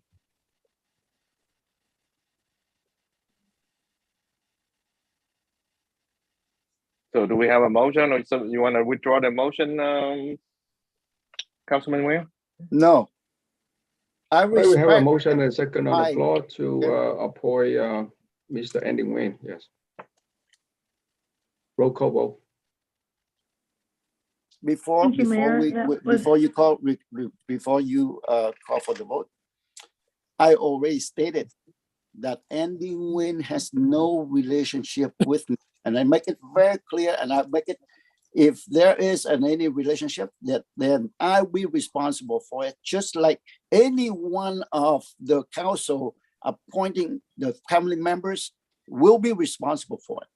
I don't trust you now. You're not answering. Well, it's up to you. You're not answering about Mark Nguyen. You're entitled to trust me or not, because I know who you are now. Okay. Can we move on, please? All right. So we have a motion and a second on the floor. I have a motion. Yes, I have a motion by Councilmember Nguyen, seconded by Mayor Ta, to approve Andy Nguyen as a planning commissioner, which is item F listed on the agenda. Councilmember Doe? Abstain. Councilmember Ho? Okay, I don't really vote abstain, but I just want to, city attorney, repeat to me what is an abstention? That's when there's a conflict of interest? That's all I know. Could you tell me? I'm sorry, you're saying an extension? Yes, when someone abstained, explain to me what it means, because I'm not being facetious, or I'm not trying to be disrespectful of your vote, Councilmember Doe, but I'm just asking, explain to me Yeah. So Because I abstention. don't abstain very often, so I just wanted. It's not an easy thing to explain actually, because but because there's nuances to it. But there are, first of all, you have to look and see if there's state laws that apply, such as approval of resolutions, ordinances, or anything involving the order for payment of money, in which case you must have 3 positive votes. The general rule, if there is no state law that applies, is that you can approve something as long as you have a quorum. You don't need to have 3 affirmative votes. So what happens is when you're abstaining, you're essentially acceding that the majority in that situation gets to govern the decision. So if I had 2 in favor and 3 abstentions, the motion would pass in that situation. That would probably be the easiest way to explain it. But that only is true if under state law, you don't have to have 3 votes, which is true for most of the time. Now, in this situation, we're talking about the appointment of someone to a commission.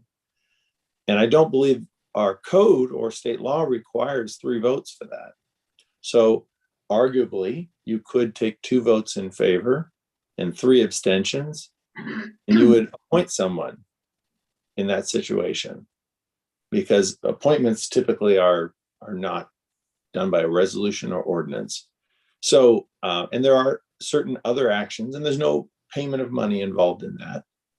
So what the common law has said, and this goes back a long time, is that an abstention is really kind of acquiescing to the majority. It's saying, you go ahead and make the decision for me in a way. It doesn't necessarily count as a positive vote. So it doesn't become, if 3 abstentions occur in that situation I just mentioned, it doesn't become a 5-0 vote. It's still a 2 in favor, 2 against, or none against, and 3 abstentions. But if in that situation, it would pass an appointment. So that's how it works. It's a complicated thing.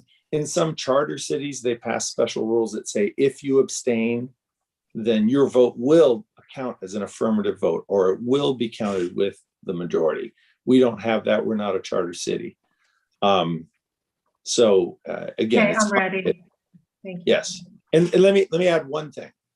If you abstain because of a conflict, that's a different situation and your vote does not count whatsoever. But if it's abstaining without a conflict, that's the rule. You say a conflict, not a conflict would be a where you personal have conflict, but more like a financial conflict. financial conflict. Yeah. Yes. Okay. Thank you for clarifying that. So my vote would be no. Councilmember Nguyen, Yes. Vice Mayor Monzo. Before I vote, I just want to remind council, the council has the authority to, as we did in the past with our previous planning commissioner C, which I thought he was doing a great job. Council has the right to remove them, which they did with Commissioner C.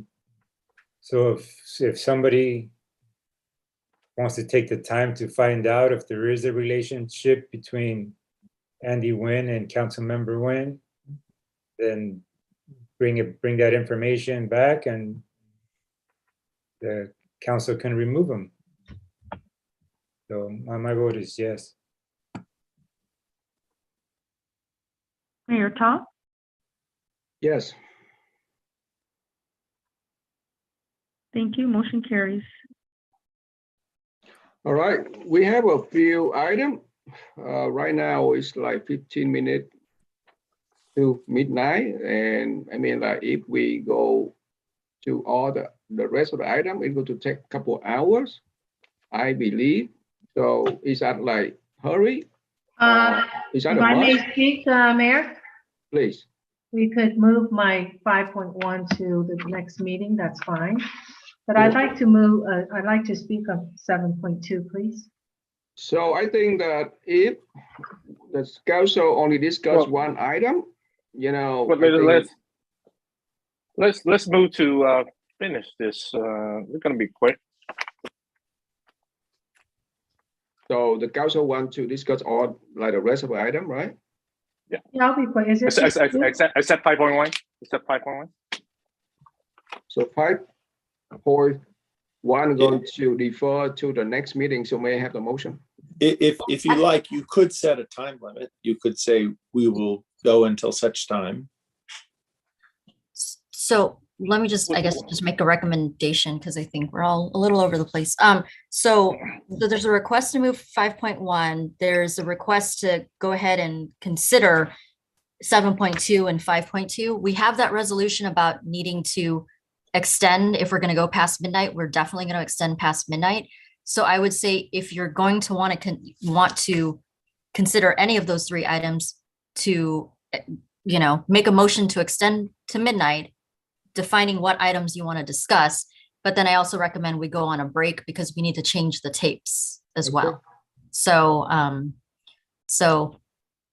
yeah, I like to finish my 5.2. This is a urgency item for the community. It's been going on for so long. We need to address this and finish it tonight. So You know what, I'm sorry, you finish.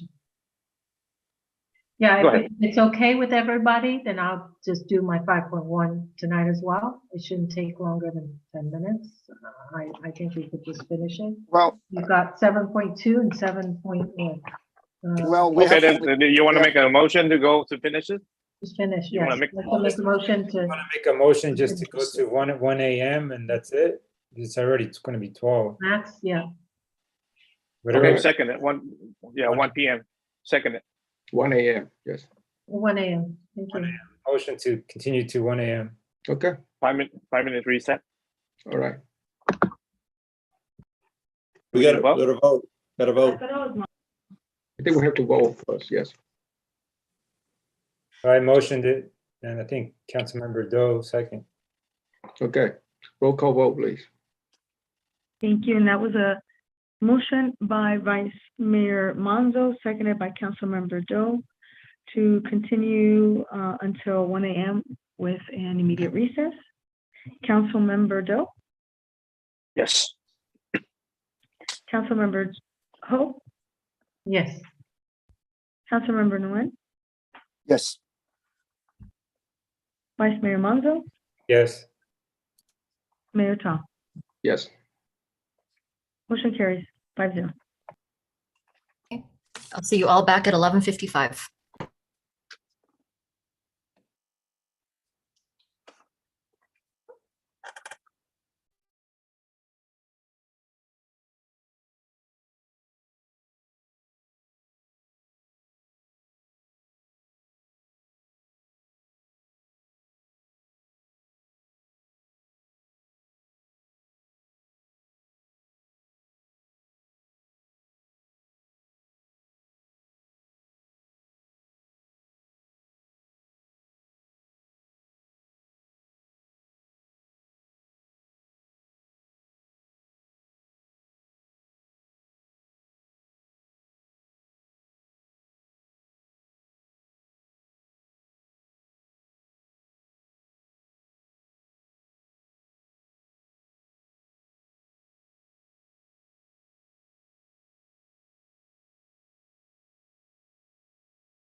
I'm back.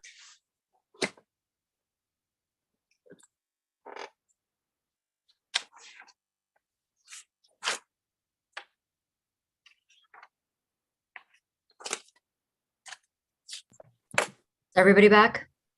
Yeah, I'm back. Thank you. I got you. I got Mayor. The interpreter's back. Thank you. Hello, Councilmember Ho.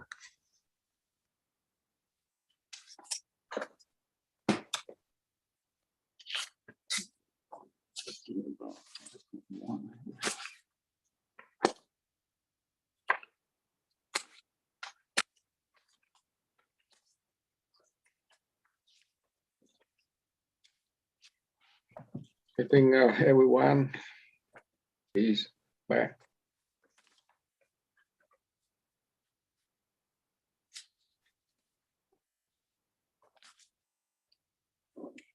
Is Councilmember Doe back? Hello. Okay. Looks like council's back.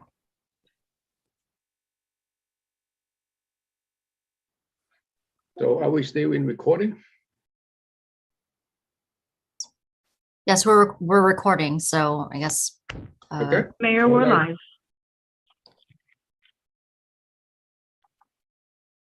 So we good? Okay. So I'd like to reconvene. So item 5.1, request to provide assistance for costs related to public safety for the 2022 parade. Okay. I just want to first, I'd like to commend the organizers of this year's TED Parade for a job well done. They worked really hard to put this parade on, going against all odds with COVID and the fake news. And so I think some council members already know what they went through, regarding fake news, YouTuber friends of some of the very people on the council to call people, to ask people actually to go on YouTube, asking people to cancel their flights and lie to the people that the parade was canceled. That was horrible what they've been through. So since, really no one's asking me to do this, and I'm just saying that I saw the struggles, and I know that, there was like a lot of struggles with what they went through with the parade foundation. Since, I just want to let you know a little bit about how I feel tonight, if anything. I just want to let you see from my perspective is that since the very first TED Parade, the full financial burden at the very beginning of the TED Parade, the full financial burden was on our city to pay for what the TED Parade, everything that the TED Parade, came up short.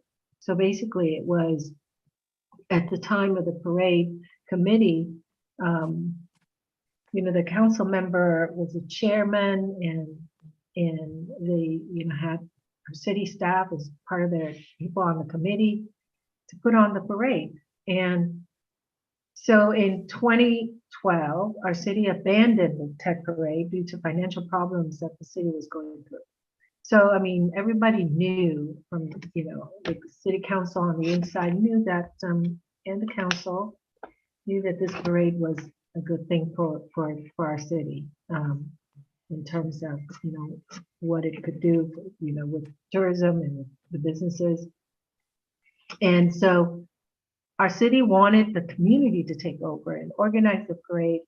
That was when the Vietnamese American Federation of Southern California took the lead. And at the time, it wasn't Fat Boy. So if you have anything against Fat Boy, I'm not like sitting here, advocating for Fat Boy. I'm advocating for the people, and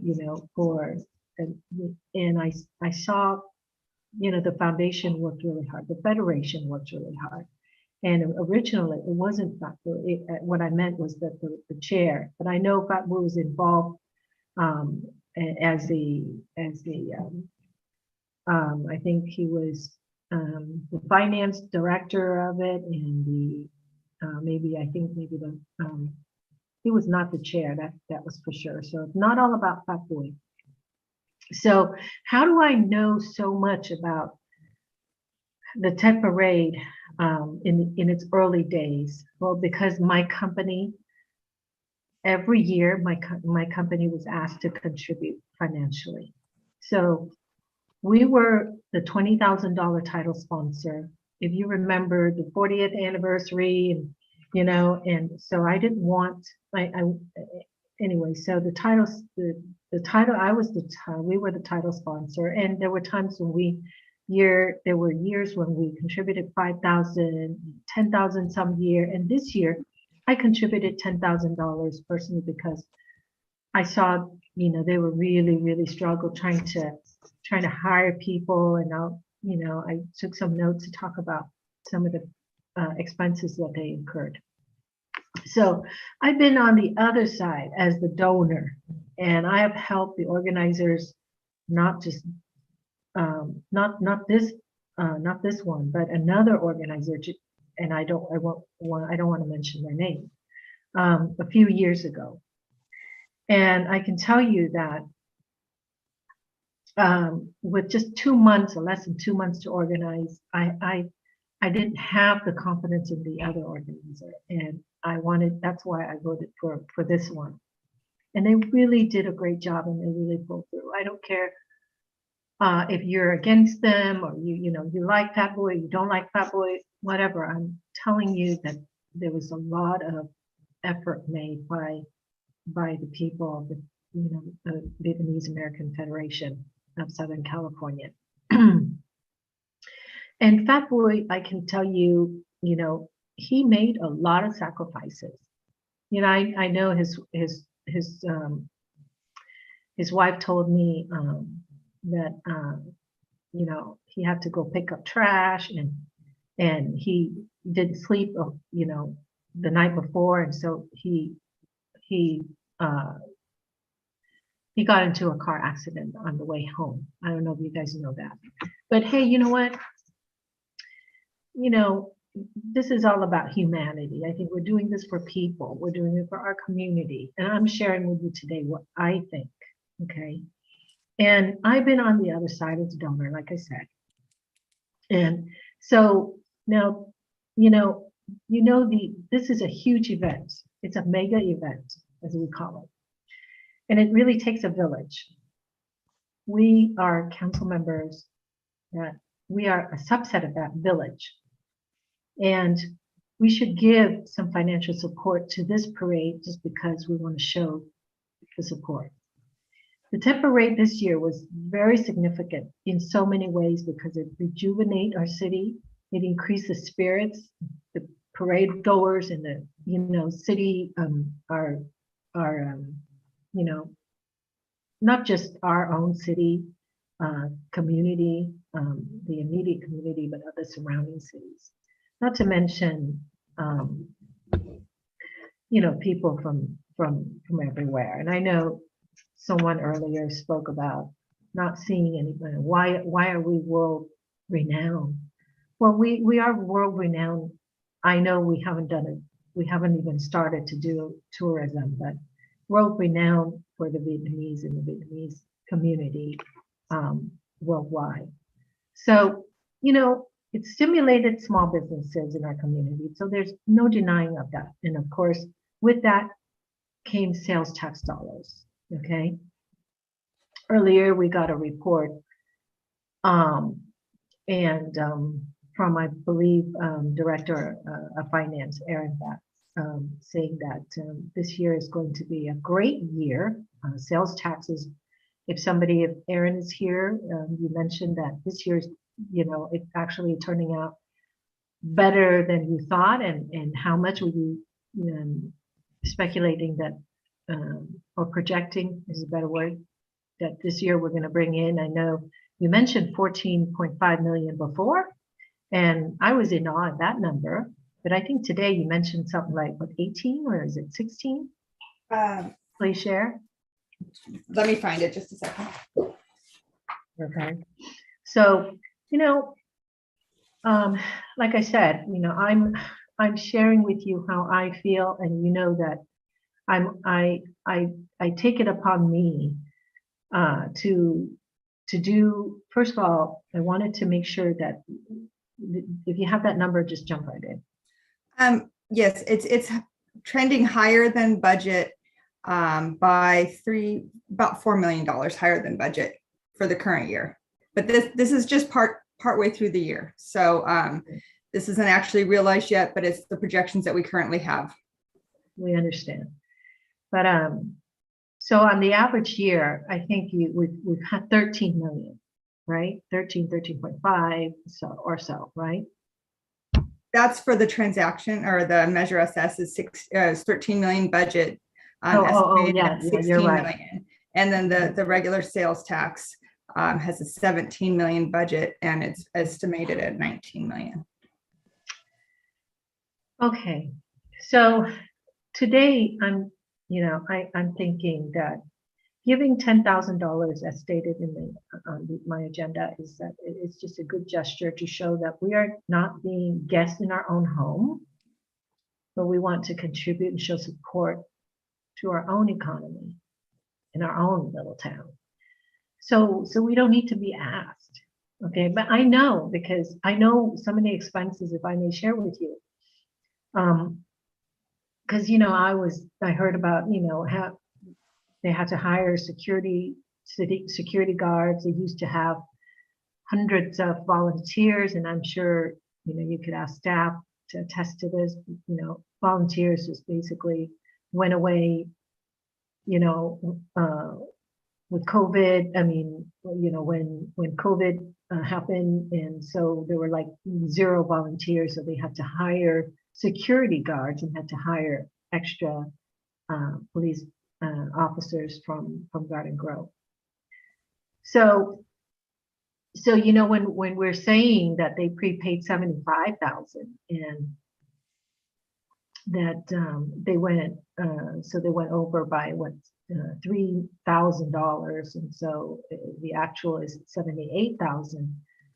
But that doesn't include paying to an additional $30,000 for the additional PD, as I said, and security to replace the volunteers. So do you not feel for them?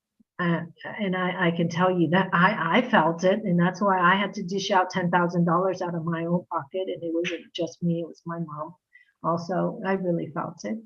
So I'm just saying that I'm bringing this up because it doesn't matter who we hate personally or who we like, but, we did this for the community, and the community was really happy. And so as you could see, all the faces of smile with smiles on their faces and all that. So I'm asking that we contribute $10,000 to I mean, we've done it before where we forgave $6,000 due to the rain. This is like a really, really bad year, and I didn't think we would even have a tech parade. We actually, the tech parade actually, the permit was given like in December, correct me if I'm wrong, and they made it happen. So I'm thinking like in the future, I think our city need to partner, because like I said, don't be a guest in your own home. Why are we guests in our own home? Why do we expect that we have to, be, we have to, promote ourselves and et cetera, and let other people do all the work, so I don't know what everybody's contributions were, but I'm just asking our city to contribute $10,000 towards the TED Parade event that went so well, and everybody had a great time. So that's what I'm asking for, and I think I spoke to our city manager, and about where it should come from. And of course, I want it to come from our economic development account.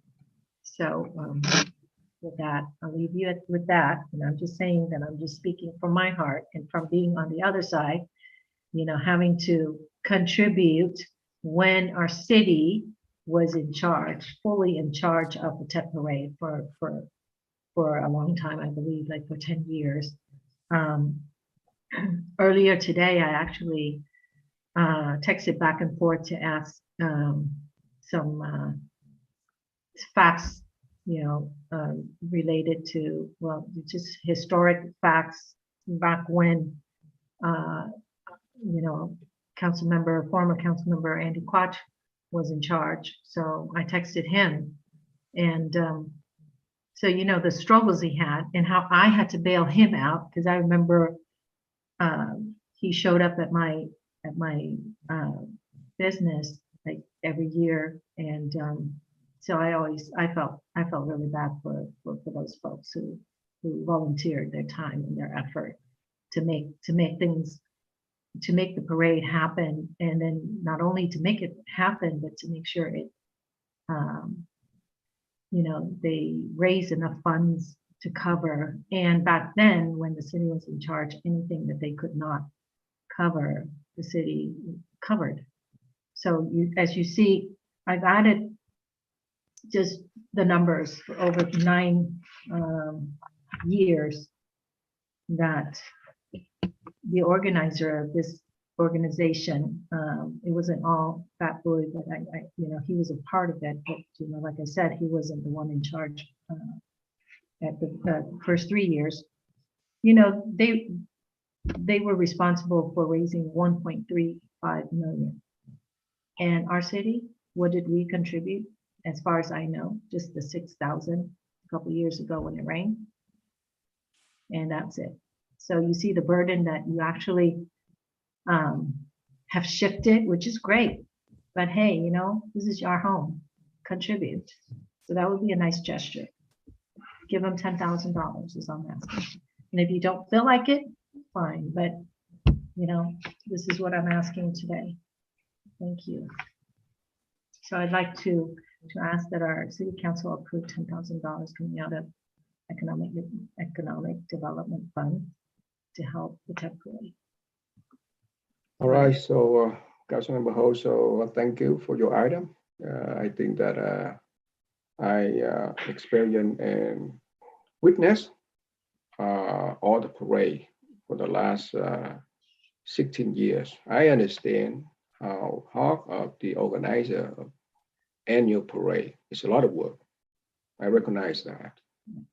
And I want to clear up some of the rumor out there against me and Councilmember Nguyen that there was a rumor that Councilmember Nguyen and me tried to stop the parade. We never said anything. We never had any meeting with staff. We never told staff. We never get involved in any meeting of the parade. So there was, if we talk about fake news, there was a fake news out there against me and Councilmember Nguyen said, you know, over the radio station that Councilmember Nguyen and myself tried to stop the parade. I couldn't believe that either. And I recognize our city staff and our police department. They work really hard too. We have to agree that for the last month, our city, we were short of staff, city staff, and short of our police officer because impact of COVID. And our staff are really dedicated. Our officer, they really dedicated. They try to make our best to support the Federation to organize a parade. So I hope that we all recognize that. And I think that, you know, we all understand that organizing the parade really, really expensive. And especially for the impact, the negative impact of COVID-19. That's why we are short of our officer, and the organizer have to hire more, have to hire more personnel from security company, as well as to ask for Garden Road Police Department for their policing service. I understand, Councilman Ho, I understand that you're asking for our council. However, I hope that we all recognize from our city standpoint that our staff, they work so hard. I believe that our city manager, assistant city manager have to show up on site really early. They do have family, but they understand that the parade really important to our community. And our police, our chief of police, or the officer, they understand that the parade really, really important to our community. So I hope that we all understand that. From our city, I think everyone from the city, regarding whether you lie or you don't like the organizer, but I think we all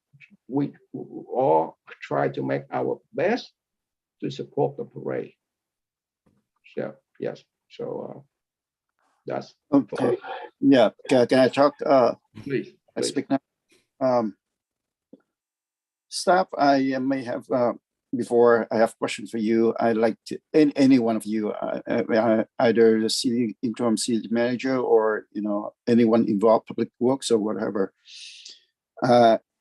I want to thank you for your hard work, and I know that there are so much dedication that you guys have, so much effort that you have to put in order to make the event happen.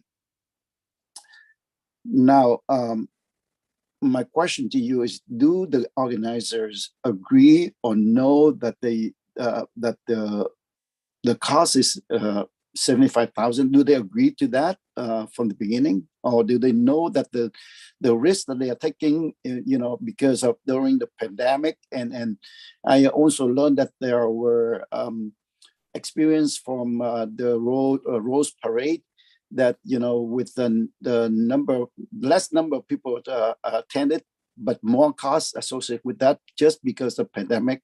So do the organizers know that they have to pay for the amount of $75,000 upfront? Do we have the agreement with them, or this is a surprise number to them? I can answer that question, Councilmember Nguyen. Thank you.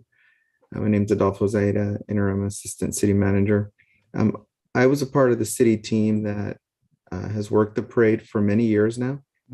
And Vanessa Johnson was also a member of that team this year, as were members of our police department. When it comes to the public safety component of the parade, because we manage that for any parade applicant each year, we're very good at estimating the amount of money that costs. And that number this year was projected to be $75,000. We thought that it could end up being higher because of the COVID impact. And in fact, it was about $3,000 higher. So it is a predictable cost based on our experience in managing those aspects of the parade. All of the other aspects, the stage, the sound, and other things that I'm not mentioning now, those are invoices and agreements that we are not a part of in the negotiations. That falls 100% within the applicant. Okay, and from the staff, and I have not finished yet, please. And from the staff report, I know that 60% that going to the that we are paying to the vendor of what you have, what the city hired, and 40% is going to pay for the safety, police, and we're talking about police and also the staff. And we know that the organizer already know that that's the cost that we let them know from the beginning. Let's say that if we were to waive $10,000 to the organizer, Tell me whether this is the cost, the loss to the city or not. I don't care whether it's what funding is coming out, but is it a loss to the city?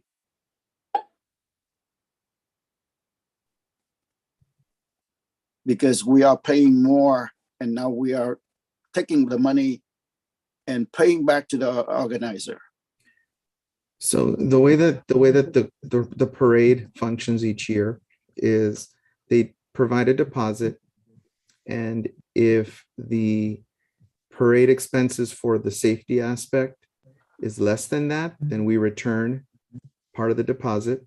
If it exceeds it, then they owe us that money to essentially make us whole.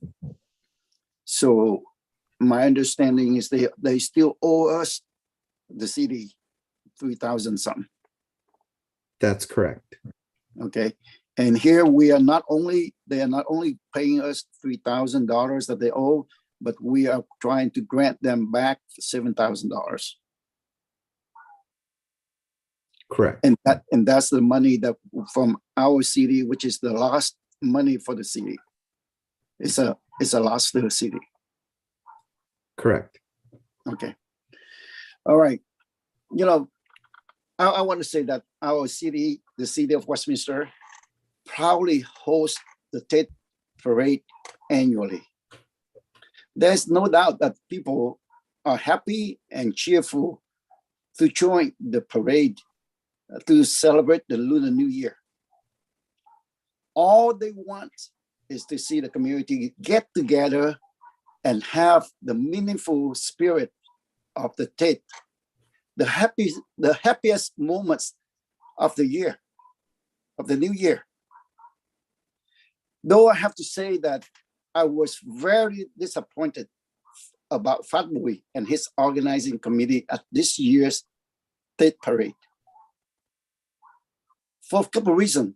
Reason number one, instead of organizing an event that brings people together, he and his people, his committee, actually used their privilege as the organizing committee to further divide the Vietnamese community and this council body apart.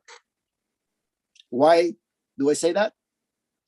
Believe it or not, he has made it known to the organization in the community that either you are with us or you are with them. Believe it or not, you can, and he said, you cannot be on both sides to participate in the parade. Who are us and who are them? Why? They shouldn't be making that statement to any of the organization that they want to participate in the Tate Parade. What he was implying was the organization must choose to chant them and the gang of three, Hodo Menzo, along with his committee, or else no chance to participate in the parade. The second reason was he and his organizing committee were disrespectful to this council body. And I believe, I want to thank Vice Mayor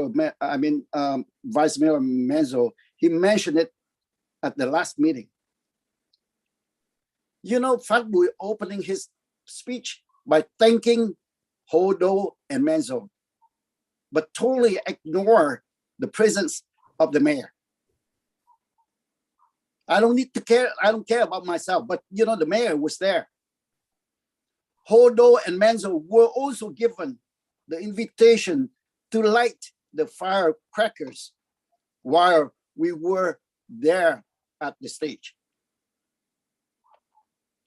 Needless to say, the mayor is the one who represents the city. How could they treat this mayor that way?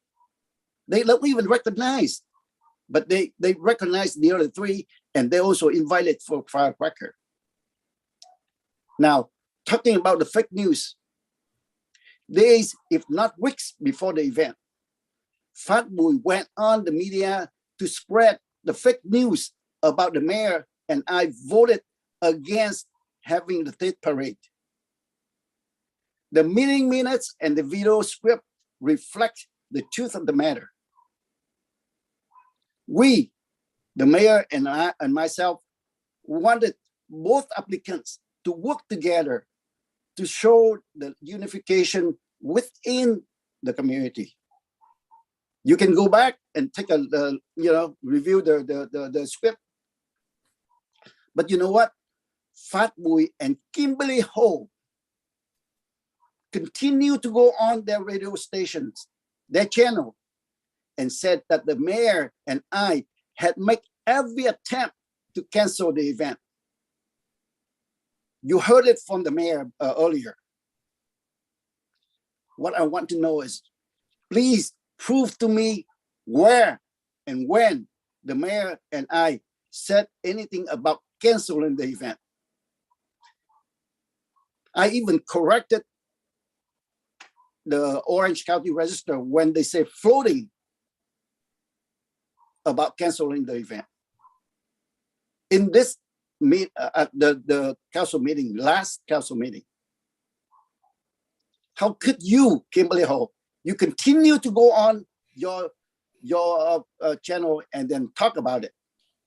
That's a fake news, I'm telling you. And just a few minutes ago, Phat Bui accused people spreading a fake news about voting for the Trần Hưng Đạo monument back in 2015. He even said the permit was issued over the counter. I could not believe this came out from the elected official. Construction for a monument is being issued over the counter. Do you believe that? Right now, we are having the monument built, and it has to go through every channel, and it has to go to approval of the city council.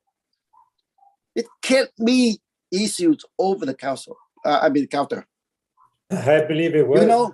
I can go on, and I'm not finished yet. No, I know. It will be your turn. It will be your turn. I know that Kimberly Ho took almost 20 minutes, and we were waiting. I've been quietly listening to her, and this is my finish time. what you have to your say time. and stop bitching. So I'm not bitching. This is something I'm telling you the facts. I'm telling you the truth, and I'm not afraid to speak of the truth.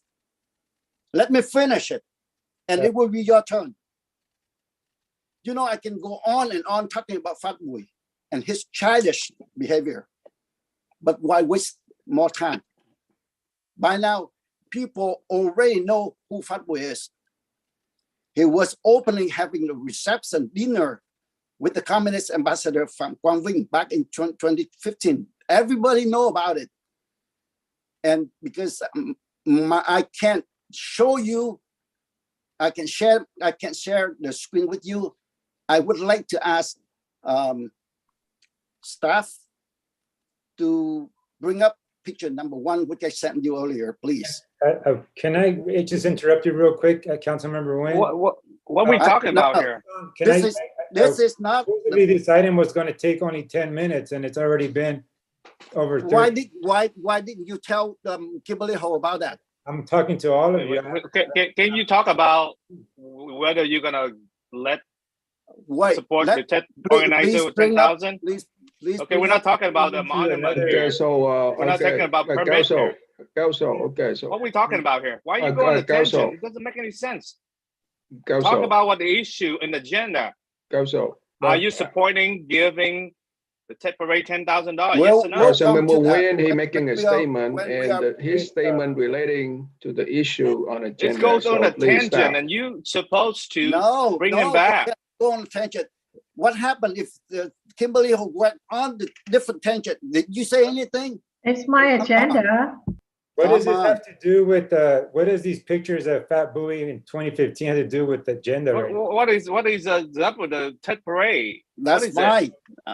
Because Councilmember Ho. All right, so we need to show Councilmember Nguyen a respect. So staff, please. This is going. You know what? Mr. Mayor, Take control of the Yeah, we council. need- Take we need to go- control of the Don't meeting. let so don't let people go opposite in attention. This is ridiculous. It's not an Please. Council, one at a time. Let's Councilmember let's Wayne go making further. a statement, Councilmember Wayne making a statement, and he want to prove for his statement. So we need to show him at least a respect, please.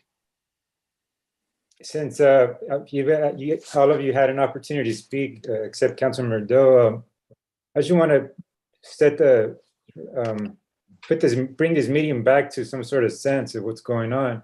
We're supposed to be talking about the request that's on the agenda right now, not political foes or allies, and who's a communist, who's not a communist, I don't understand what we're talking about here. I thought we're supposed to stay on the agenda. This is not a question about the organizer or not. This is a question about what's an agenda, the request that's the $10,000.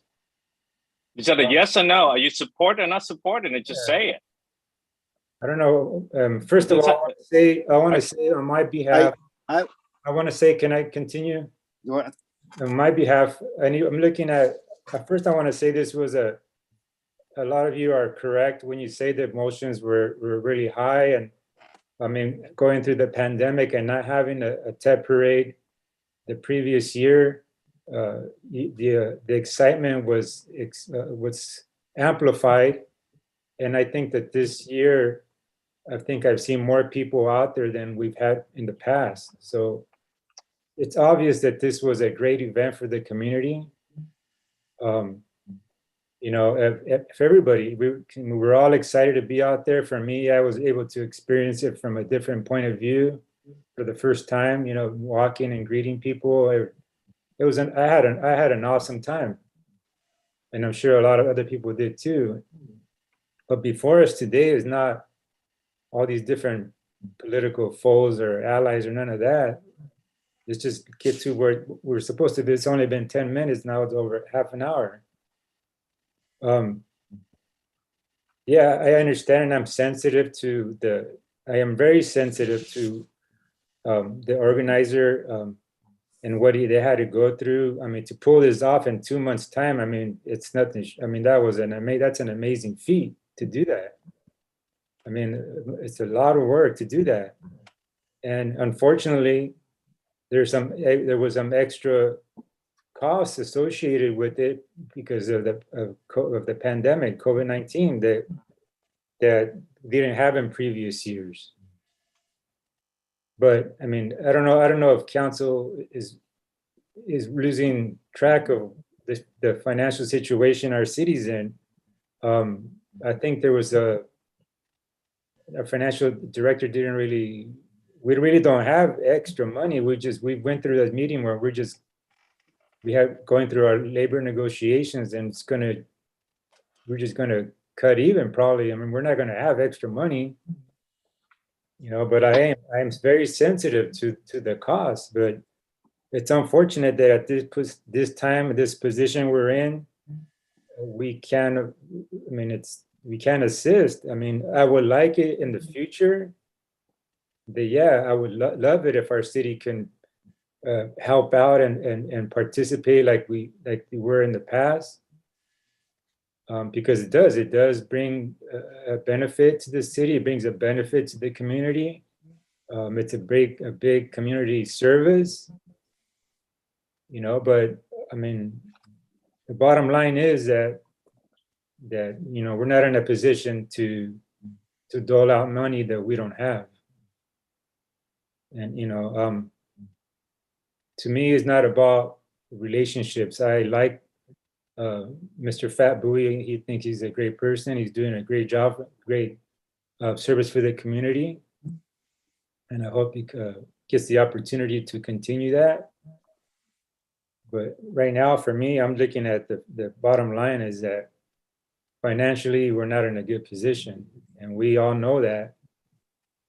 We just had a meeting about that and it didn't look good. So, that's the bottom line.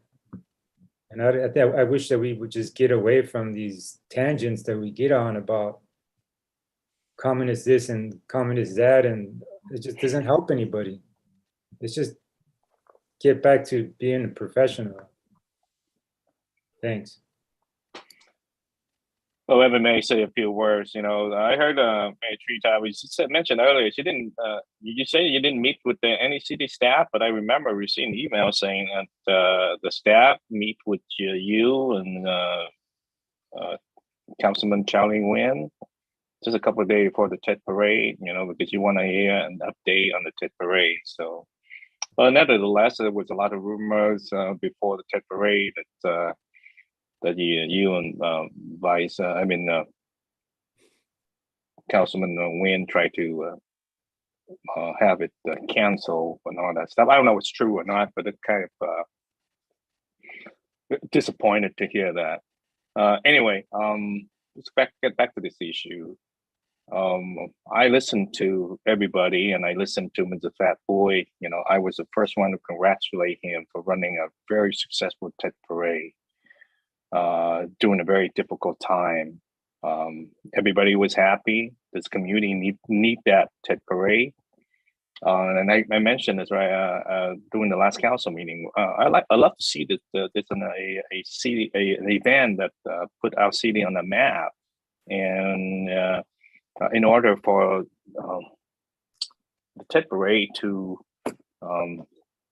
get on the global scale, it needs to be the politics need to be removed from it. So it just pure. Is it either the city should support and sponsor and absorb some of the costs for the TED Parade, but the city leadership have to take the politic out of it, take the politician out of it, take the limelight about use it to run for public office, or claim credit, for re-election or for run for election and other stuff. We need to take them out of it. I understand it costs a lot of money. But there's a lot of costs, different costs involved this year than the year before.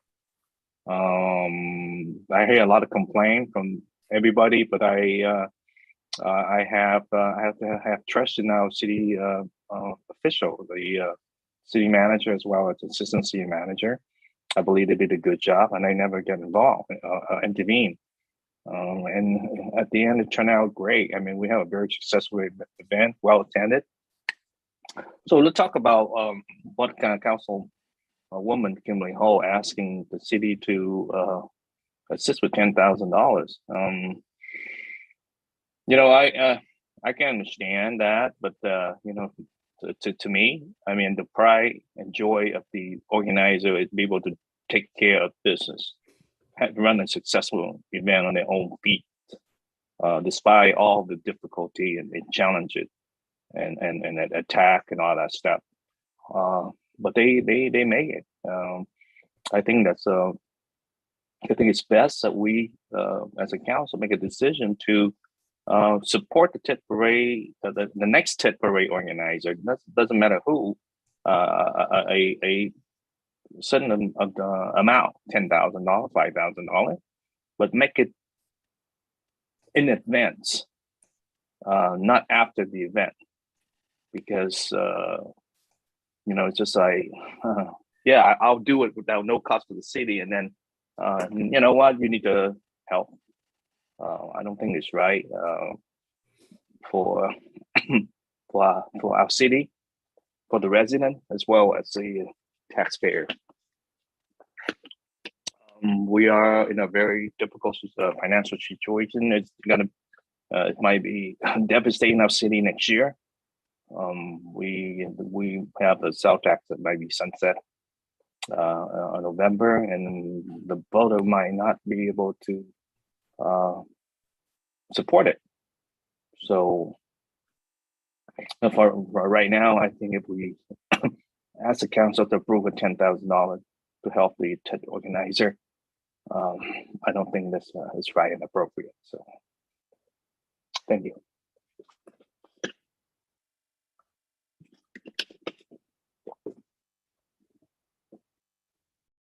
All right, I think that all the members of the council already share his and her concerns regarding this item.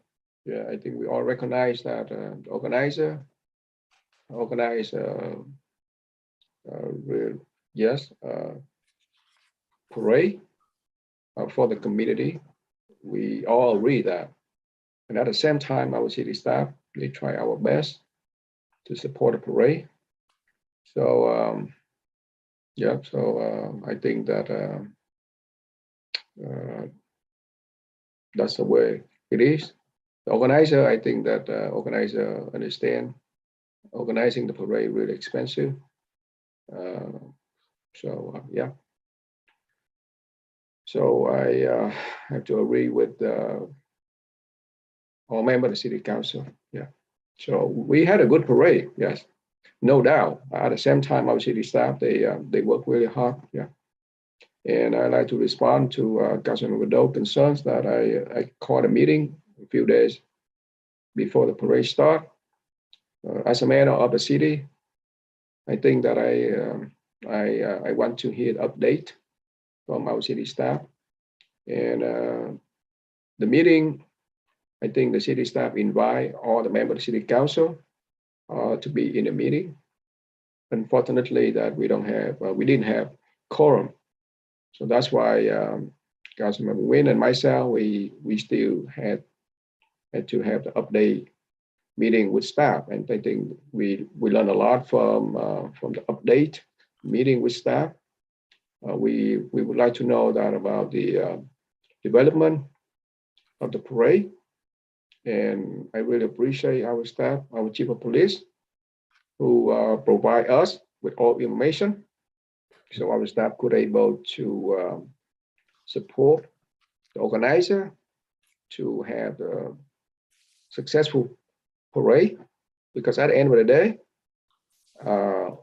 I believe we need to show our caring for the community, and among all the caring that we have to the community, public safety is our priority. Yes. Yeah. So is there a motion on the floor? What is it?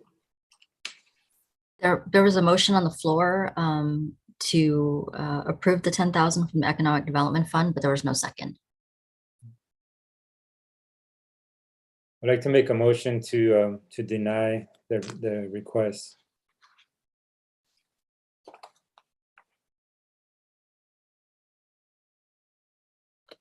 You don't have to make that motion, right? I mean, I second that. Do we have to vote on, make a motion and city attorney? You can take no action. Okay, no action then. Thank you. So if we take no action, we don't need a motion. Am I correct? Or we still need the motion to take on no action?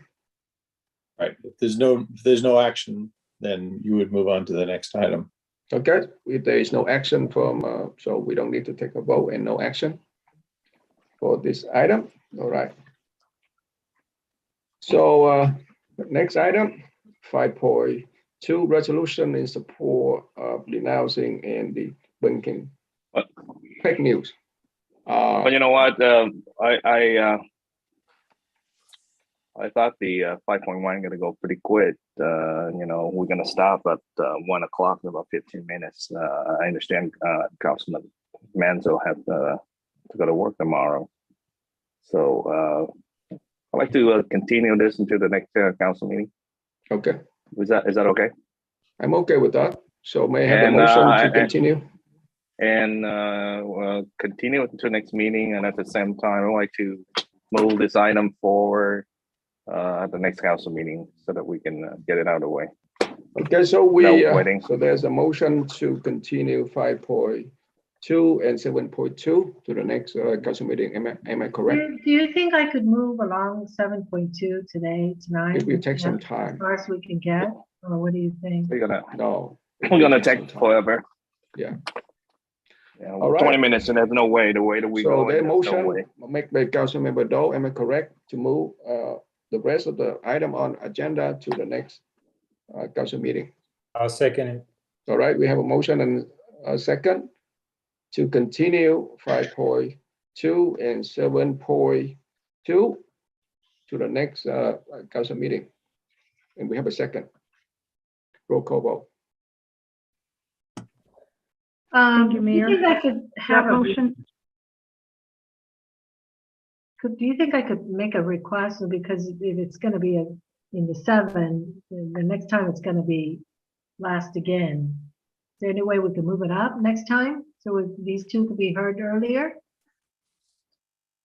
I think that for the next meeting, so it's still up to the It's city up- council to move the item forward. So it's still up to the city I- council, the next meeting. I would like to include that in this motion. I mean, we're gonna continue until the next council meeting, and at that next meeting, these 2 items are gonna move forward Okay. after the consent calendar. Is that cool? Is that Fair. good? That's fair. Okay. I'll amend my second to include that. Thank you. Okay. So that's fair. So I just want to say though, next meeting, we have another public hearing that we've got to start. Then we'll just, move these items accordingly to that point. So, Okay. yeah. Okay. I think that's fair. All right. Roll call vote, please. thank you. That was a motion made by Councilmember Doe, seconded by Vice Mayor Monzo to continue to the next meeting, which is in March, and move forward these items on the consent calendar as appropriate. Councilmember Doe, Yes. Councilmember Ho, Yes. Councilmember Nguyen, Yes. Vice Mayor Monzo, Yes. Mayor Tom. Yes.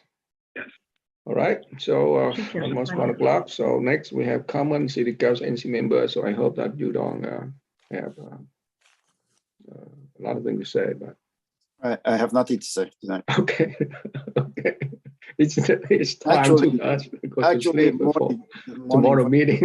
Look at our city manager. She feels kind of really relieved.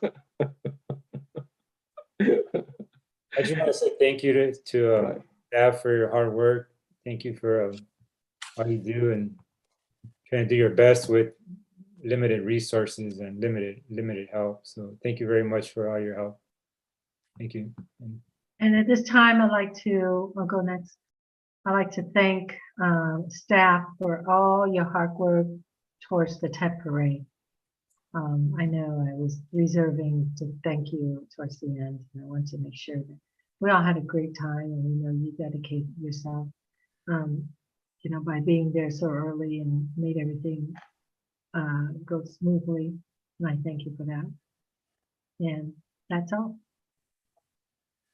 Well, I want to thank your staff. I mean, your work keeping this city afloat is phenomenal, and you do such a great job at the Tech Parade. I mean, this is an awesome job.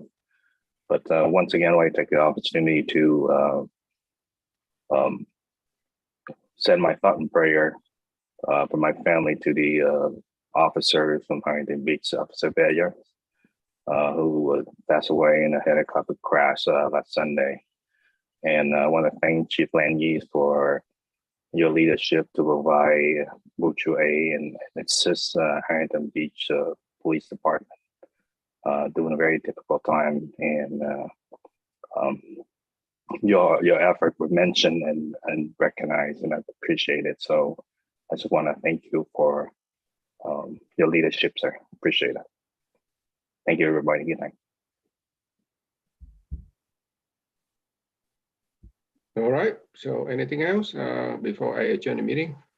So I see none. So I'd like to adjourn the meeting in honoring of Huntington Beach police officer who passed away a few days ago. Again, I want to thank our staff, our police officer, for their dedication to help the community. So meeting adjourned. The next meeting will be on Wednesday, March 9, 2022 at 7 p.m. Good night and good morning. Good night. Night, everyone.